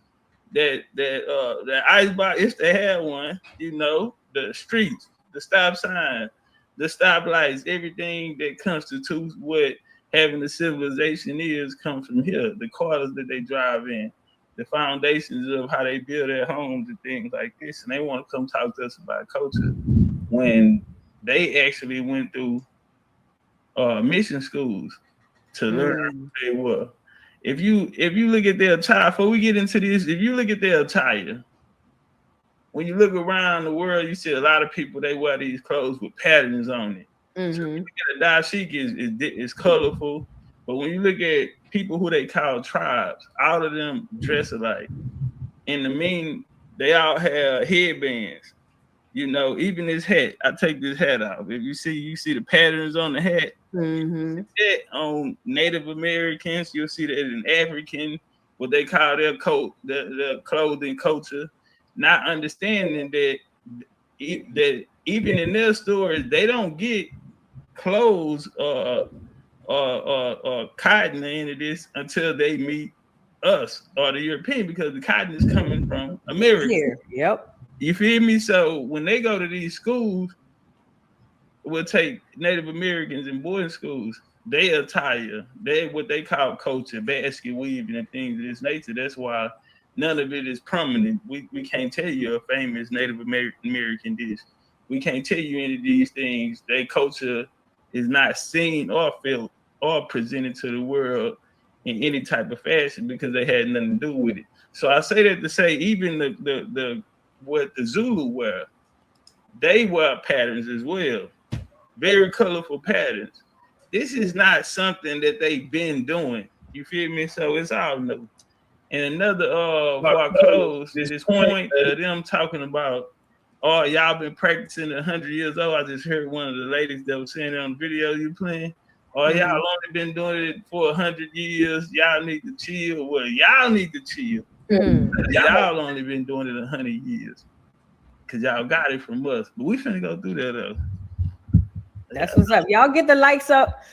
You got a Cash App or something you want to drop, Chief? If you could, my minds, please get Chief's Cash App. Standing around here, you know, so how America influenced South Africa, Kapusa, Kaloops, Carnival, however they said. One thing that is not known is that now Louisiana, maybe it'll probably go down as probably the racist state in America, especially with their laws against people that look like us. And it's a reason for that. What a lot of people don't know, even when the Europeans came, the American Indians looked like us, the Europeans, the French, New Orleans was a port city. So it was a lot of different people coming in. You had connections to Florida, Cuba, Galveston Island. That's why if you go to Galveston Island, they have a French quarters. If I would have had more time, I would have played the video of us in the French quarters. I would have showed me in the French quarters in Louisiana, me in the French quarters in Charleston, South Carolina. These are what you call port cities. So you can see where the French or this empire was connected to. You also had places like Haiti. You know, if you got a lot of those names in Louisiana, you know what I mean? Chicago, all the way up to Canada. But in this sense, in Louisiana, a lot of people don't know, they talk about slavery a lot. Well, the slave owners look like us. So right here in this piece from Henry Louis Gates, we not even, for him to say it says a lot. So I wanted to get, hey, before we go into that, hey, we have 50. I have one box left. That's how much crazy support I've been getting from the family and from people in my personal life, and it shocked me because, you know, usually us as American Indian men, we don't really talk about our health. We don't really like going to the doctors. I think is, man, I sleep this shit out, or I'll be all right. But to see the support, you know what I'm saying, from real street guys, man. And not to just say they supported it because it was me, you know, in the sense, but for them to trust me, you know, because honestly, they never heard of it, and a lot of things we not aware of, you know, it's a information gap there, and a lot of information we not really, you know what I'm saying, a lot of people not awakened to. So man, to see the support was crazy. But yeah, we only have 50 left. We have one box, 50 left. And man, would it be super live if we can get the whole box gone by the time this build is over with. Let's go on, sell out. And I definitely get some more because it's still so many people that need to get them. Like I say, the most that was bought at one time was 10. I don't know if they want me to call their name out, but they bought 10. I went to the barbershop the other day, and I'm just telling the homie cutting my hair. And man, all these people that just there to get their hair cut, they even paid. They even got some. So that was dope. Appreciate the support. Y'all shocked the shit out of me. Get him up there. Did black people own slaves? Louisiana, as we have seen, was its own bizarre world of color, class, caste, and slavery. By 1830, several black people there owned a large number of slaves. Okay, and it even go through the parishes and the places where these people own. So Louisiana slave masters also, when we go through the slave schedule on the census, from 1810 all the way up until 1860, you see bees by the name of the slave. David Scott III. We don't know nothing about what they're talking about with this YT slavery, but we'll tell why this is important to the story. So we'll get down from 1803. 1803 is the Louisiana Purchase. When they said the United States paid a couple $1 million, I think it was like 15 or something, for all of the Louisiana territory, which expanded large part of what is the U.S. today. Well, after 1803, United States, Louisiana, 1803, the status of free men of color changed significantly. Free men of color, so it's not even a slavery story. Louisiana Constitution 1812 restricted the right to vote to white men who own property. Now, when we talk about white at this time, we're not speaking of it in a sense of skin color. It is status.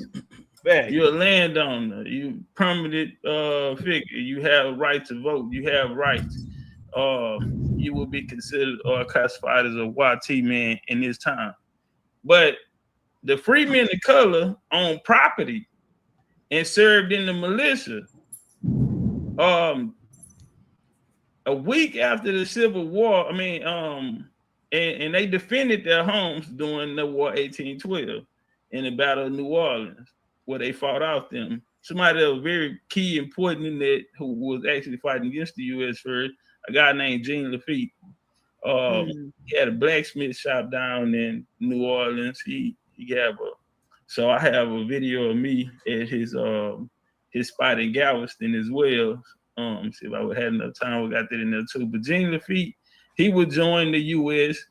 and bring in the Baratarians. He'll bring in his friends. He was cool with the slave owners. He was cool with the people that was listed as slaves, who would be American Indians.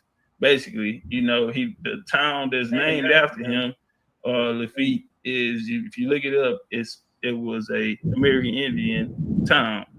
Anyway, so we get down to the Civil War. When the Civil War broke out, New Orleans free men of color offered to form a military.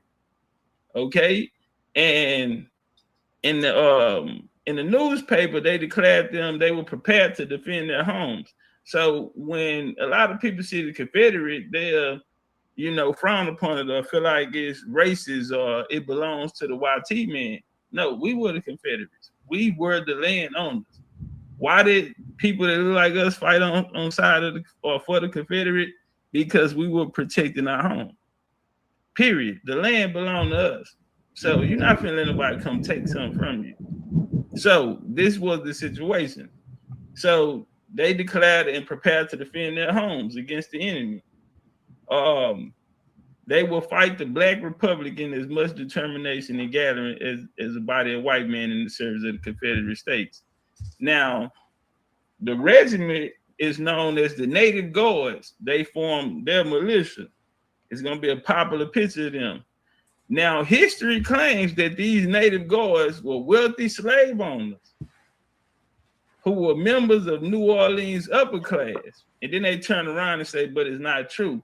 But they know that their story is out there. They know that those men who was protecting their land and their plantation were slave owners of elite classes. When you had Creole and you have these different class systems in New Orleans, you know what I mean? And later on it'll go by, light skin, I don't want to say them red bone because everybody loves a Louisiana red bone. All right, this the 4th United States Colored Cavalry Regiment. This New Orleans. Yeah, this Civil War, New Orleans. Hey, y'all now, you had the Battle of New Orleans in 1866. and it occurred July the 30th when black freedmen were set up on a mob of white riders. Hey, so what was taking place at this time? The 13 colonies, the 13 colonies had expanded down south. My nigga, that's where you get 1803. That's where you get the Battle of New Orleans, 1812. Now we down at the Civil War. They're mostly concentrated on areas of what is called Indian Territory, or you have Louisiana, Alabama, Georgia, these places. Now, after this, you had now this body, this Union body, who's coming down from the north and the south. They are outnumbered by the locals, which would be us. So if we're voting, it's impossible for me to beat you. So they created institutions like the Triple K.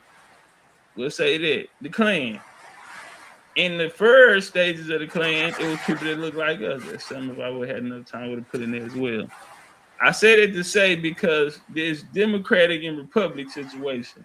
We had always been Republicans. Martin Luther King was a Republican, but 1860, John F. Kennedy, Robert F. Kennedy helped him get out of jail.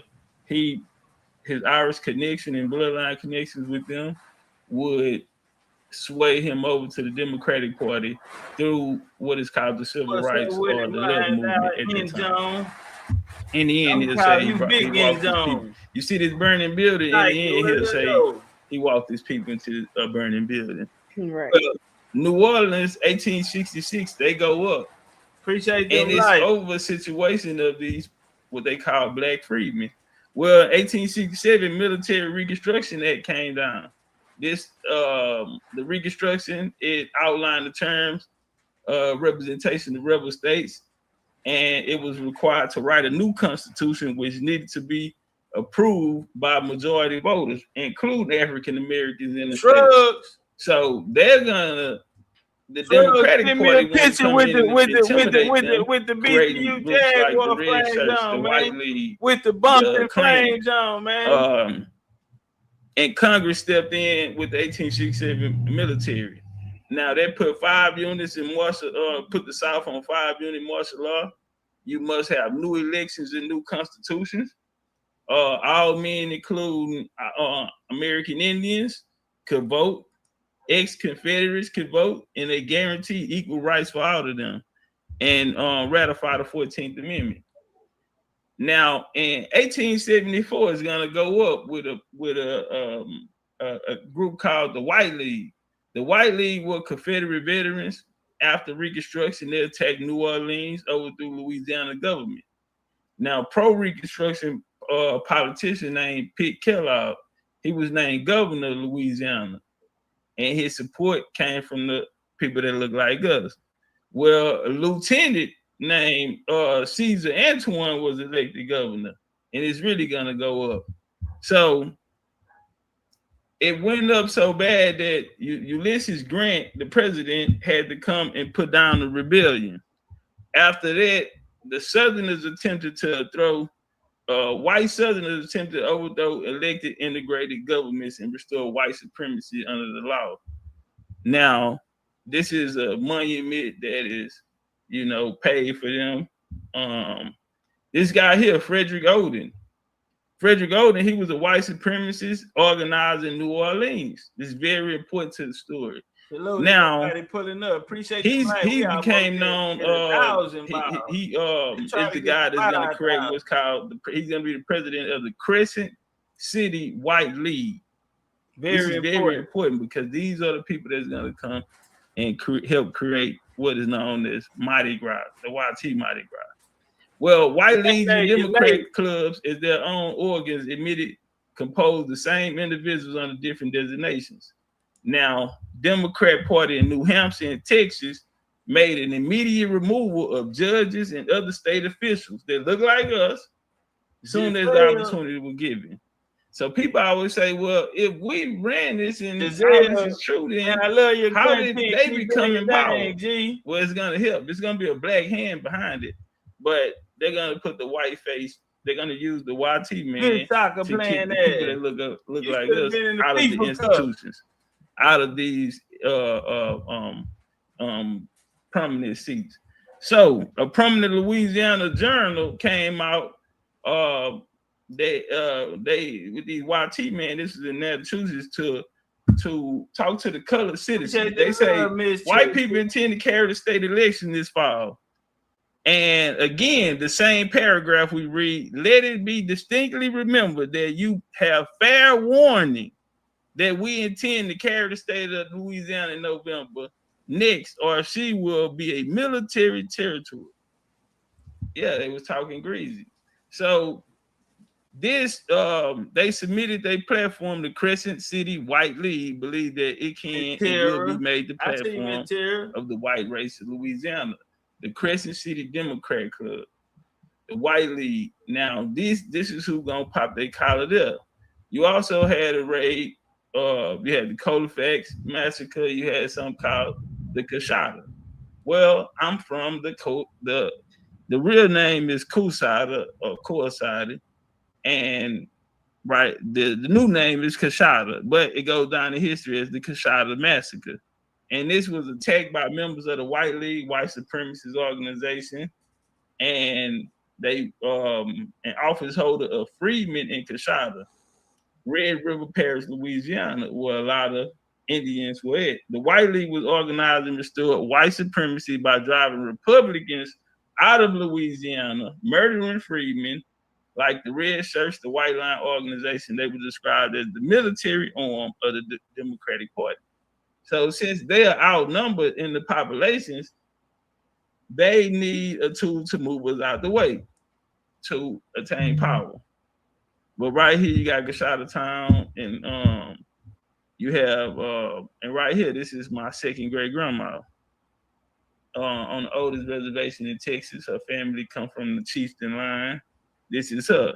Now, I can just point at her and point at myself to let you know that these people look like them. They're calling them freedmen because they're saying that these Coshada people would look like us. Well, at the reservation, the oldest reservation, same place you took that picture when you go there. These are the pictures that they have up in the small place in the back. Okay, this chief was in the 20th century, but they don't look like that today. But I'm just showing you that the people did look like us. Now, where is all of this what's going on right now going to come from? A missionary program. A missionary program called the AMA, American Missionary Association. It was an abolitionist group. Appreciate them like Protestant beliefs. Try to get the fire red. It was focused on the abolition of slavery and African American gaining racial equality, promoting Christian values. They were the most prominent in the United States through the Reconstruction period. Well, today the schools that they created will be known as HBCUs. Have y'all ever heard of HBCU? Yeah. Okay, then. Well, it comes from the AMA. And the AMA, they sponsored Freedmen's Bureau. They colleges like Fisk University, Hampton Institute, circle those because they're going to be very important in this conversation. Tougaloo, Atlanta University, Dillard University, Talladega, Howard University. Okay? CJ, what up, family? Now, in 1866, They founded Fisk University in Nashville, Tennessee. Shout out to Fisk. And they provided education for freed enslaved blacks. In 1971, in order to raise money, they created a music group. Appreciate that love. And now the United States, the group was given the name the Jubilee Singers. Legion Nation went super. During the tour, they changed their repertoire of hymns, popular tunes of the day, patriotic songs, and spirituals, which they became well known. This is gonna be our time. Ain't nobody never Hampton told me told that you much. to circle that. Why Hampton was built for American Indians. You showed that for me yesterday. When the first Carlisle School would be the first boarding school for Native Americans. They would bring the Native Americans over to Hampton to be educated, and we were the teachers. Right here is one of the founders. Y'all see a beautiful lady, American Indian Heritage. Now, the objective was, the thing to be done was clear: to train selected Negro youth who should go out and teach and lead their people further by example as missionaries. By getting land and home to give them, not a dollar they can earn for themselves, to teach respect, labor, replace stupid, the skilled hand, and to build industrial system for the sake and support of intelligent labor, but also they say what so it's a well, in history they call it. Well, the Hampton University and the Lovedale Missionary Institution, African revolt. They were both educational institutions that played significant roles in the education and upliftment of African Americans. Hampton University in Virginia, and also Lovedale Missionary Institution, where my family. They had three. I told y'all this is gonna be very important. We're gonna walk it down. Of one of the bands. So this is how we're gonna get to South Africa. I wanted to show from that Hampton University, American Indian College, and since they were melanated, Fisk University, that was created by the American African revolt. Well, mission schools played a significant role in the lives of Zulu people, particularly during the colonial area, providing formal education, impacting their culture and social structures. So the culture is a learned culture through school, through colonization, through missionary work. It's not something of their own. There's no such thing as an ancient tribe called Zulu. We're going to talk about that today. These schools were instrumental in introducing Zulu students to literacy, English, Western education, and often led to the formation of new elite class within Zulu society. Now, the people that are going to the elite class will be people with American bloodlines or European bloodlines. Hey, hold on, y'all. I don't know if y'all caught that. Mission schools, missionary work in South Africa. It played a significant role in the lives during the colonial era, right? Provide formal education, impacting the culture. If you impact the culture, that means you have brought something you have enhanced it. You have brought something to the culture. They impacted the culture and the social structure. These instruments in introducing Zulu students to literacy. So American Indians taught Zulu in South Africa how to speak literacy, English, and Western education. Please do not let that go unnoticed. And I rock with South Africa, but my favorite African nation is Cape Verde. We'll talk about it later. This right now and not the time. I know the American Indian women but them our long lost cousins. So we, and I'm not touching the coastline of Africa. I told y'all I'm just looking for a new vacation spot. But y'all want to make it clear that we taught them. They are the student. This picture here is a whitewashed virgin. Ain't no YT man out there like that. We see today how South Africans feel about YT people. You feel me? That's why Trump giving them asylum to come over here with a deal that he done made with the dude from Tesla. You did? Yeah. So Elon gave him all that money. Now they bringing over those South African asylum immigrants. You did? But so we know they wouldn't have said that at a YT man talk to them. You did? But if we really go into it, Zulus or a mixed breed. They mix with Black European. That's the hierarchy, and those that assigned into their military, became the tribes in the area. But let's walk through missionary work. It's not something of their own. There's no such thing as an ancient tribe called Zulu. We don't talk about that today. Hey, Rue, I'm with. We bringing them Cape Verdeans home. Zulu it's about time to literacy, to come home. English, Western education, and often led to the formation of new elite class within Zulu society. Now, the people that are going to the elite class will be people with Brazil, American bloodlines or European bloodlines. Now, Lovedale Missionary Institution. It was established in 1824. Now, this is the institution. It provided formal education for training blacks around the Thayun Valley. Lovedale opened its seminary in 1841. And this is the school that's going to be the connection. The classes were taught in English. There were no Afrikaner teachers. Christianity, classic, Latin, and Greek were the main subjects, followed by geography and mathematics. Now, we go to Tennessee, Fisk University. Very important to this conversation. They're called the Jubilee Singers. Now, they were founded by the American Missionary Association to raise funds for the university, they say. They gained fame by touring and performing African-American spirituals. Appreciate that, Terry. To black communities. The spirituals helped introduce a new form of African-American music to an audience in the U.S., Brit, and Europe. Memphis, Tennessee, now, we come here by Dave Cockrell of Gospel Hymns, Minstrel Shows, Jubilee Singers, toward some black South African music. Now we I know we didn't. So, given Great Britain political homogeny in the 19th century, urban South Africa, one might expect American impact on musical life there. So, y'all want to talk about stealing culture? No, we are the inventors of culture. Right.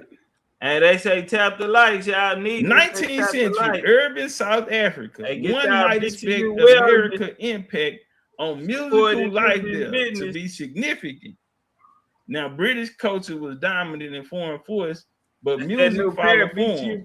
Yet one should not underestimate the presence and the contributions of America, who moved into the same areas even before the British. So we were there before the British. That's what they don't know. That there had been more important musical influence flowing in 19th century America still can be heard today, but the music associated with the time and country is very much in evidence, particularly among the country's black majority. Now, you had something called, aside the gospel hymns, you had American Black South African music culture occurred in two additional. Time out, Chief. We got a question from the audience. Miss Dosey say, so the missionary schools that are in South Africa were the same time as the Native Americans. Yes, ma'am. Africa was colonized late. At the time that the Civil War was being fought over here, they were just making a language barrier in Africa. That's why we don't see the scramble of Africa until around the age of the Dawes Act. That's how late in history that this come. That's why African countries don't get their names until the 20th century, because all of this took place later. The Zulu WARs, those in the 1890s. You feel me? The what they call the Boers War, BOERS. That's 1898. And so, yes, a lot of these people are very similar. Very late in the game. So just like they say, the American minstrel show was first formulated around in the 1800s. Now, what it did was they end up taking it and bringing it to South Africa before even the arrival of the British. So they're not getting British culture, they're getting American Indian culture. Great question, Dosey. Let's walk through context. Something called the minstrel show in the Jubilee Choir. Listen, family. The American minstrel show was probably the first formulated in 1843. Several well-known white musicians who had here though made a living as a solo performer started imitating the music, the dance, the antics of the humor of America black men joined together and called themselves Virginia minstrels and presented a sort of early variety show. The first American and British took the genre, making it popular form of American music entertainment in the mid-19th century. Now, they were in the early entertainment, whites were in blackface. So this is what we gonna get. This ain't got, the blackface ain't got nothing to do with us. These are white people imitating our Jubilee singers and minstrel shows. So they're gonna come in and create something called the Virginia minstrels. The Virginia, and that's they'll use whiteface who wore additional makeup to make their red lips and their eyes. They're dressed sort of shabby, ragged, and despite Southern to depict Southern rural slaves, not South Africans. Check the stereotype Northern urban blacks, the troop arrayed, and other minstrels formed the choirs and played banjos, guitars, fiddles, certain triangles, and other instruments. The same thing we see the Zulu do in their coon parades that they're saying we're copying from them. But let's walk and talk about it. Now, the genre was introduced in South Africa surprisingly early. Now you heard the Durban, for example, the American Minstrel Show. It first appeared 1865, and then 1890 it included Harvard Branham Minstrel, the London Minstrel, and American Ringers. Now, this list is surprisingly both for the number of the quality of the troops, some who were already known having made them. Now, Rick, I got 3 pages. This is just one of the others. Now, we got 3 pages. Make sure y'all subscribe to all 3. In a few pages, the first Christmas cape of Molly Crowder of young niggas with drums and bands, past choirs, which sounded like a blend of Roy McGregor of Marching Through Georgia. So they're gonna take our songs. Whenever and whatever degree the Malays observed American popular song, that fact remains that the product that they wrote, the Coon Carnival, which is in South Africa, they talking about, even its name is borrowed from the American minstrel use. Come on, somebody. Can I get an amen? Amen. That makes sense too. Yeah.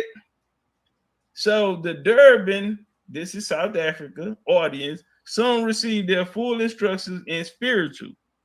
The Virginia Jubilee Singers concerts there, the choirs resulted of a movement in the United States. Now, you had a guy from Hampton Institution in Virginia.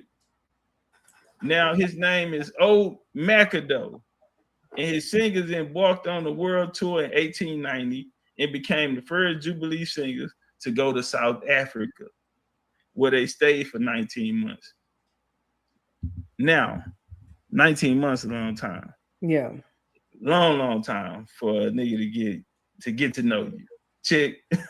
So the spirituals were fine in American blacks, but not for Africans, who in their view were too close to Bush and comfort.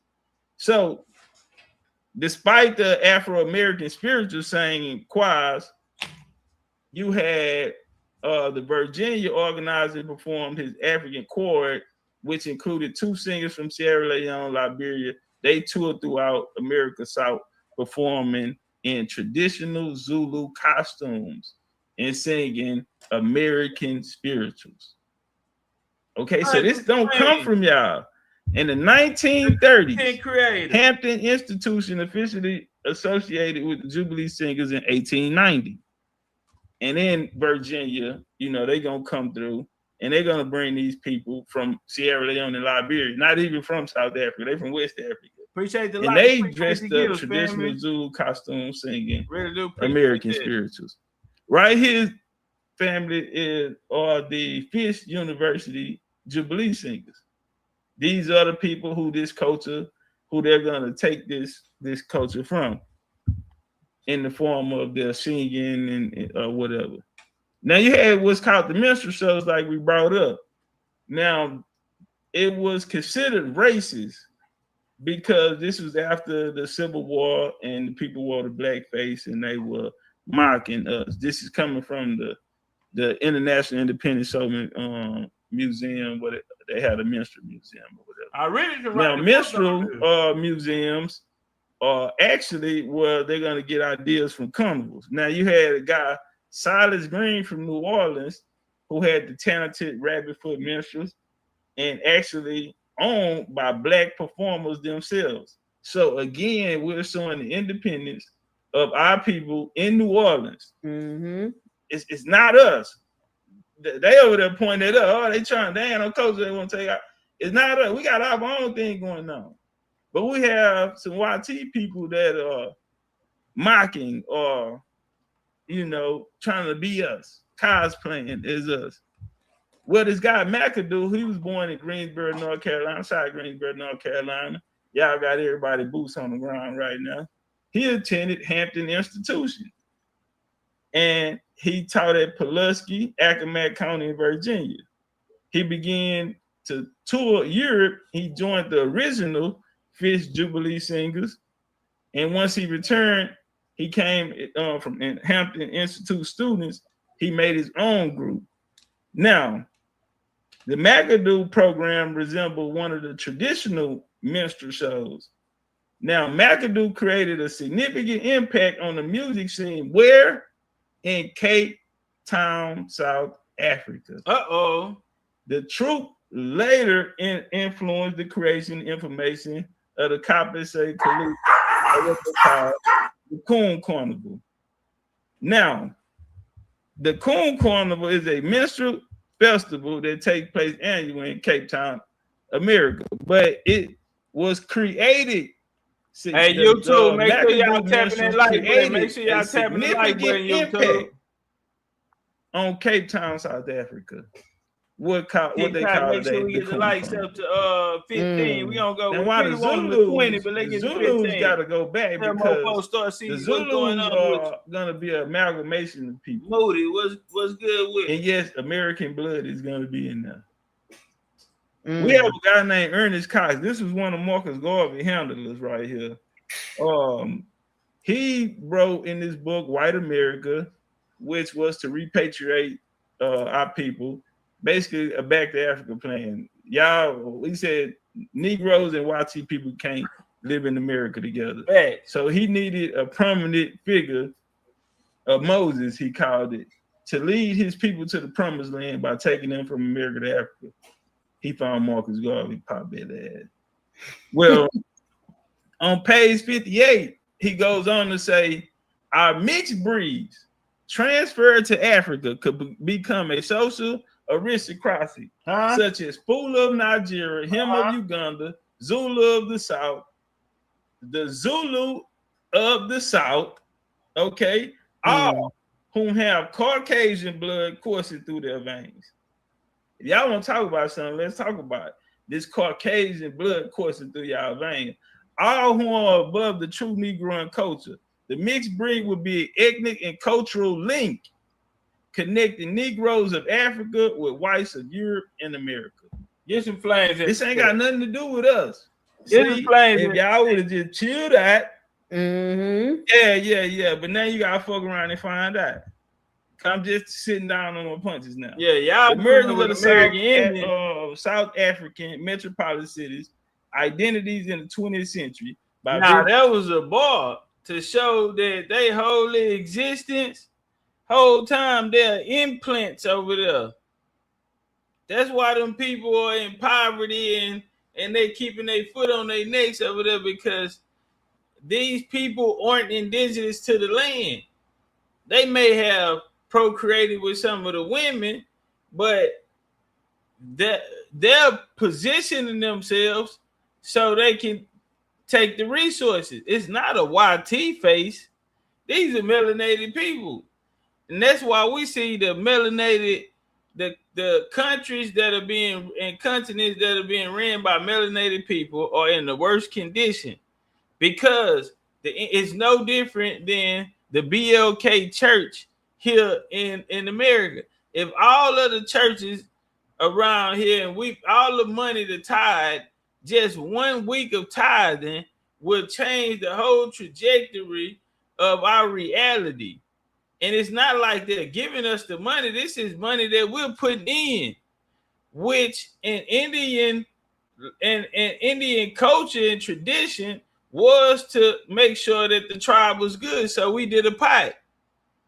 So when you're tithing, if anything goes wrong with any member that's in here, together collectively, we're gonna take care of them. If they're going through something, we're gonna take care of them.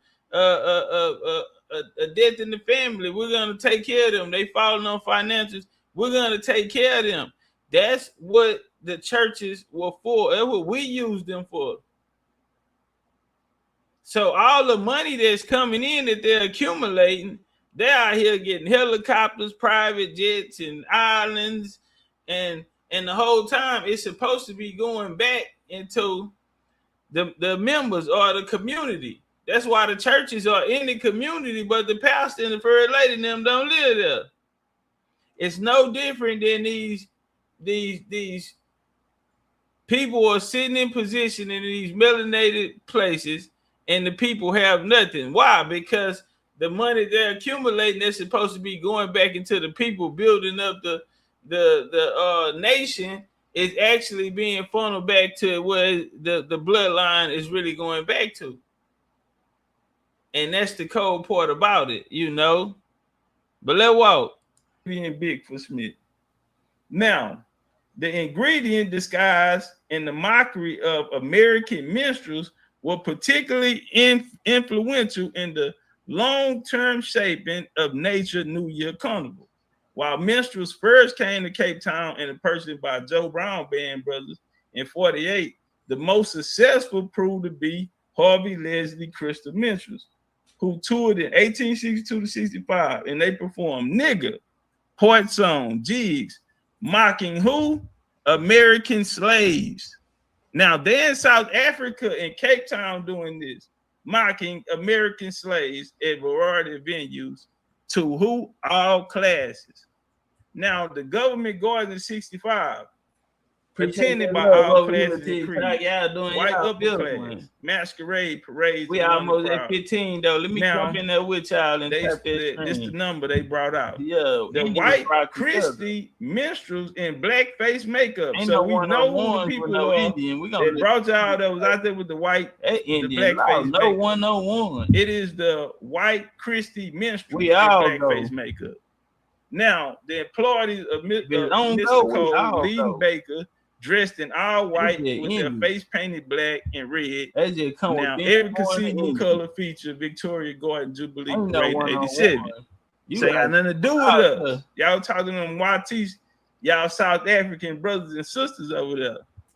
Now, the almost 5 years, the African American Old Macado Virginia Jubilee singles in South Africa. We don't get tired. 1890, listen to 1898. We was out there for 8 years, brother. You big and sisters.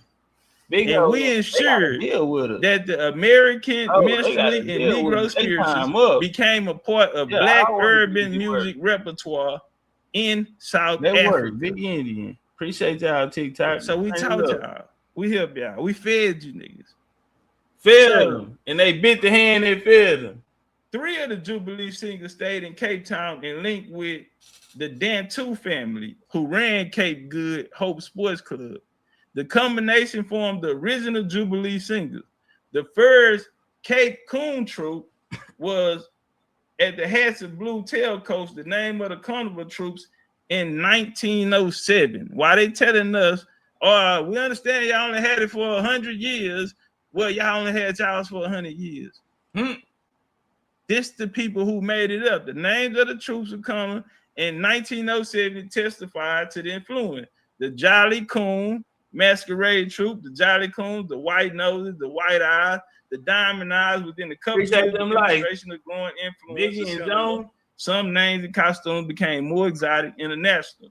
The 1909 carnival featured the Spanish Cavaliers, British or American songs sung by carnival participants were learned at mission school. Wow.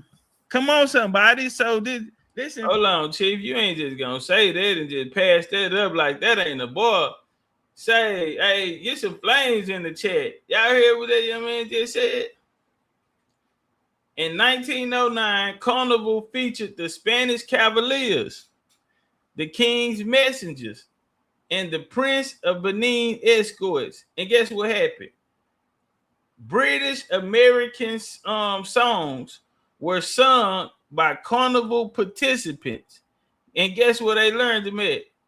And they were learned at mission schools. So you know the NAs or the Plain Janes, the NA, they went to boarding schools. Everybody going to these schools, the Africans. When the CMS went over there, first thing, the Quakers, first thing they do, give them education. So they're using the blueprint that they used here and use the facilitators from here who were Indians to go over there. And it's so cold because these things were learned in mission schools, concerts, the circus, and music hall. The latest success of the concert room is reproduced immediately on the streets of Malay. And so that's where it's gonna take place. But again, understanding, because this when South Africa was popping it, we stole something. Say, man, we're American, we the greatest thing since cake and ice cream, and there would never be another. Yeah, we literally out of this world. That's why they gotta poison the food, the air, the water. That's why they gotta give y'all them shots when you're a baby. They trying to take your superpowers. We are them. We really like that. In 1907, testified to the influence. The Jolly Coon Masquerade Troop, the Jolly Coons, the White Noses, the White Eyes, the Diamond Eyes. Within a couple years, the demonstration of growing influence of cinema. Some names and costumes became more exotic international. The 1909 carnival featured the Spanish Cavaliers, British or American songs sung by carnival participants were learned at mission school. Wow. Come on, somebody. So listen, fam, we out there with y'all. We out there with y'all. Some of our people stayed back with the elite family that was there, that started to hold these coon carnivals. Now, the culture that was given to y'all, British, British or American songs sung by carnival participants were learned at mission schools, concerts, the circus or halls. The latest success of the concert room is reproduced immediately on the streets of Malay. So y'all learned this in school like the Native Americans learned it. Now right here, Vu, you think we in New Orleans? Yeah. We in Mardi Gras, but shit, it's South Africa. Right. And he got the instruments and everything. I mean, they got the paint, the hat. I mean, right here, where we at? Wow. Yeah, what we at in New Orleans right here? Man? We on Canal? Yeah. Even the colors, even down to the colors. Come on, somebody. You see the umbrellas back there, huh? And the umbrellas, and look like the outfits and everything. The Listen to me. To the suits. The suits, yeah. That's their king and queen? Yeah, there you go. Wow. Yeah. Okay, now, well, yeah, we were down. We in the French quarters. Hell yeah. It's that Tuesday. No, they on some second line. They acting like they put second line. He got the gloves on, everything. Y'all about to do second line, fam. Hell yeah. That's definitely New Orleans culture. Everything you just showed is all New Orleans culture. We in South Africa, though. They say we got this from them. They are really doing their big one. I mean, down to the colors. Now everybody know that y'all. Purple and gold. Come on, man. That mighty God. I mean, hey, you know, everybody got to get back on that one, you know. Yeah. And that face paint, Topcatz, is Skull and Bones. Right. It's very similar to the Skull and Bones in New Orleans, if people know about them. Exactly. And see, I took some slides out which went into that. How the YT men, they came in their minstrel shows, and they used to use the Skull and Bones and all of that and paint their faces like that. And even use them as instruments to hit the drums and all that. And they were mocking what they were seeing. Yeah, the Southerners down here. Oh, now we back home. Now you know we at home. Now. Yeah. Oh, okay. This is how it's really supposed to go. Now we at home now. Hold on. Cause now we're at home now. This is how it really supposed to go. Wow. Now we're in New Orleans. Shit. Now we back at the highs. Wow. That's crazy. I didn't realize it was that similar. Down to the suit, the hat, the everything. They just don't have the feathers. I'm about to say them feathers is a defining situation there because they ain't got them feathers out there. They ain't got the feathers. They ain't got that royalty. You know, they ain't masking beads. You know.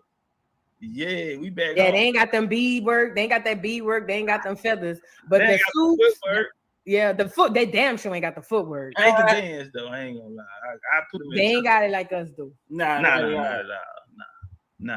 all. But this was they were trying to do because when we went back, this was what they looked at like. Creed. And so, what's up, little bro? I don't even know if they understand what's going on. This is what we've been doing. Y'all got our same instruments, you know. We just watched them do the same thing.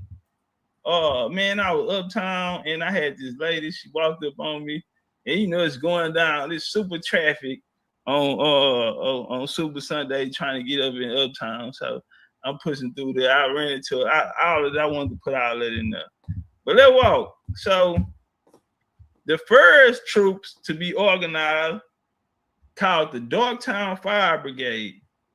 This troop can be traced back to the Dantu brothers. Now, if you remember, the Jubilee singers that stayed in Cape Town, some of them, when they went back to America, some of them stayed. They stayed with the Dantu family, who were elite family there. Now, the first troop can be traced to this Dantu brothers. So, and he with the Jubilee singers. The forebearer, still active today, Good Hope Entertainment and Mr. Carnival's Association. They met members of the Virginia Jubilee Singers, a group of African-American minstrels touring South Africa, and formed what is traditionally considered as the first Cape Town coon troop. So what are we talking about? They met people from Virginia who toured South Africa, and they formed what is traditionally called the first Cape Town coon troop, the original Jubilee Singers. They soon changed their name to the Dogtown Fire Brigade. That's why y'all don't know it's us, because y'all calling it Dogtown Fire Brigade. When the following year, Cape Town Fire Chief, they ended up promoting him or whatever. But historian Nigel Warden, so they talk about the date change of it. And now, today, it is known as the Coon Carnival. As a matter of fact, the South American-born bishop, he is with the AME Church. He's the first South African AME Church pastor. AME Church come out of Philadelphia. And he waited in South Africa. Now, what he gonna do is organize a grand pageant for emancipation. And so in December, it was no longer a popular festival. He presented January 10th, 1935. That's during the New Year period. Now, Cape Town, at night. Same tradition. Like I said, I'm coming through Uptown. I wanted to put that point in there to show. But they talk about in Cape Town opposition dramatically. They Spain, Trinidad example, where they had devil-like creatures hunt the first night of the carnival, chasing people through the streets, me and Doc sitting on them. You also had they had something following that. The coons appeared in colorful costumes, shiny, satin, dancing in the new year with the energy. Let's walk. My thing is this: we've been doing this. See, they can't just point at New Orleans and say, "Okay, that's where it's coming from." No, homie. When you look around from South Central to the Gulf Coast of America, homie, this is our culture. This is what we do. This is how we get busy. So a list of Caribbean carnivals around the world. This is a culture celebrated annually throughout the year in Caribbean islands. Worldwide festival. Period. Worldwide festival. Everybody do this. So if you saying we stole something, then how is everybody doing it? Right. Let's walk. So this them doing their thing. You think they're in South Africa. We in Trinidad and Tobago. We all in Belize and Jamaica. We all in we all in Mexico with it. What I'm trying to tell them, Mardi Gras ain't nothing new to us, homie. They talking about a Zulu Coon Carnival, which was created through that white Democratic, as the white Democrats tried to pose themselves, they came up with something called the Crew, Krewe. That's where it's originally gonna come from. These are YT people. That's why our Mardi Gras days, or when we celebrate, not on the same day that they celebrate. They are cosplaying us. And then we come out on Super Sunday. Then we pop out on St. Joseph. And let's walk. And what we're doing is celebrate the new year, bringing in the new year. That's why a lot of them are happening on the same day or around the same periods. And celebrate bringing in the new year. But Mardi Gras roots predate the French. So what did people talking about the French brought? Oh, they got it from Paris. What is you talking about, nigga? Mardi Gras roots predate the French. Many see a relationship to a ancient tribal rituals of fertility that welcome the arrival of spring. See, it's a method to the madness. We not just out here for nothing. It's a method to the madness. So this is something that is ancient that the indigenous people here did in these areas as a ritual of fertility to welcome the arrival of spring, the true new year. Now, the early church fathers, they came through and broke it up. They called it pagan. And then the carnival was created as a period of time around the season of Lent, through Catholicism. In the 1700s, the balls, the feasts were held in New Orleans under the French rule, but later banned by the Spanish governors. The prohibition in 1803, they were able to continue on with what they were doing. This 1803, so it's not 100 years for us. It's 100 years for you, though, but not for us, because we've been doing it before the European. Right. Yeah. Now, we go to Floodline Community. Hold on. Katrina by Jordan. Most historians date the Mardi Gras tradition to reconstruct, while some trace us. Hold on. Y'all heard that, huh? I want to make sure y'all heard that. YouTube and the TikToker family, indigenous family over there, y'all heard that?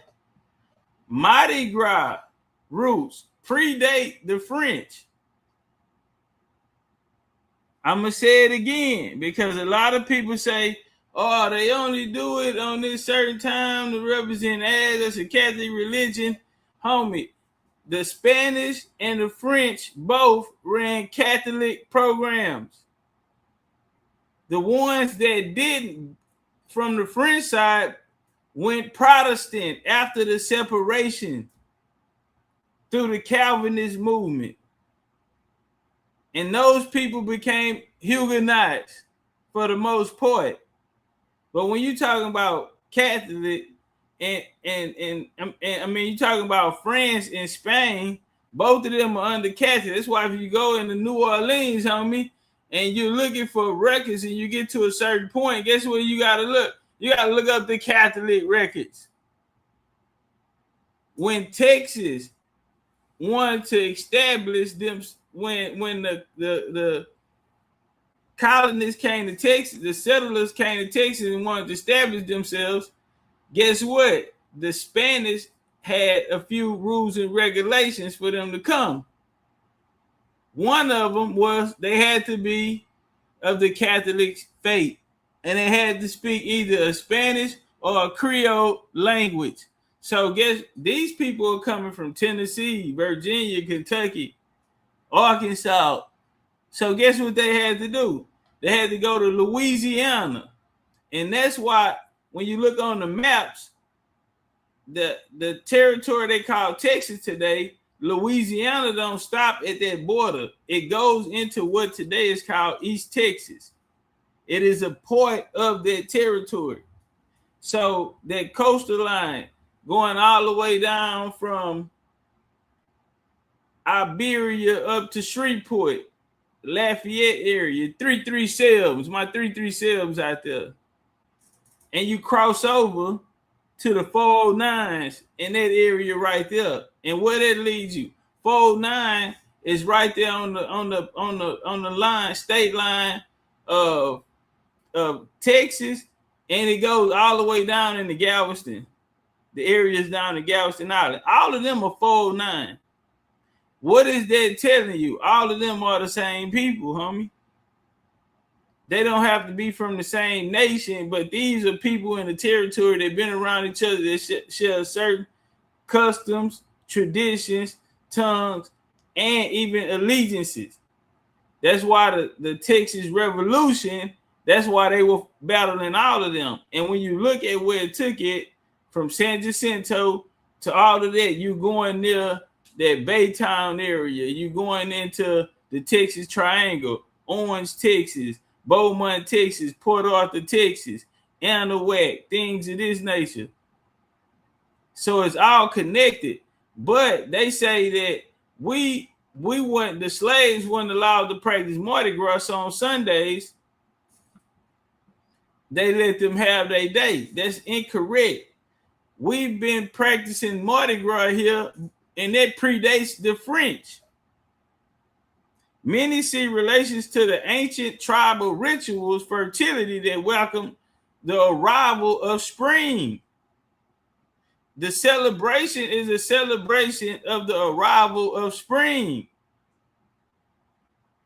Ancestors of the celebration like the hold on, come down, like that was held in Rome. Okay, that was held, these are traditions that were held in Rome. The early church fathers realized that it was impossible to divorce the new converts from their pagan customs. That's why I say they didn't change too many things on how we operated in church. What they did was inserted the Bible and put a curriculum with it. Because it's hard to come and change a person's customs and traditions. That's how we know we're not speaking nobody else's language. That's how we know we're not dressing like no one. And we still hold our same customs and traditions. Now, what may have changed was the geography. But wherever we went, we brought that culture with us. So the church fathers, the Catholics, they said, man, it's impossible to stop them from their customs and cultures that they've been doing it so long. So instead, they directed them into Christian channels. And the carnival was created as a period of merriment that would serve as a prelude to the potential season of Lent. So they're gonna let you practice it and even practice it on the same days. They're just gonna change it to something. They're gonna change it from what we celebrated as the arrival of spring to something that they call the season of Lent. Now in the late 1700s, they held them in New Orleans. Under French rule, mass balls flourished and were later banned by the Spanish governors. The prohibition when New Orleans became an American city in 1803 and 1823, the Creole populace prevailed upon American governor and balls were again permitted. 4 years later, street masking was officially made legal. Because what they did was, since they couldn't control or stop the customs, what they did, they said, okay, we'll let them practice it. And then they wanted to outlaw it. Because when you're trying to get control over a territory and the culture and the people are so immersed in their culture, you can't change them. So they don't assimilate well.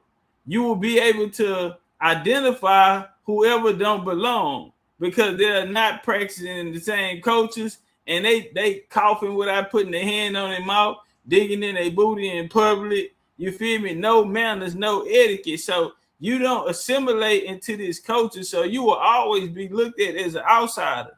So one of the things they tried to do was, since they had implants there, was if we take the masking and we take the culture away, then we can assimilate at a faster rate. Well, that didn't work, because still to this day in New Orleans, after Katrina, after everything that had happened, they are still coming out there and they still had that pride and they're still ripping their culture and tradition.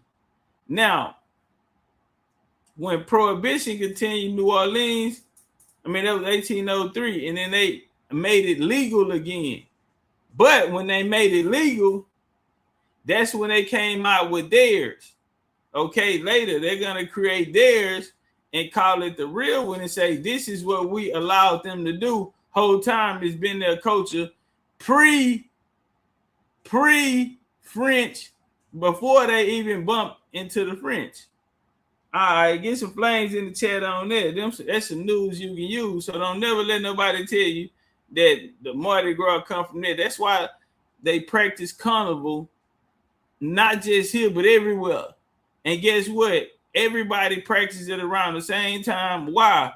Because in indigenous culture, it was the rituals of fertility, what they called it, which meant the arrival of spring. We are agricultural people. We are one with nature, homie. Let's walk. Prohibition in 1803. 1803, they were able to continue on with what they were doing. This 1803, so it's not 100 years for us. They get 30,000, but not for us, because we've been doing it before the European. Right. Appreciate the like. Appreciate the. Now we go to Floodline Communities. Katrina by Jordan. Most historians date the Mardi Gras tradition to the Reconstruction area, while some trace the roots far back as the mid-1700s. Now, we do want to throw in Mobile, Alabama, and south of Mobile, Alabama, because they also had Mardi Gras too. Mm-hmm. Now, they'll say they're the originators, and after the flood hit and the French moved, but that's not true, because we practice it as we see before the French. So Mobile, y'all was active, shout out to y'all, folk. But y'all can't take that from the NO. So yeah, we've been doing this shit, nigga, too long. Yeah, it's funny. I don't mean to cut your wisdom, but all my life I've been taught that it comes from the French and from Catholicism, and that's why it lines up. Fat Tuesday is always 40 days before the Passover, and or Good Friday. I'm sorry, and stuff like that. They made it seem like the French came over here and gave it to us, but I always thought it was funny because even when you look at our talking about Black Mardi Gras traditions, it's similar to a lot of the stuff in the Caribbean, in other places. So I'm like, well, it had to be a part of it that we already had if we still do, and our you've been there, our culture runs so deep. Like we ain't making nothing up. And it's my picture right here. Yeah, I took this. Yeah, like it just can't be. Mardi Gras right here. I mean, at St. Joseph. Now it was Super Sunday turn up. Yeah, but I feel you, and even I just wanted to get on Mobile ass too, because they gonna come out here and try to say, "Oh, we did it first." Hold on, say it, chill out on me. Cause they saying the hurricane came, and so the French moved the capital from Mobile to New Orleans. That's not what, but you gotta understand something. We were doing it before the French, so that take the French out of it, and they take that bullshit y'all talking about. We can't folk, nigga. Y'all doing it, we doing it. We doing it right. Yeah, we can't. Yeah, that walk. So it's a beautiful collection of complicated intricacies. The rituals, 2 tribes of gangs meet in the street in full costume and challenge each other. Different members pose threatening issues, challenging songs, words, movement, engaging in performance, battle feels dangerous, even though it mainly involves singing and dancing.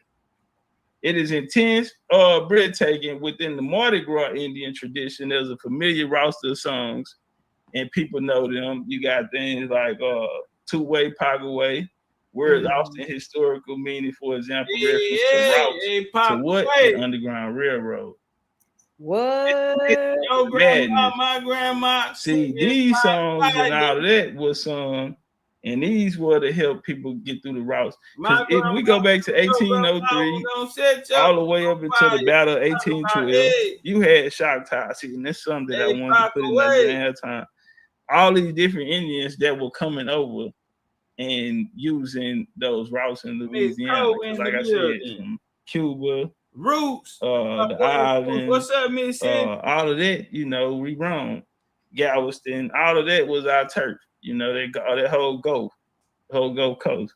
So yeah, it was used for Underground Railroad, and it served as a signal to what is happening in the confrontation between the gangs. The meeting of Indian gangs used to involve actual physical violence, but legend has it that the violence broke to an end with the efforts of the OG, Addison, Montana, aka Big Chief Tootie. Yeah, best ever did he got away with it. Yep. Tootie was the chief of one of the tribes. He became known as the. Hold on, shout out to Big Chief Monk. We gotta give Monk his credit too, and all the other OGs too. Chief of the Chiefs, and he's recognized not only for his skills at costume, his performance, but also as transformative and unifying effect on the entire community and tradition. So he came out and said instead of fighting, that he improved it to going to what seemed like our stories, boasting, relating history, context. As with New Orleans tradition, some convergent gender roles subverted the highest praise you can give a male Mardi Gras Indian is call him the prettiest. So OG Tootie came out there and say, what are we fighting for? What we fighting for? It's about who the prettiest. Beat me, yeah. Beat me in the skill. You gotta talk that talk. They be putting the words together, Yes, indeed. Yeah, so beat me in that. This is a non-contact sport. Who is the prettiest? Cause see, you ain't even gotta really be beating, or you could be using cheap material, or you ain't even tried. And yeah, who the prettiest? You show up and so they changed the whole game. Shout out to Tootie. It's funny, I don't mean to cut you, but it's funny because when they challenge, that's the first thing they be saying. Oh, I'm the prettiest. I'm the prettiest. That's all they say. Big Chief, I'm the prettiest. You ain't prettier than me. They always say that. Yeah. And another thing too, that Pocket Way, they have a song in New Orleans that's old as crap, but it goes Pocket Way. So I didn't even know. I didn't even realize that was my grandma. Hold on, y'all sing it with me if you know. Sing along if you know the song. My grandma, your grandma, sitting by the fire. My grandma told your grandma, Don't set your flag on fire. We're talking about Pac away. Now check me out.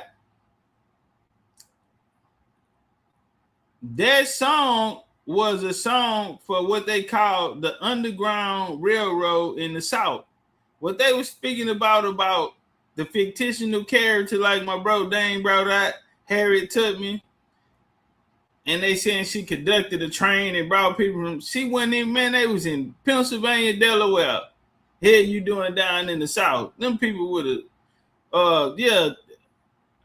had her pocketbook with them, coming down here with their foolishness.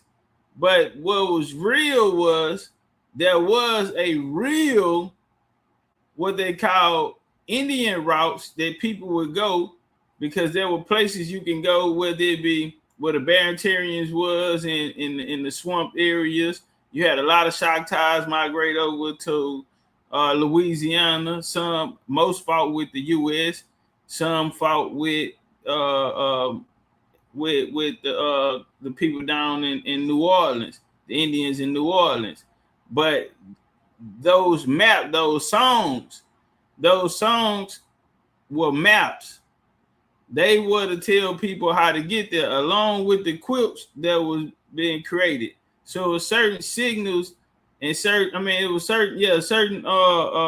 symbols that they placed on them in certain patterns, which will show you the way, what trails to take, what places that they had a perimeter set up in, and these were ways that our people moved around. So those songs like that, A Pac Away, those songs like that were therefore those were revolutionist songs. You know what I'm saying? Those were things that we helped doing the battles. Connected to, shout out to the matriarch, because that was the matriarch that came up with it. Let's walk. Underground Railroad and all type of other stuff. That's deep. Like I was telling you the other day, what's mama name? The one they put the doors by her daughter's house or whatever, the voodoo lady down there. Oh, Marie Laveau? Yeah. Marie Laveau. She used to help the slaves get away. Yeah. Mm-hmm. So that's why they tried to put that bad name on her. But she actually was an American Indian herself. Yeah. And she helped them with the routes. And she did put that voodoo on them niggas, on them other people. Yeah. So that's why they mad. Yeah, wow. Let's throw that in there too. Money making Mitch. Now, past kings of the Zulu have included Louis Armstrong and Spike. Mm-hmm. Somebody got to sell that shit. I mean, somebody got to do it. Well, I just say that because they allowed a lot of small hats to come take control. Like the small hats ain't taking control over the music industry just today. Back then, a lot of our people then were compromised. And that's why, as great as their music was and how humongous their impact was, they weren't as wealthy as they were supposed to be. But everybody, Zulu is basically like a class system, a caste system with these bloodlines. Keep these clubs there. You can't just walk up and say, I want to be Zulu. Who your people in them is, boy? Who your mama in them is? Who your dad in them is? It's almost like a Eastern Star in the Freemasonry. Like you have to be blood related, to get in. But that walk. And most white crews, because these crews are the ones who did it, they remained segregated until 1992, when the city council held hearings on the issue and ruled in the use of municipal resources parade in Mardi Gras. They had desecrated. But the Comas was one of the white crews that chose to stop parading rather than integrate. Because in 92, they told them, hey, y'all got to quit making it being separate. So you had the Cosmo crew. They gonna, instead of putting it together, they just not gonna do it at all. But the Cosmo crew are the people who brought in the Zulu, the name, the title. So it's not us, South African. Y'all gotta look at them white tea people. Y'all sitting up under their ass over there. Mm-hmm. Yeah. And they brought y'all there through these missionary schools y'all went through. Y'all learned our customs and traditions. Something that we've been doing from time immemorial. But they can't even date it. Like I said, it's before the European.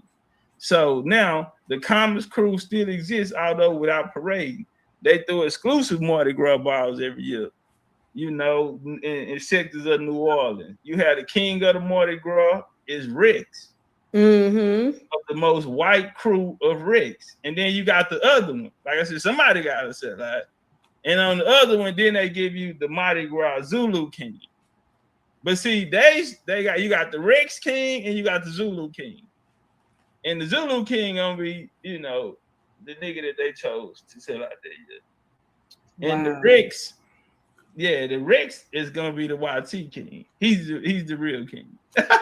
Right, because I was saying before you came on, Rex #1 today still is all white. Ain't no niggas in Rex. Nah. They might say it is, but I ain't never seen them. I just left Mardi Gras. And on top of that, when Mardi Gras Day come, Rex go this way and Zulu go to the hood. You hear me? And which we cool with, because you know it go down in the hood. We rather have Zulu in the hood. Yeah. But Zulu is the original. The Rex came to write the story over it, because remember we said in the beginning that they started to cosplay them, you know, dress up. Then they even tried to go as far as to administrate laws to say that they couldn't do it. But once they seen that the culture was so prominent and the people was gonna do it anyway, they said, okay, to get ahead of this, we'll create our own organizations. We'll try to bring in some of their heavy hitters to go along, you know, to put a face on it and establish ourselves as exactly what they're doing. And once they did that, that's why they wanted to keep them separate. Not every Zulu king is in cooperation with them, but a lot of the Zulu kings do hold bloodline to people that did sit down and were aware of the true reason why that sector was created, and it was to undermine the true traditions that was taking place down in Forest Carnival, so on and so forth. Rex go that way by the convention center, and Zulu go back to the hood by the bar. Yeah. So it comes from the crew, the comers. And since, you know, like I say, the Rex is the real king. It's just like the Masons, because they're gonna also be a part of the Knights of Columbus. Now you have a black sector to the Knights of Columbus called the Knights of Peter Clavis. A lot of people in New Orleans, Knights of Peter Clavis is, we had the early migration of the Catholic Church, Knights of Peter Clavis, and the Columbus. They're gonna send a lot of people from New Orleans to Houston, and they're gonna come to Fifth Ward, Houston, and they Asheville Gordon, Jensen Drive. Yeah, and a lot of those areas there on the north side, right there in Fifth Ward area, they're gonna come there and bring a lot of that culture there as well. But they didn't mix. In the beginning, they didn't even mix. But they used to sell boudin and different things like this here that we'll go by. But yeah, they didn't mix. Anyway, now you wanted to get that understood. Rex, of the most white crew of Rex, which parades on Mardi Gras Day just after Zulu. People say we're one, New Orleans, said political advisor Vincent Sylvan, but we have two kings of Carnival. Take away King Zulu or King Rex and see what happens. So they're establishing that it is two different ones. Now, the cultural traditions in Black Mardi Gras play a defining role in the holiday. Many New Orleans, they encompass everything from the crew of Zulu and Mardi Gras Indians to the skeletons who parade in the morning, were allegedly devised in 1800s, a way to scare children away from bad behavior. The baby doll's grown woman dressed like sexualized Victorian era doll. Traditional rumors to being started by sex workers during the era of prostitution and decriminalized in New Orleans. Now, the Zulu Aid and Pleasure Club first parade of the Zulu crew in New Orleans. Appreciate the likes, y'all. We got that's why they 30. say, Let's get to 35. Y'all, we understand y'all been practicing 100 years. We feel y'all, but y'all gotta stop. Y'all stealing out. So William Story was the first crowned Zulu king, and that marks the history of the crew of Zulu history in Mardi Gras. Totally opposite from us. Now we do gotta remember that it was a black elite or a people that look like us, elite class in New Orleans. We have to remember that. Yeah. Just like you got the black Masons, you got the white ones. Mm-hmm. The floor is a checkerboard floor, is black and white. Mm-hmm. They're always together. Each one gonna have a different branch.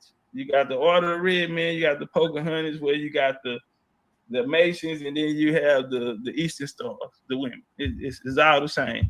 As we see here, he has a Masonic symbol. You see the guy in the middle? Yeah. He has the Masonic symbol on, so we know there's some Masonic shit that's taking place. Can't get amen that walk. Now, the first formally organized Cape Town Minstrel Carnival, known as Kapase Kaloops, was held in Greenpoint Track in 1907. So the Zulu came 2 years later. Y'all should just 1907. What are y'all talking about? But we've been doing this. Y'all are using something that YT people brought y'all through mission school. And some of our people involved too, we admit it. But y'all took this on the culture. So right here, this is a magazine from them. Cape Town Minstrel Carnival, celebrating how many years, boo? 100. And how many years they said we had it? 100. Oh, okay. But the fact that they even using the term minstrel should be enough to tell you that it's coming from us, because the minstrel shows and stuff came from over here. It wasn't over there. We took it there. We see who took it. We naming names. The Cape Town Minstrel Carnival of Kapase Kaloops evolved from celebration of enslaved community, and tell them about McAdoo. And it was inspired. Can you read this for me? I don't want nobody to say. Where you at? It was inspired. Yeah, turn up. Wait, I'm trying to. Okay, let me go back. January 2nd, and was inspired by American minstrel shows that visited the Cape.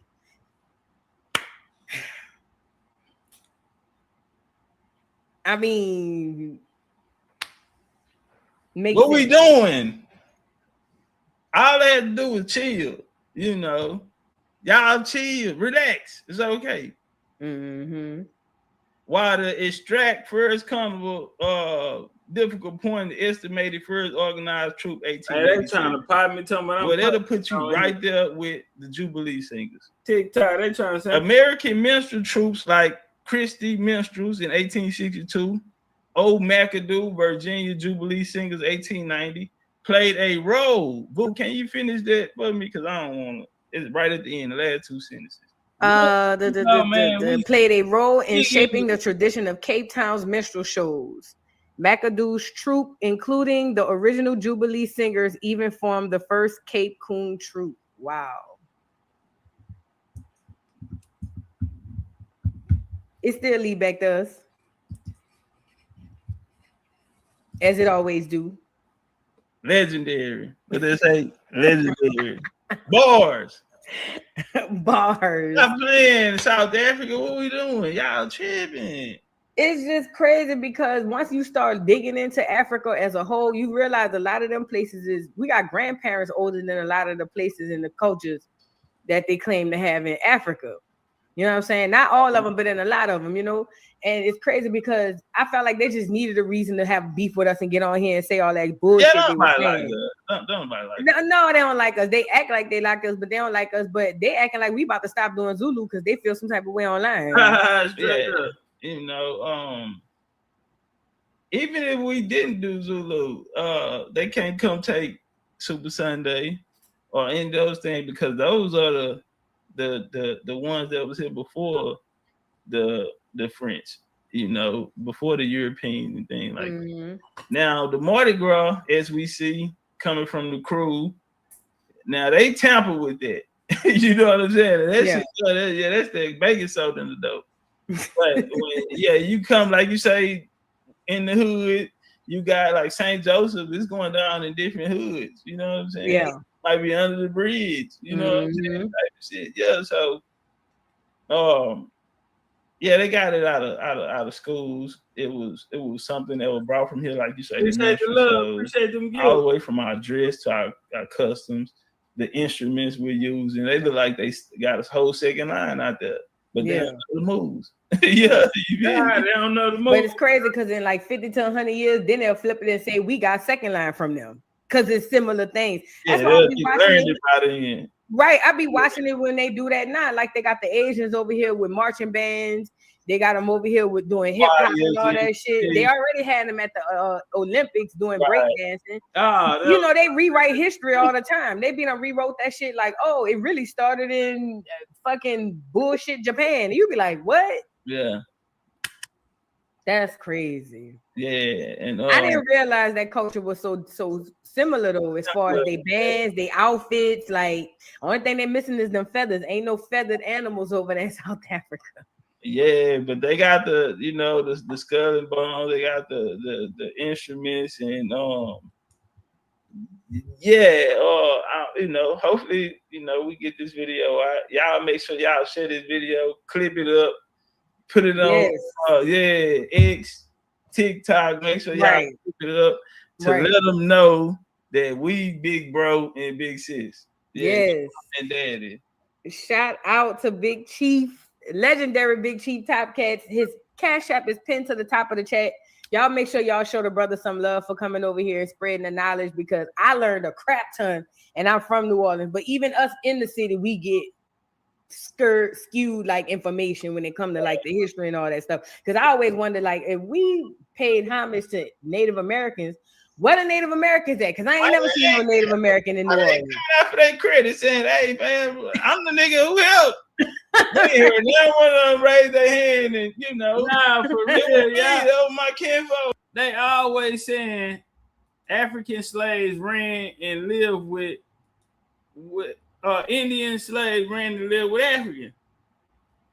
But the cold part is, still to this day, we haven't had one native chief come out and say, hey, look out, fam, that was me and my family and my tribe that helped out. Nobody came out and said, I need my credit because I'm the guy that they talking about in the story that helped these Africans run away and let them join our tribe.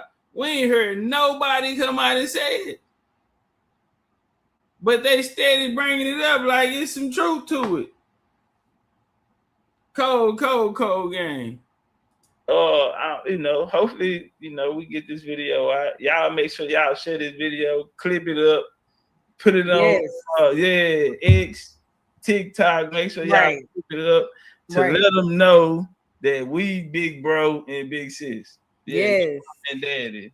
Shout out to Big Chief, legendary Big Chief Topcatz. His Cash App is pinned to the top of the chat. Y'all make sure y'all show the brother some love for coming over here and spreading the knowledge, because I learned a crap ton and I'm from New Orleans. But even us in the city, we get skewed like information when it comes to like the history and all that stuff. Because I always wonder, like, if we paid homage to Native Americans, what are Native Americans at? Because I ain't never seen no Native American in New Orleans. Coming out for their credit saying, hey man, I'm the nigga who helped. Then one of them raise their hand and it was me, that was my kinfolk. Nah, ain't nobody said nothing. So then when we look on the slave schedules, on the census and the slave schedules in Louisiana, slave masters, all of them have a B by their name. Yeah, all of them got a B by their name. The first slide told you Louisiana was full of black slave masters. So let me ask you a question with that. These black slave masters, were they like the Kunta Kinte beating your slave master, or was it a status thing as well? you know, they were landowners, they were plantation owners, they were into commerce and trade. You know, it was work. As we see, once you know, they've been brought over the coolies, Asians and people from India to work on the sugar plantations in Louisiana, right next to Indians. So even like foods that we eat, that y'all make down there, and they try to say that they come from Chinese people. Nigga got drunk one night and he fed him. Man, come on, fam. If it's not on the menu in China, then it didn't come from China. Right. Fact. Stop it. Because when we go to Mexico, we know all this is made in Texas. They call it Texas today. But when we go to Mexico, ain't none of this shit on the. It's a Mexican restaurant here, but because they don't want to tell you it's avocado. But when we go down there to Mexico, ain't none of this shit that's in the Mexican restaurant on the menu. Right. Thanks. Everybody playing with us. Appreciate the life. Appreciate because I know my tribe on my mama's side, they originated in what's now Mexico. Like hundreds of years before them folks come over here, they was over there in Mexico. So and I know they got black Mexicans out there now. Yeah, you know what I'm saying. So it was empires. You know what I'm saying. We were niggas knew when hurricane season was coming. So we finna go. Yeah, we knew hurricane season coming. So a lot of our people bi-coastal, we ain't just sit in one spot. You know what I'm saying. We moved around. So we was back and forth. We have minerals and resources over here that they don't have over there. And so they find it in the but yeah, that's a connection. Cortez, he said that the people in Alabama and Louisiana are the same people he met in Mexico. God damn it. You know what I'm saying? So yeah, we know this the same people. Even when you go into the languages and all of that, the style of building for the mounds are similar to the buildings, the infrastructure in Mexico. So and them Indian outfits too. They be having a lot of Mayan and Aztec design on them and shit. So the more they Indians, especially when they wear those halos like on their back, if you look at Virgin Mary or them, you'll see them on the candles or whatever, and shit have like the little glow, the little aura behind them. Well, the Mardi Gras Indians, they wear that.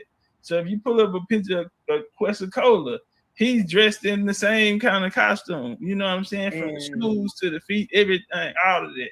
When they put the boots on, how they do their shoes, and they're not even looking at Mayan or Aztec. No, you feel me? This shit is coming straight from them. Like they said, it's intertwining them. You know what I'm saying? It's in them. It's in them because every year they gotta make brand new costumes. Yeah, I gotta come brand new. I gotta be the prettiest. Yeah, so they come like up we in with the this same clothes in 2 days in a row. We can't. Right, and they don't even know how they coming up with this stuff. It took some people in my chat when I pulled up some Indian. They were like, "Oh shit, that's Aztec design or Mayan design," and I'm like, "Oh snap, it really is."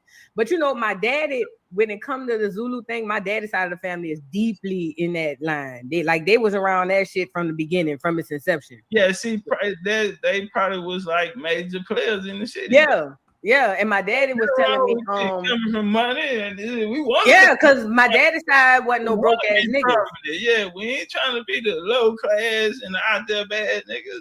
Nah. And that's where I was going. My daddy said it was a status back then when you was a part of these clubs and these associated pleasure clubs versus, like, you know what I'm saying, like the Indians, that was a status. Like all that, he was like, it, like you knew who you was economically and socioeconomically through what crews and what you did. So like he was like, if you was Zulu, niggas know you wasn't no broke ass niggas. You wasn't just no educated, because you had to have money to get in there. Still to this day, you had to be one of the ones, and you had to have so and anybody about to say, and it's bloodline, because any nigga can't walk up to Zulu and say, I want to get in. It's got to be through the blood.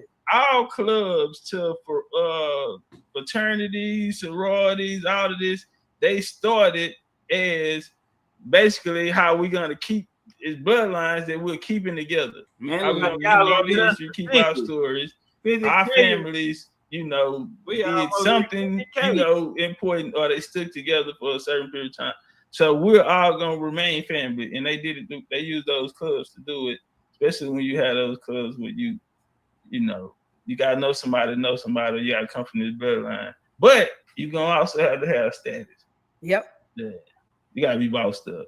That's crazy. Oh man, this was dope, man. I'm gonna have to go back and rewatch this, like as a patron. You know what I mean? I'm for real. I'm gonna have to go back and rewatch this.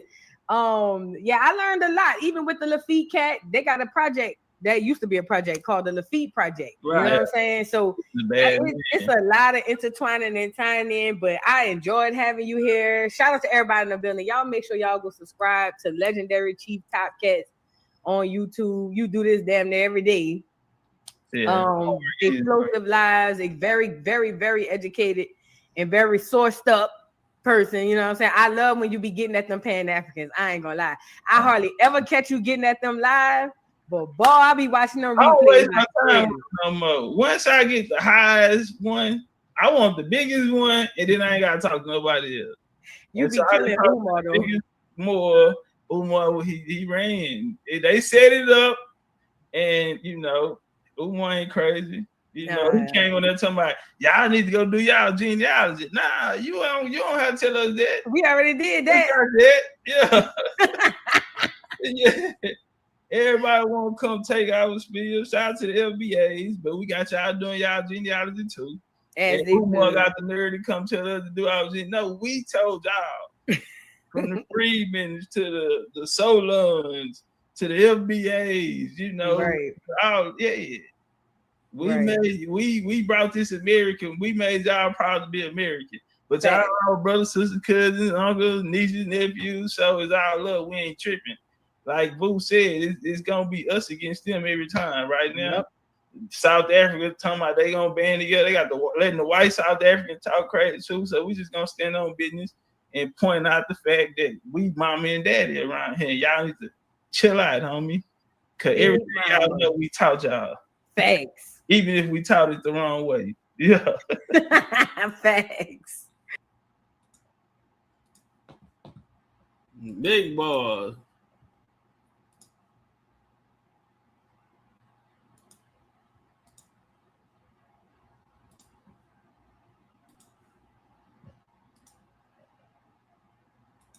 You know, of course, us connecting back with our family. I'm an author. I have 2 books. I also have 2 children's books as well. And I've been doing this here. This is my 4th year, so I'm still a baby, you know. But them ladies over there, they ain't playing, boy. Part of my mission is they will eat your lunch over there, everyone boy. To understand that we all have a story and that we all come from somewhere. So hey, that boy, them ladies over there ain't playing. Very beautiful skin he had, boy, I tell you. But me, myself, in I'm Jesus' name. Side of Indian. On my mama's side, we was always raised in Cherokee. We have family in Texas since 1836. We came out of the Indian Removal Act from Alabama. And hey, who the other 6 people? I see Eds. Who the other niggas that's still in the back? Chief Mingo actually assisted in picking the location. And so I come from the teacher line of the society. We still have our land down there. And like I said, on my mom's side, I have Cherokee. That's what's up. I didn't know you were by way of Alabama. I know you big Texas, but I didn't know it was by way of Alabama. That's dope. Yeah, Alabama. I got Louisiana roots, you know. Yeah, I know it. Yeah, I'm from Texas, so you know we all got Louisiana roots, you know. Yeah, that's what's up. So Big Chief Topcatz in the building. So today we were getting into the Freedmen thing. I was telling them that we were talking about it on the channel earlier. We were speaking about, oh, my bad. Before I get into that, your books. Promote your books. Okay, I actually want to got a P.O. box or something. I want to sing some. So I have 2 children's books. This is my first book, The Making of African American, the Cherokee Princess, Turtle Island. And on the back, I have my grandma right here. Oh, that's dope. On the reservation, you know, that's what I do it for purpose. And then for younger, smaller children, I have I'm Not Black, I'm Indian. This is the children's book. This will be for the young one. This right here probably my best seller. American Bloodlines of the Garden Civilization. They go into a lot of deep history right there. And I call this the Indian Bible. I'm not black, I'm Indian, the miseducation of Black Americans. And you can get it on BigChiefBCU.com or Amazon. And boo, send me something, send me a PO box or something, and I can make sure I can get that to you. Hell yeah, I need that. To merge too, you know what I'm saying? Yes, Big Chief University. Tell them about that. Tell them about Big Chief University. Oh, Big Chief University is something, we came up with in 2021. And we started off as a genealogy group, people, looking for their family, and we became a family. And a lot of us took the journey together.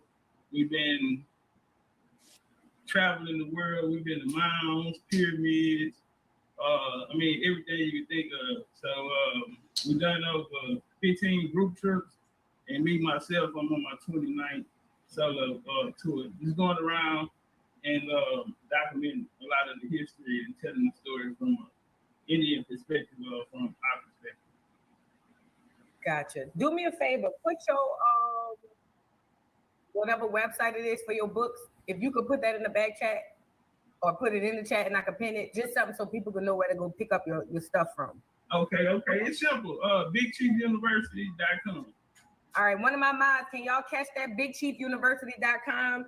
Pin that, put that in the chat so I can pin it, and we'll be able to go check out the books and the merch and everything. Appreciate the likes, y'all. Appreciate the likes.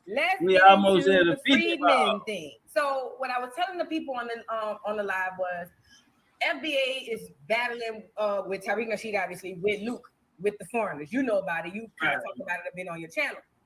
And what's happening is you got a lot of people that are trying to step in on the reparations movement that the FBA movement has. And with that, it's causing a lot of strife because FBA is saying, listen, we are our own thing, we only dealing with us. And then these other immigrants are coming and saying, but we all the same. So with that being said, I was talking about how words matter. And like, if you say African American, that includes anybody from Africa residing in America. FBA, I was going down the terms and somebody said freedmen. Now I agreed because I thought that freedmen was more distinctive than any type of Black American. But you were telling me that there's a group of freedmen. Can we talk about that a little bit before we get into the bill? Yeah, the freedmen, the group. You mean the historical or the people today? The group, before we get into the historical piece, because I didn't know anything about them. Sorry. So it all kind of built off of ADOS.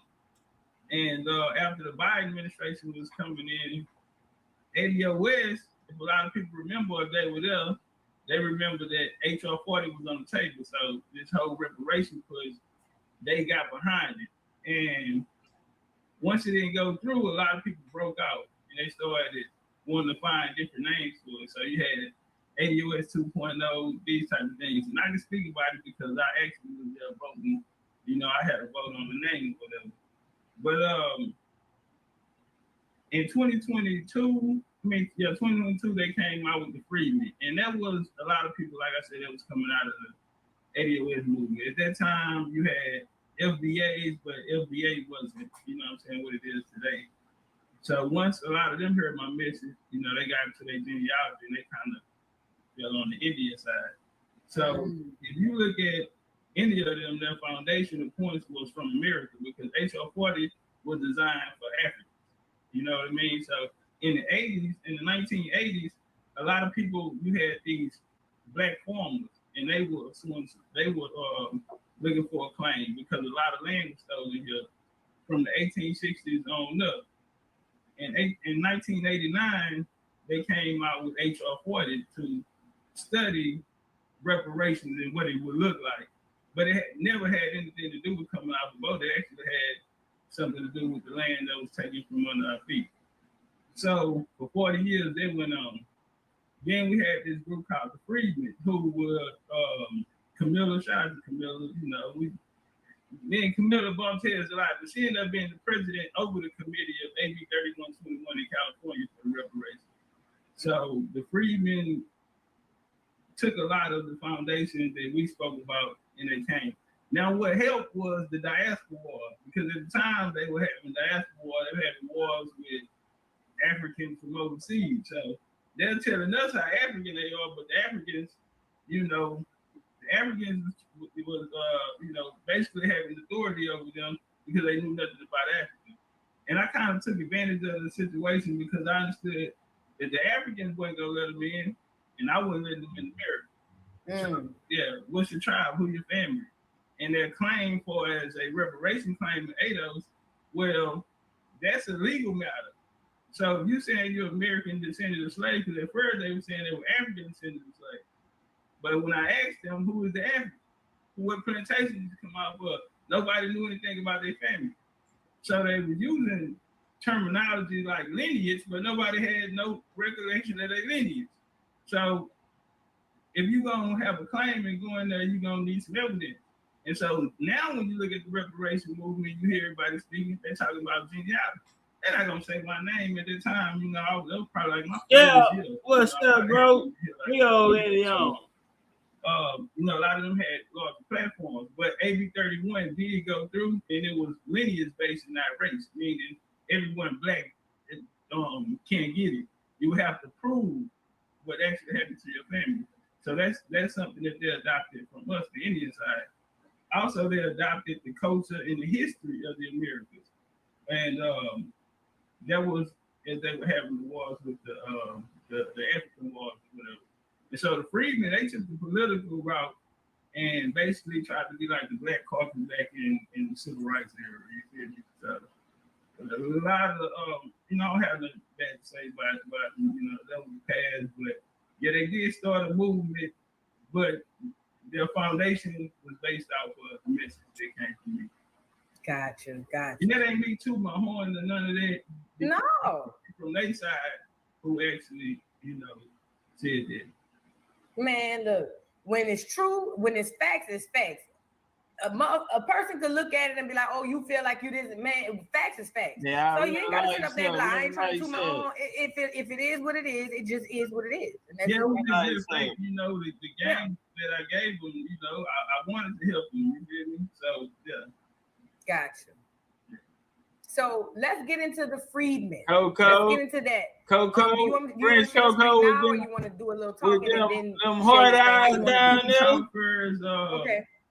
So coming into the freedmen, this whole freedmen. Hey, hold on, y'all, before we bounce out. Coco, y'all still coming to Mexico. If y'all come into the pyramid tour with us, please get at least half of y'all registration took care of because I gotta pay the bills. I gotta start booking now.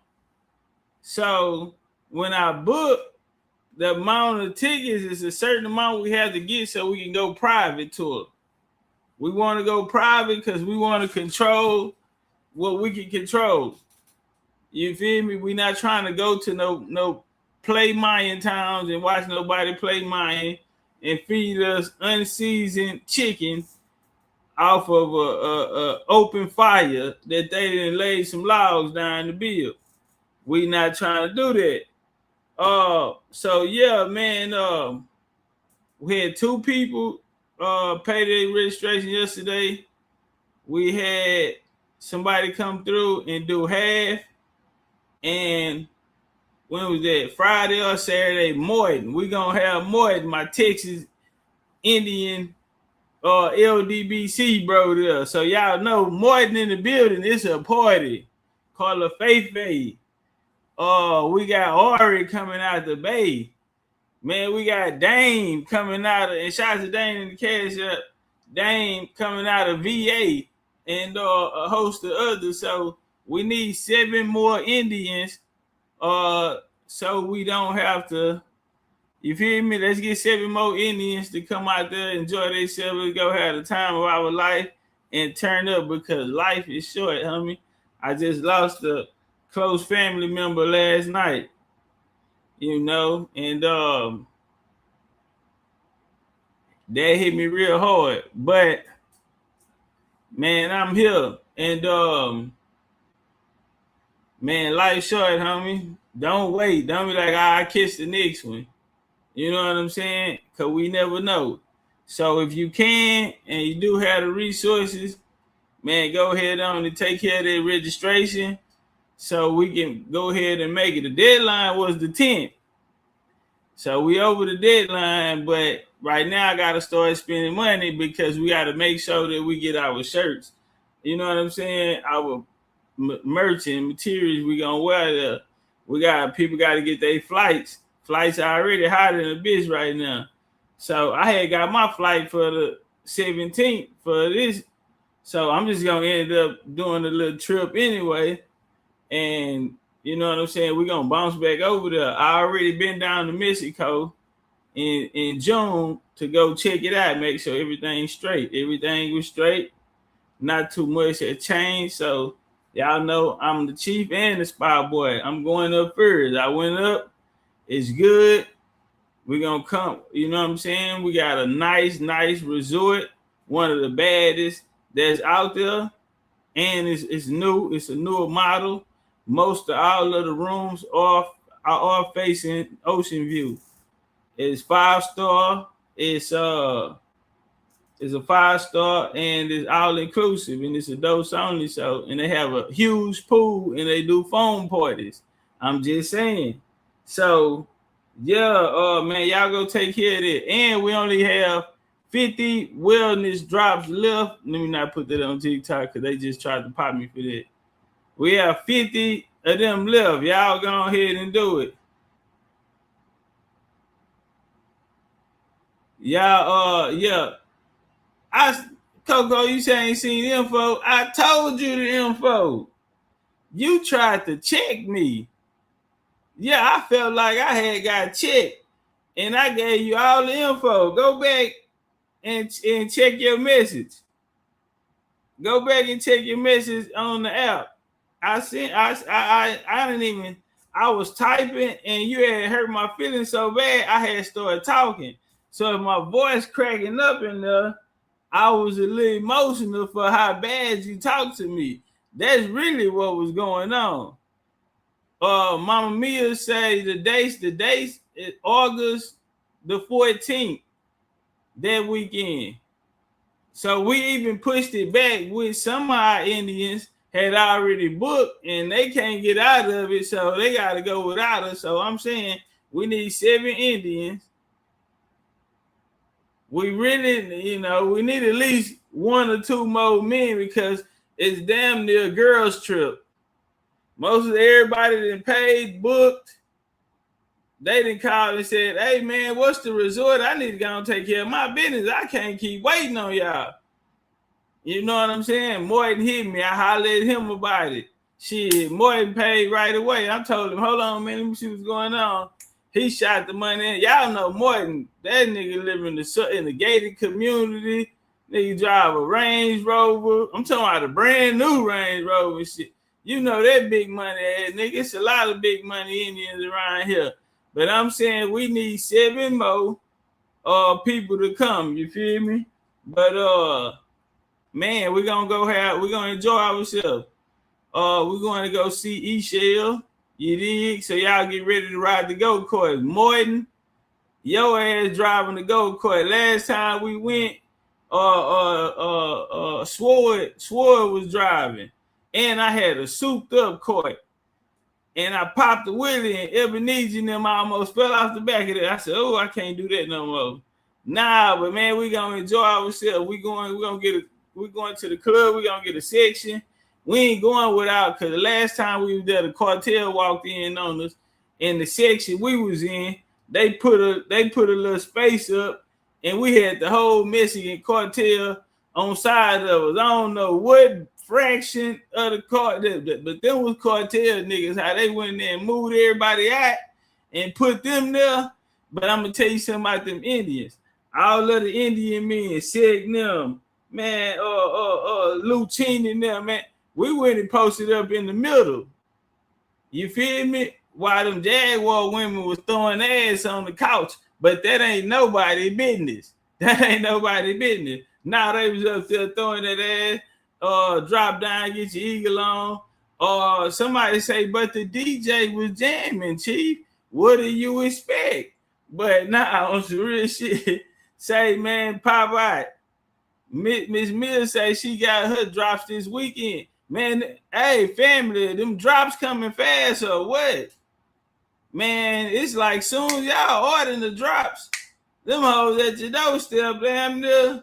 Nah, listen, it was a lot of work, but I just felt blessed because I'm like, man, people don't probably never even heard of this cleanse, parasite cleanse, and man, the support. And so we're gonna bring a lot of wellness, you know what I'm saying, man. Y'all know my journey. I spoke about it earlier, you feel me?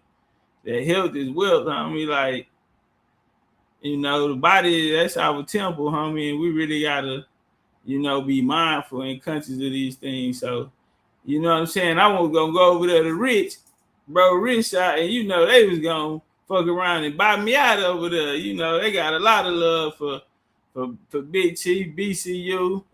We was over at the homie elder spot the other day, man. Everybody, when they see me, they always shout out BCU. Yeah, man, shout out to BCU, man. Nigga, Dane Calloway the 13. Them niggas, they gonna say what's up, Chief. They gonna, man, what's up with BCU, man? Cause y'all some rebels, y'all some real rebels and steppers, man. Yeah, man, y'all, they already know y'all on some real Indian time, man. Them some real Indian. They see them niggas, man, what's up, BCU? Them some real Indians right there, man. Game tight all the way around the board, man. And so, yeah, man, we need 7 more people, and we're going to go turn up and go private. You feel me? And we're going to enjoy ourselves, man. We got some good people. We got a lot of new people. So, we got a lot of new people coming on this one. So, man, it's the 3rd annual one. And, you know what I'm saying? It's history, homie, because not in our time have we seen, you know what I'm saying, anyone do it. So us being the first or some of the first to be able to lay the blueprint, because one day it's going to come where it's going to be a gang of people out there. You know what I'm saying? And, you know what I'm saying? We just putting the bricks down right now and laying that foundation, you know what I'm saying? And then putting them footprints in the sand, you feel me, for other Indians who want to, take their journey and their trip.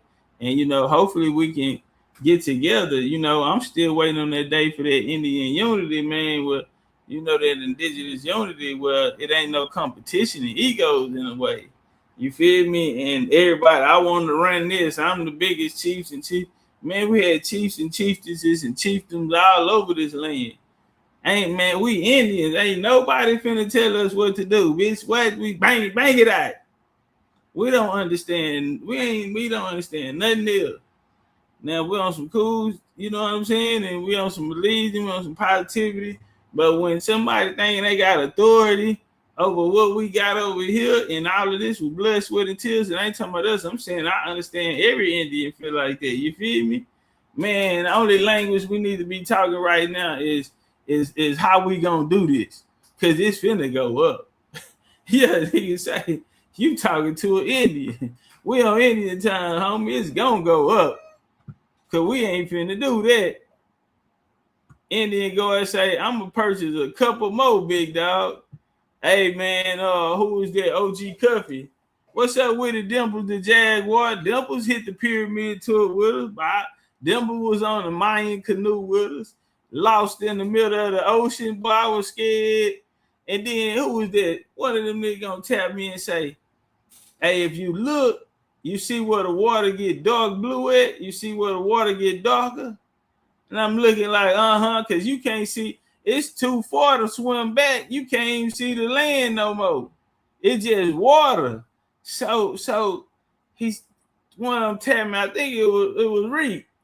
I think it was Sword. He's like, hey, you see where the water getting dark at? And somebody else say, yeah, that's where it get deep.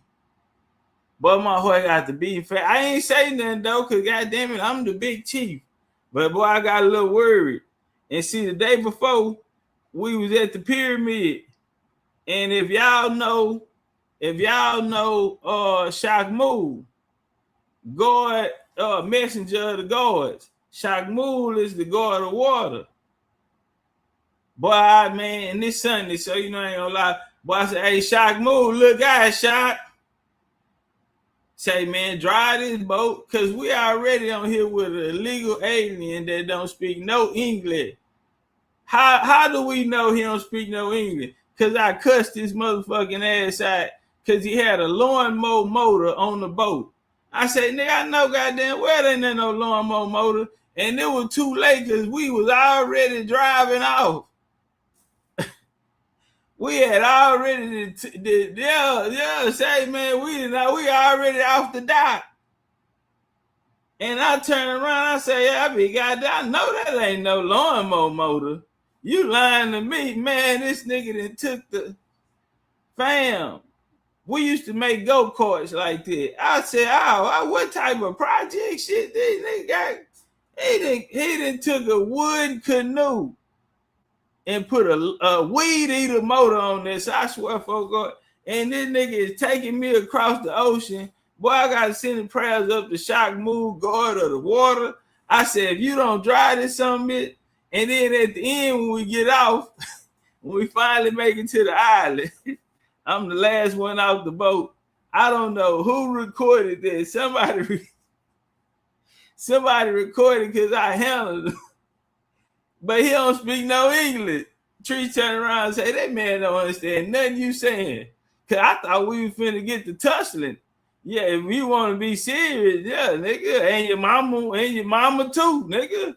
Yeah, nigga. Fuck your mama and your dad. I started tripping. Tree said, that man don't understand nothing you saying right now. So we get across. He drove the shit out there, but he got us there safe. And somebody recorded it. Geechee or somebody ever needs, you always record. Or probably no satellite. Somebody no satellite and them left and went to Tokyo. Yeah, they went to the pyramid, and the next day they went to Tokyo, Japan. So Bob bounce off, and we get there, punch the dog. They already off. I'm the last man out. And I said, hey man, I know I gave you a hard time. But you the best goddamn, I told you, you the best goddamn captain on this island. Best captain on the island. You got my vote, nigga. Y'all ain't got no dollars. We need to tip this nigga. Cause boy, I thought, man, it was one of the military in it. We got BCU got them old military veterans in here. And they looking nice. You see that right there? You see where the water get darker blue at? That's the deepest point. I said, oh shit, hell no. We all finna die. Ain't this about a bitch? We all finna, cause I stood up on one side of the canoe and the whole thing almost flipped. And then the Mexican, since they telling me he don't understand English, he turned around and tell me, too much tequila. He telling them too much tequila. And say, I'm a Texas Indian. Nigga, don't tell no joke on me and everybody laughing, nigga. Now we gotta get out there. Nah, cause you done tried to play on me. Now I gotta go on your shit. He talking about too much tequila, cause I stood I'm telling the canoe so small. So I lean over. They stop us talking about look at the fishes. They got all different colored fishes, fam. If next time we go, we get a fishing net, we tell them the Mexican to sneak us some of them fish. Bro, they don't make them fish nowhere else. We don't got them in America. These motherfuckers got every color on the rainbow on them. I'm talking about beautiful. And so, because first when he stopped, he started throwing little strips of tortilla in the water, right? So everybody like, what the fuck he stopping for? We don't know if they finna try to rob us, if they finna say, all right, where's the US dollars? Wallets, keys, yeah, goddamn, take off his cowboy had to say wallet, keys, credit cards. Yeah, I ain't know he even start passing the offering plate around them up. So, yeah, I had a little 20 slid in my sock. And hopefully that would have, hey man, it's all I got on me. That was my lunch money, but shit. So yeah, he throwing it in the water, and so Dimples come up with this magnificent. So everybody like, what they doing? Dimples turn around and say, oh, they taking a lunch break. And one of them Indians say, nah, they came and tell lunch break. He throwing it away. Somebody say, well, you know, it's probably molded. They don't like to throw food away. So he picking all the mold off of it. He throwing it in the water, I'm scared, and I ain't gonna lie. I'm looking around thinking of a plan of attack. Who I'm gonna get first? I'm gonna dive on one of it because we ain't just going. Somebody gotta make it back to tell the story. So I'm looking around, and then all the little fish started coming. So they want to show us the fish. And to keep it real, I got a little excited. I got a little excited. So I stood up, and I'm about 250 pounds, 240 pounds. And I leaned from one side of the boat because it's bars on the other side. I lean and catch the ball. Fellas, y'all know how we do it. And I try to look over, but as I make contact with the bars, the boat shifts over, nigga. Everybody almost fell out that motherfucker. I said, it's old plastic ass, 5 below ass boat. Nah, not as much money they done charged us to get on that, nigga. And then the message goes, so when everybody was safe and sound, we did have on life jackets. So now they shifting people around. All right, we need y'all three to move over there. Y'all to move over there to balance the weight out. And guess where they put my big ass in the back, in the middle. What the hell am I supposed to do? So what you trying to say? SA, you came and set me in the back. Y'all sit on this side, y'all on this side, put his big ass in the middle, and that's gonna balance the boat. So, you know, I did it for the sake, because damn, we down there just flipped over, but what the jokes and shit though. You know, all this unnecessary fly shit he get to speaking on, talking about too much tequila. And everybody go to laughing. And I'm from Texas, nigga. We get mad, our eyes start to tear up. Say, you know, I can't say what I want to say because I'm over there, but say, man, yeah, nigga, what Trey said, boy, punk, I kick your ass. You know, say like a motherfucker. Say for real. Caesar Chavez, my ass, nigga. You got, nigga, who is you talking to? But he gotta just say, we took pictures. Y'all want the pictures? BCU knew. He got some good shots of the pretty fishes. I couldn't even enjoy the damn fishes. But yeah, man, we need to get us a bag of them when we come back. I wonder what they go for over here in America. We get them paid customs. Man, I ain't fucking with y'all. We need 7 more people so we go turn up, man, at the pyramid. You dig? That walk. It's gonna start at the Civil War period. This is legislation that's gonna come after the, because okay, so I had to take us back to the establishment of the road to 100 United States, starting with 13 colonies. So we're in America. The people in America were identified as Indians. A lot of people say Indian go back to the 1500s, but actually Indian is a Middle English word, so it goes back way further than that. That's another topic. So as the U.S. formed, a lot of people think it's European or foreign influence, but it's actually a confederate of Indians coming from upstate New York, Canada regions, and their government systems are gonna go to war with the government systems in Canada and the Great Lakes, move to Virginia, and then in the 1800s we'll see what's called U.S. expansion. They'll expand down into the South Southern Georgia, Alabama, Georgia, and Florida. And I mean, I got a PowerPoint that I can pull up, and maybe we can walk through and we can see a few things. Yeah. All right, so let me see how to do this. Y'all like the video? Y'all get up in here and like the video. We got some knowledge about the drop. Y'all get up because I'm learning. I'm a student. I'm learning. All right, I see you added to the stage. Got you. That's easy. Okay. Like the video. Right here, we're gonna start with the U.S. Constitution. Yeah, y'all like the video. The U.S. Constitution, the governmental body in the 13 colonies was the Continental Congress, which also was produced by American Indians, quiet as kept. Now your independence, all of this here is gonna come from the United States. Now, what's gonna take place is you had, like I said, people from up north wanting to come down into the southern regions and basically implement their system. Appreciate them lights. Appreciate them lights. Kali, right. What up, though? This during this time.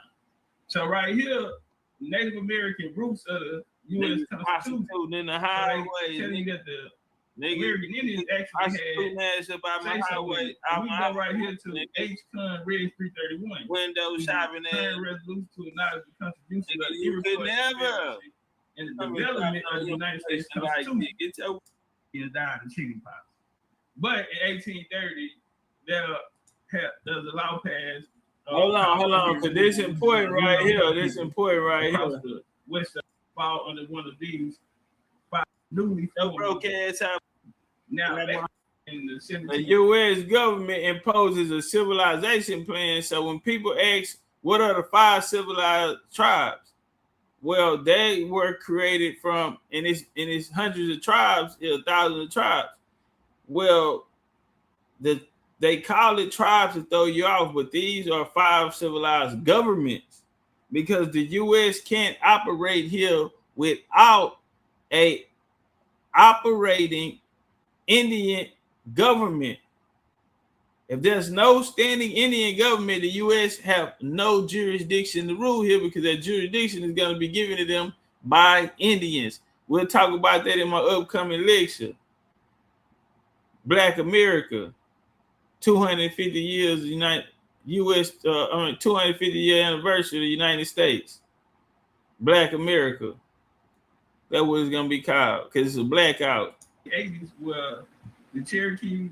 The Choctaw tell them bomb and nigga get out came under the they looking at it, assisted the U.S. The newly broke ass out. Yeah, so they got that. They assisted the newly U.S. Come on, Chief, you need to stay focused, fam. You're gonna piss me off. Let work. I mean, Horseshoe Bend, benefits have any claim to Indian. We sitting there entertaining somebody, you know, run me high. Nigga, chill out, fuck them niggas. On game. Their land, then they would have to fall under one of these 5 civilized tribe governments or bodies, right? So that was the purpose of what's called the civilization plan. Now, as they expanded, they came down into Georgia and Florida, and we'll have what is called the Creek Civil Wars.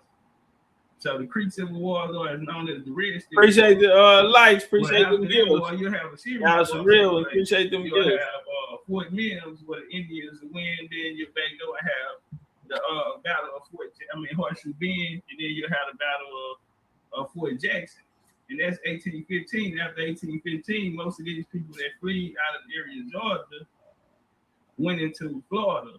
And 1816, that's when we get these people called the Seminoles. Now they're gonna fight. It says from 1816 to 1858, but they're gonna actually fight after the Civil War. So you have some 1830, 1870. It's very important because at this time they not already told us that appreciate the love and. But in 1830, who was that? Homie, I'm gonna call you KK. Oh, Kim K. I'm sorry, man, Kim. Across the west of the Mississippi. Scale, appreciate the light. Here's a map. Like the child. I ain't got that. 1860. Now, this is a map. Here in the lower, right here, the orange, dark orange, you'll see these are what they call slave states. Now, appreciate that watermelon. I want a real one right now. Freedom is gonna come about. At the time of the Civil War, people that was not, so 1817, for example, these places would start coming to the statehood as we know them today. So Alabama, 1817, that's in the statehood. So by the time we get to the 1860s, the Civil War, what's going to take place is in 83 they did at Emancipation Proclamation, Lincoln. Mm-hmm. So it's going to start in the Sea Island, in the Low Country, side Charleston, inside the Low Country, South Carolina. This came from down there. It's going to start with what's called the Battle of Port Royal, and this is going to be the system of the North coming down. I heard you speaking about the Quakers, Brother Dane speaking about the Quakers in terms of the freedmen, which is going to be very important because the school, after they set it up, after they take over Port Royale, it's called the Port Royale Experiment, and they've created a school called the. Appreciate the likes, appreciate the follow, appreciate the gifts. Got a My tour boy Roots King going Charles crazy. Big old Indian. You already know what's going down, Roots. Holy Experiment, I'm sorry. That's the guy. Now what's gonna happen is they're gonna go down to the Sea Islands. They're gonna use this form of religion and education down in the Sea Islands, and this will be the blueprint for their takeover in the South. So it'll start here in the Sea Islands. As it moves from there, at this time, like I said, in the 13 colonies, if you're not a part of the 13 colonies, which are the U.S. right now, then they have no jurisdiction. They have no legal jurisdiction over you, and so they don't have a title for you in it. So that's when we get refugees. When we hear the term refugees. Another term that was popular back then was called contraband. So these contraband camps. Now these would be the Indians that are around them. And like I said, a lot of this started from Indian wars, and when we hear the terms of slavery, as we go through them, Battle of Horseshoe Bend, Battle of Fort Jackson that I was speaking about, 1815. This is now the captures. The people who are captured in this here will be enslaved. So it's gonna be very important, but we're gonna get there. Now that will also open up cotton king.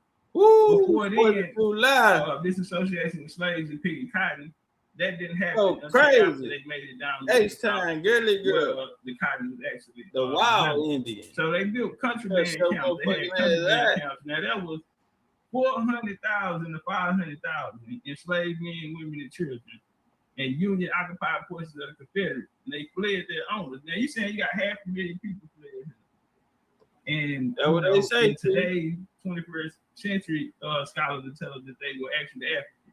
But we gonna prove that wrong. And this is the people who are basically being invaded by those coming out of the 13 colonies and U.S. expansion into the southeast. So you had something called the Moisture Sea Ebenezer Creek on the way down to Atlanta, and they massacred a lot of the what you call contraband. This happened December 9, 1864. Now, this is the reason you get Special Field Order number 15, what a lot of people speak about 40 acres in the mule. But this is double salute, famo. So it wasn't y'all was showing that something because they felt like needed to be done. Well, political tension around it. The real so they went to Savannah sitting with 20 pastors. And the biggest General Order number 15, and they promised 40 acres of abandoned land in the Sea Islands. Well, they sent a guy down there named Tunis Campbell. Tunis Campbell and the teachers and the people that actually came are not going to be from the areas of the Sea Island of the land that was confiscated. They were actually coming out from Philadelphia, Jersey, these northern states again that the Quakers are coming from. The abolition and also the Black Church, because we can't forget them because they play maybe the most significant role in this. So this is how we're gonna get General Order the 40 acres in the mule. Now instead of 40 acres in the mule, they came back and said, the Johnson came, instead of 40 acres in the mule, they said we're gonna create a Freedmen's Bureau. And the Freedmen's Bureau, it was named after O.O. Howard, who also was a Quaker, which is BCUBCU named after now, and I'm gonna explain why in this bill how that happened, because the education and the religion was the most important. So they're gonna come with the Freedmen's Bureau and religion. Now, 2 vehicles. They also came with the Freedmen's Bank. But once they came down, crazy. After the proclamation, you appreciate had that the love. Labor Convention. Before they would have the Negro Convention, the first in 1830, and Mother Belton in Philadelphia, the first Ambient Church. Actually, been there. I got a video of me there as well. So it's the Negro Convention started there. Through the church, through masonry and all this, and this is how they were able to keep these pipelines and these communications through different states. Well, the Freedmen's Bank, they said, we're not going to pay you right now. We'll put your money in the bank, and once you get enough savings, after a while, interest on the money, you can have your plots of land and you can, you know what I mean, go on to be successful. Well, after a series of bank robberies and, you know, they basically robbed them of all their wealth because it wasn't just poor people or cheap labor there. These were actually these actually were entrepreneurs and successful people put their money in there. So they ended up robbing them. Another thing they created was freedom villages. And you know what I thought this tap that screen. Hey y'all, hit the like We speak about one of the largest freedom villages. It was in George Washington, land, first president, I apologize. First U.S. president. Now, why is this important? Because this hit the land he lived on became a freedom village. A lot of people don't know Washington looked like us. Washington still have family today. Next time, boo, bring me over here with Acorn. We're gonna talk about these black founding fathers, presidents, and characters and stuff. I got it coming up in Black America, Washington lecture coming up in 2 weeks next Sunday. One be out of town next Sunday. Damn.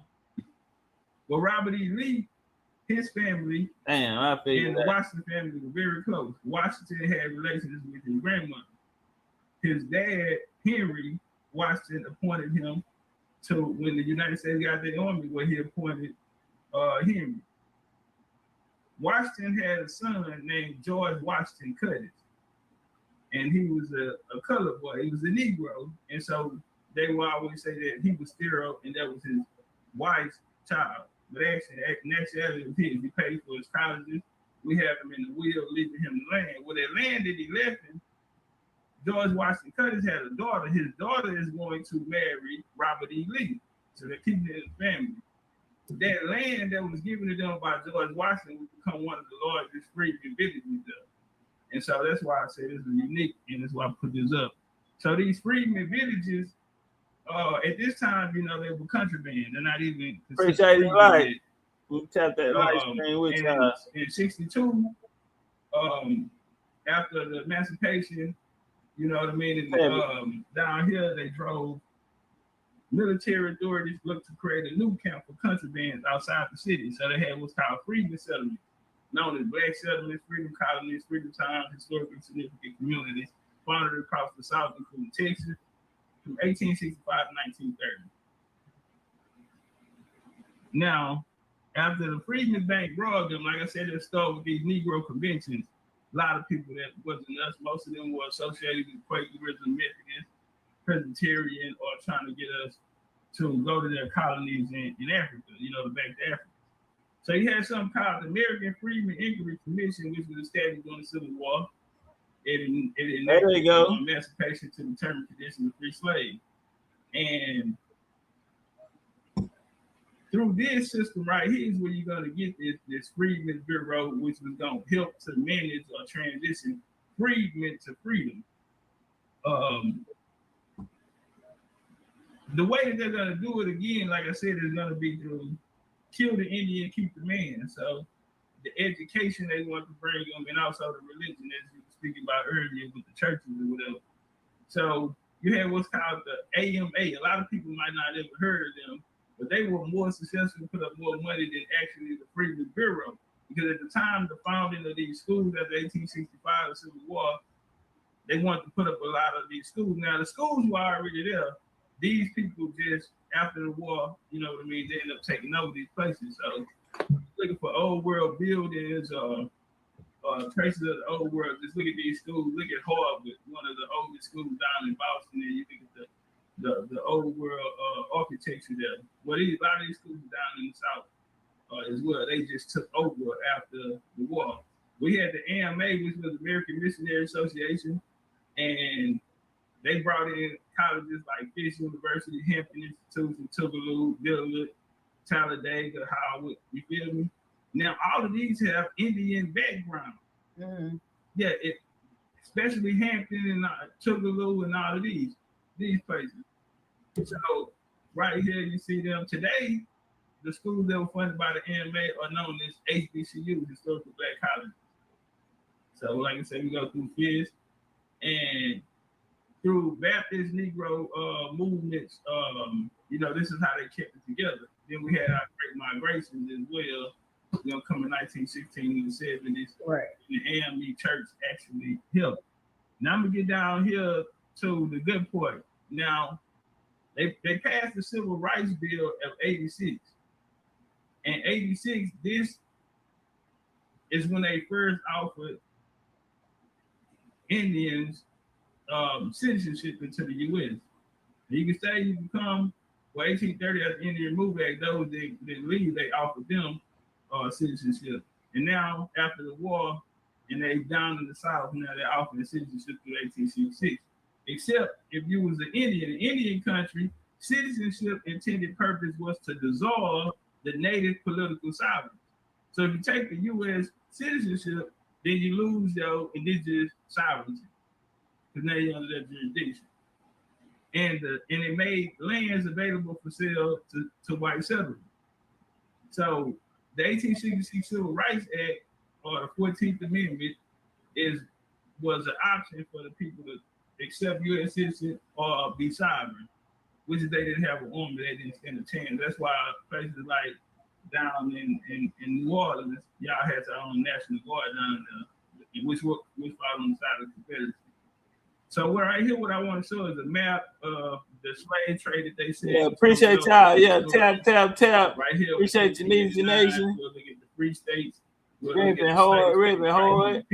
Rules. So it's 13 colonies. We're going to move up to 1850. All of this territory down here. Hey, y'all pay attention. Check this out. Slave territory.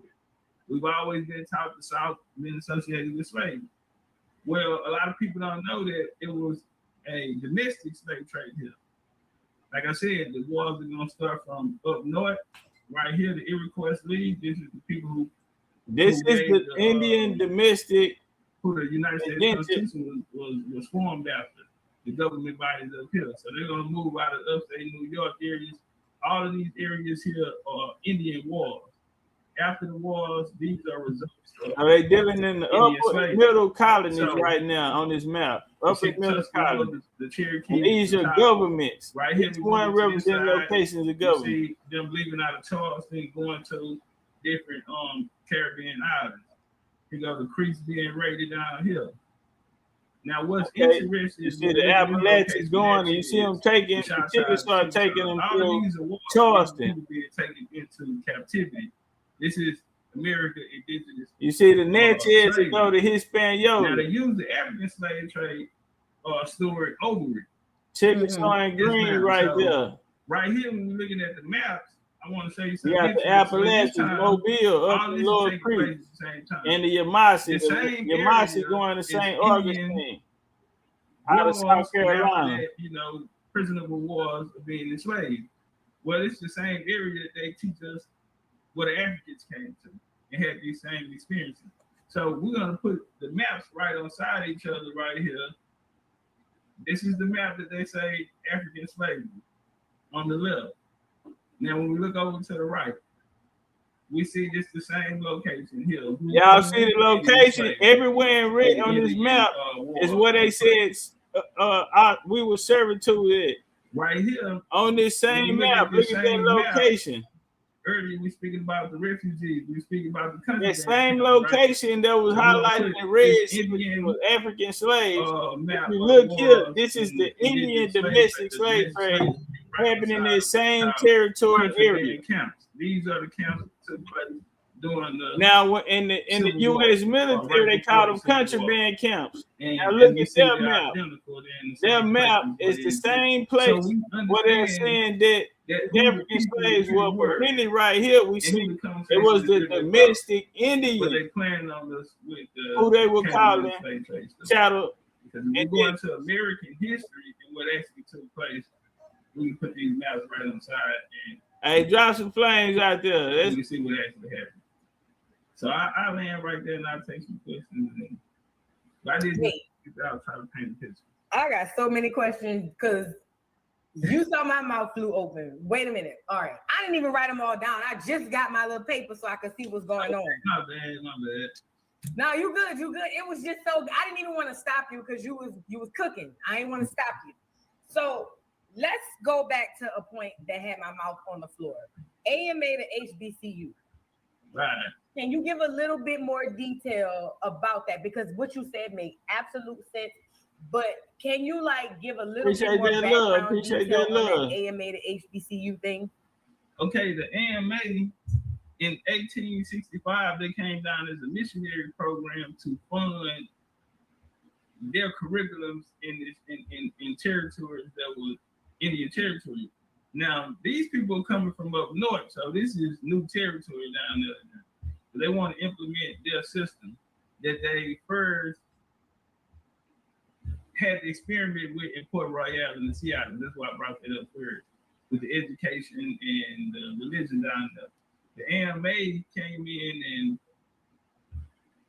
like I say, they funded more schools than the Freedmen's Bureau. And they put up all of the money. This is what a philanthropist came out of with the agenda of what we call kill the Indian, keep the man. Yeah, and so later in the 20th century, they'll be known as HBCU. And so those schools today that are historical black colleges, that's why they hold so much of our culture. And you from New Orleans, so y'all love to play with live instruments, trombones and drums and all of that. And if you look at college ball games or whatever, this was the culture, you know what I'm saying, that they came down here too, you know what I mean? So most of the schools that were set up down here were mostly like vocational schools because it was a lot of training in like Tuskegee. So you start with Hampton is the first. Then you have one in North Carolina called Livingston College, ran by Joseph Price. He passed at an early age. And so they came and found Booker T. Washington, and they got Tuskegee down in the South. And these became vocational schools where they actually taught the culture, you know what I mean, our culture, which was a different culture than other parts of America. Because I think one of the things we look at America today is 50 states, but back then they were different countries. And so that's why there was a lot of differences with the accent or with way of life. And so after the war, that's what actually brought a lot of that together. Them creating those schools down there for them to actually get the education and the culture and the ways of the workings of our commerce. Because we were doing international. Miss commerce. Tamara, You coming out of New Orleans, Tamara. have a big port down there. In the port city, so you have a lot here. So yeah, that's how it turned up. And they had help with the black church, which would be. And when I say black church, we got 100,000, 100K. The Methodist. Yeah, so they ran with the Methodists. The Methodists also had a big part in the schools that became HBCU. And you know what's crazy? It makes sense because when you look at where most of the HBCUs are, they are in the South. You got onesie twosies up north, but 95% of them are here where all of this stuff was going on. I'm just connecting dots like, wow, like I ain't know all of this. Grambling, Southern, yeah. All of those colleges. And it's funny you say that the church was connected because even when you think about us going to church in today's time, typically somebody going off to college, they talking about it, celebrating it at church. Most people in college come from the church. Right. You know what I mean? So yeah, it's fun. And then again, I grew up half church, half Jehovah's Witness, and the Jehovah's Witness was like, you don't need to go to college. But that was foreign to even my mama because coming out of the church, you went to college. Yeah, that was the system. Yeah, that was the system. So it was a lot of things my mama didn't agree with, but it's crazy because we were like, don't go to college. Like, these people are crazy. But you just make it so much sense to me right now. It's weird. And then also I wanted to touch on when you were talking about the instruments and the music. Even to this day, I went live a couple months ago when I went home to New Orleans. They had people still outside using instruments. Now everything's gone to this computer-based thing or whatever around hip hop and all of that. But there are still pockets of people who play instruments. And that is one of the things that how I was taught was always done in that area. Like you said, with the ports and all that coming in, the hospitality piece, all of that has always been there. So it's just funny because I'm just connecting these dots. Like, This stuff was right in front of my face, and I had no clue. Like literally no clue. Yeah, it was. I mean, a lot of the times, one of the first things, I think my first video on this conversation was about the culture that we live in is the culture that they said is American Indian culture. This is the only culture we knew. Right. People that told us where we getting these stories from, the culture that they raised us in. So if your grandma told you that her grandparents were Indians, the culture that you were raised in is obviously Indian culture. Right. And so when we start finding out things like in the book by Charles Hudson, Southeastern Indians, where he say what is called soul food today was eaten by the Southeastern Indians. This was a form of food eaten. Hey, y'all, we gonna go. I don't know. Barbecuing them, seeing us barbecuing with wood chips. Hey, hold on, check this out. All the way to the balls that y'all had down there with the fish. Hey, they trying to restrict the live, man. I'm finna get out of here. I don't know what we they were said wrong. these type of things back in the 1500s.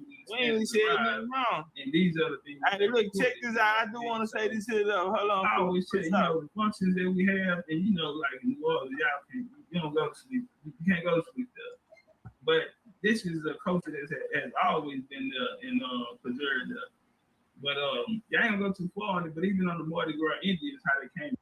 Hey, yeah, my bad, y'all. Let's make sure we make this live. You feel me?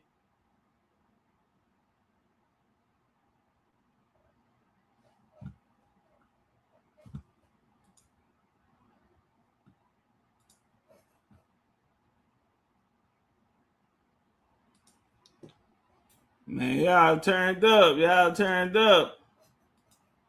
Shout out to Vu. We was in Houston, Texas at FADE, Foundation of American Indigenous Day. And yeah, got a snap with the legendary and Miss Vu, New Orleans, in a real in-John way. But we still ready to set up these governments though. The North,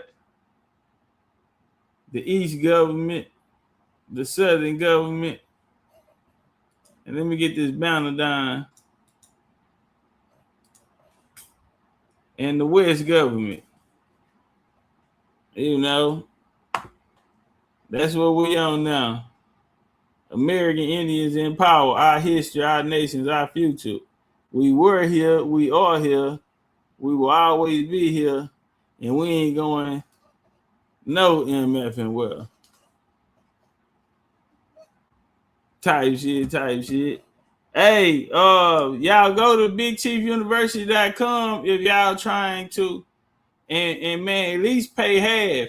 I'ma warn you though, if you pay your half and your ass don't come, ain't no refund, because whatever money y'all put in there is only enough money to pay for what we need to pay for when we get down there. That's why when we get now your flight and all of that, I ain't doing that. That's too much personal information. Y'all can take care of it on your own. But the things that we're doing, the activities and what we're doing down there, we gotta pay in advance so we can get our spot. Make sure we good at the table. So yeah, make sure we good at the table. So what I'm gonna ask y'all to do, is man, go get right. You feel me? Go on, take care of it. And Wednesday we're gonna have a meeting. That's gonna be the only meeting and the last meeting we have on it. Because at that time we need to be picking out our outfit. We need to be packing our bags. You dig? Cause we on the way somewhere. Alright, cause we on the way somewhere. Nah, and that's real spill though. So y'all be cool, man. Big old Indian. TikTok, appreciate the love. Pulling up, coming out, rocking with the kids. And the BCU family. As long as we got each other, we don't need nobody else. Indian gang, it don't bang. Indian gang, it don't bang. There you go. Yeah. Hey, let's get some flames in the chat, BCU. They know I'm a beast, I wake the giants up again. Shining once again. Ran it up, I told her mama, shot her my DMs. I'm right back in. Locked in. Shawty got that dress on for the block and try again. Think so when I hit it, sound like fuck a ad lib. Gotta ask again. Then she got the tripping off another yet again. Got a nigga feeling like a sucker yet again. Pose on my emotions, then I rush and let her in. Hey, yeah, the flight. Yeah, we gonna book the flights in Cancun. We gonna fly into Cancun. We're gonna fly into Cancun. So y'all get ready for the nightlife. Y'all know my rule. Y'all grown. You can do whatever you want. Make sure you have your ass up in the morning though. Make sure do what you want. You grown, yeah, but make sure you up. 5:55. We gotta get out there. We head to the pyramid. Your ass off your ass on your feet. 5:55 a.m. Y'all know the rules. Yeah, 5:55. Don't miss that bus. Now you know I can get us like 10 minutes of breakfast. 10 minutes. Hold on, man. 10 minutes. Somebody getting dressed. Y'all gonna go try to get something in your stomach. And yeah, cause it's gonna be a long day and it get hot out there, you did. But I love y'all, and that's my mother in time. Indian gang get on bang. If y'all got any other questions, hold on, let me check the trap before we leave back. Any other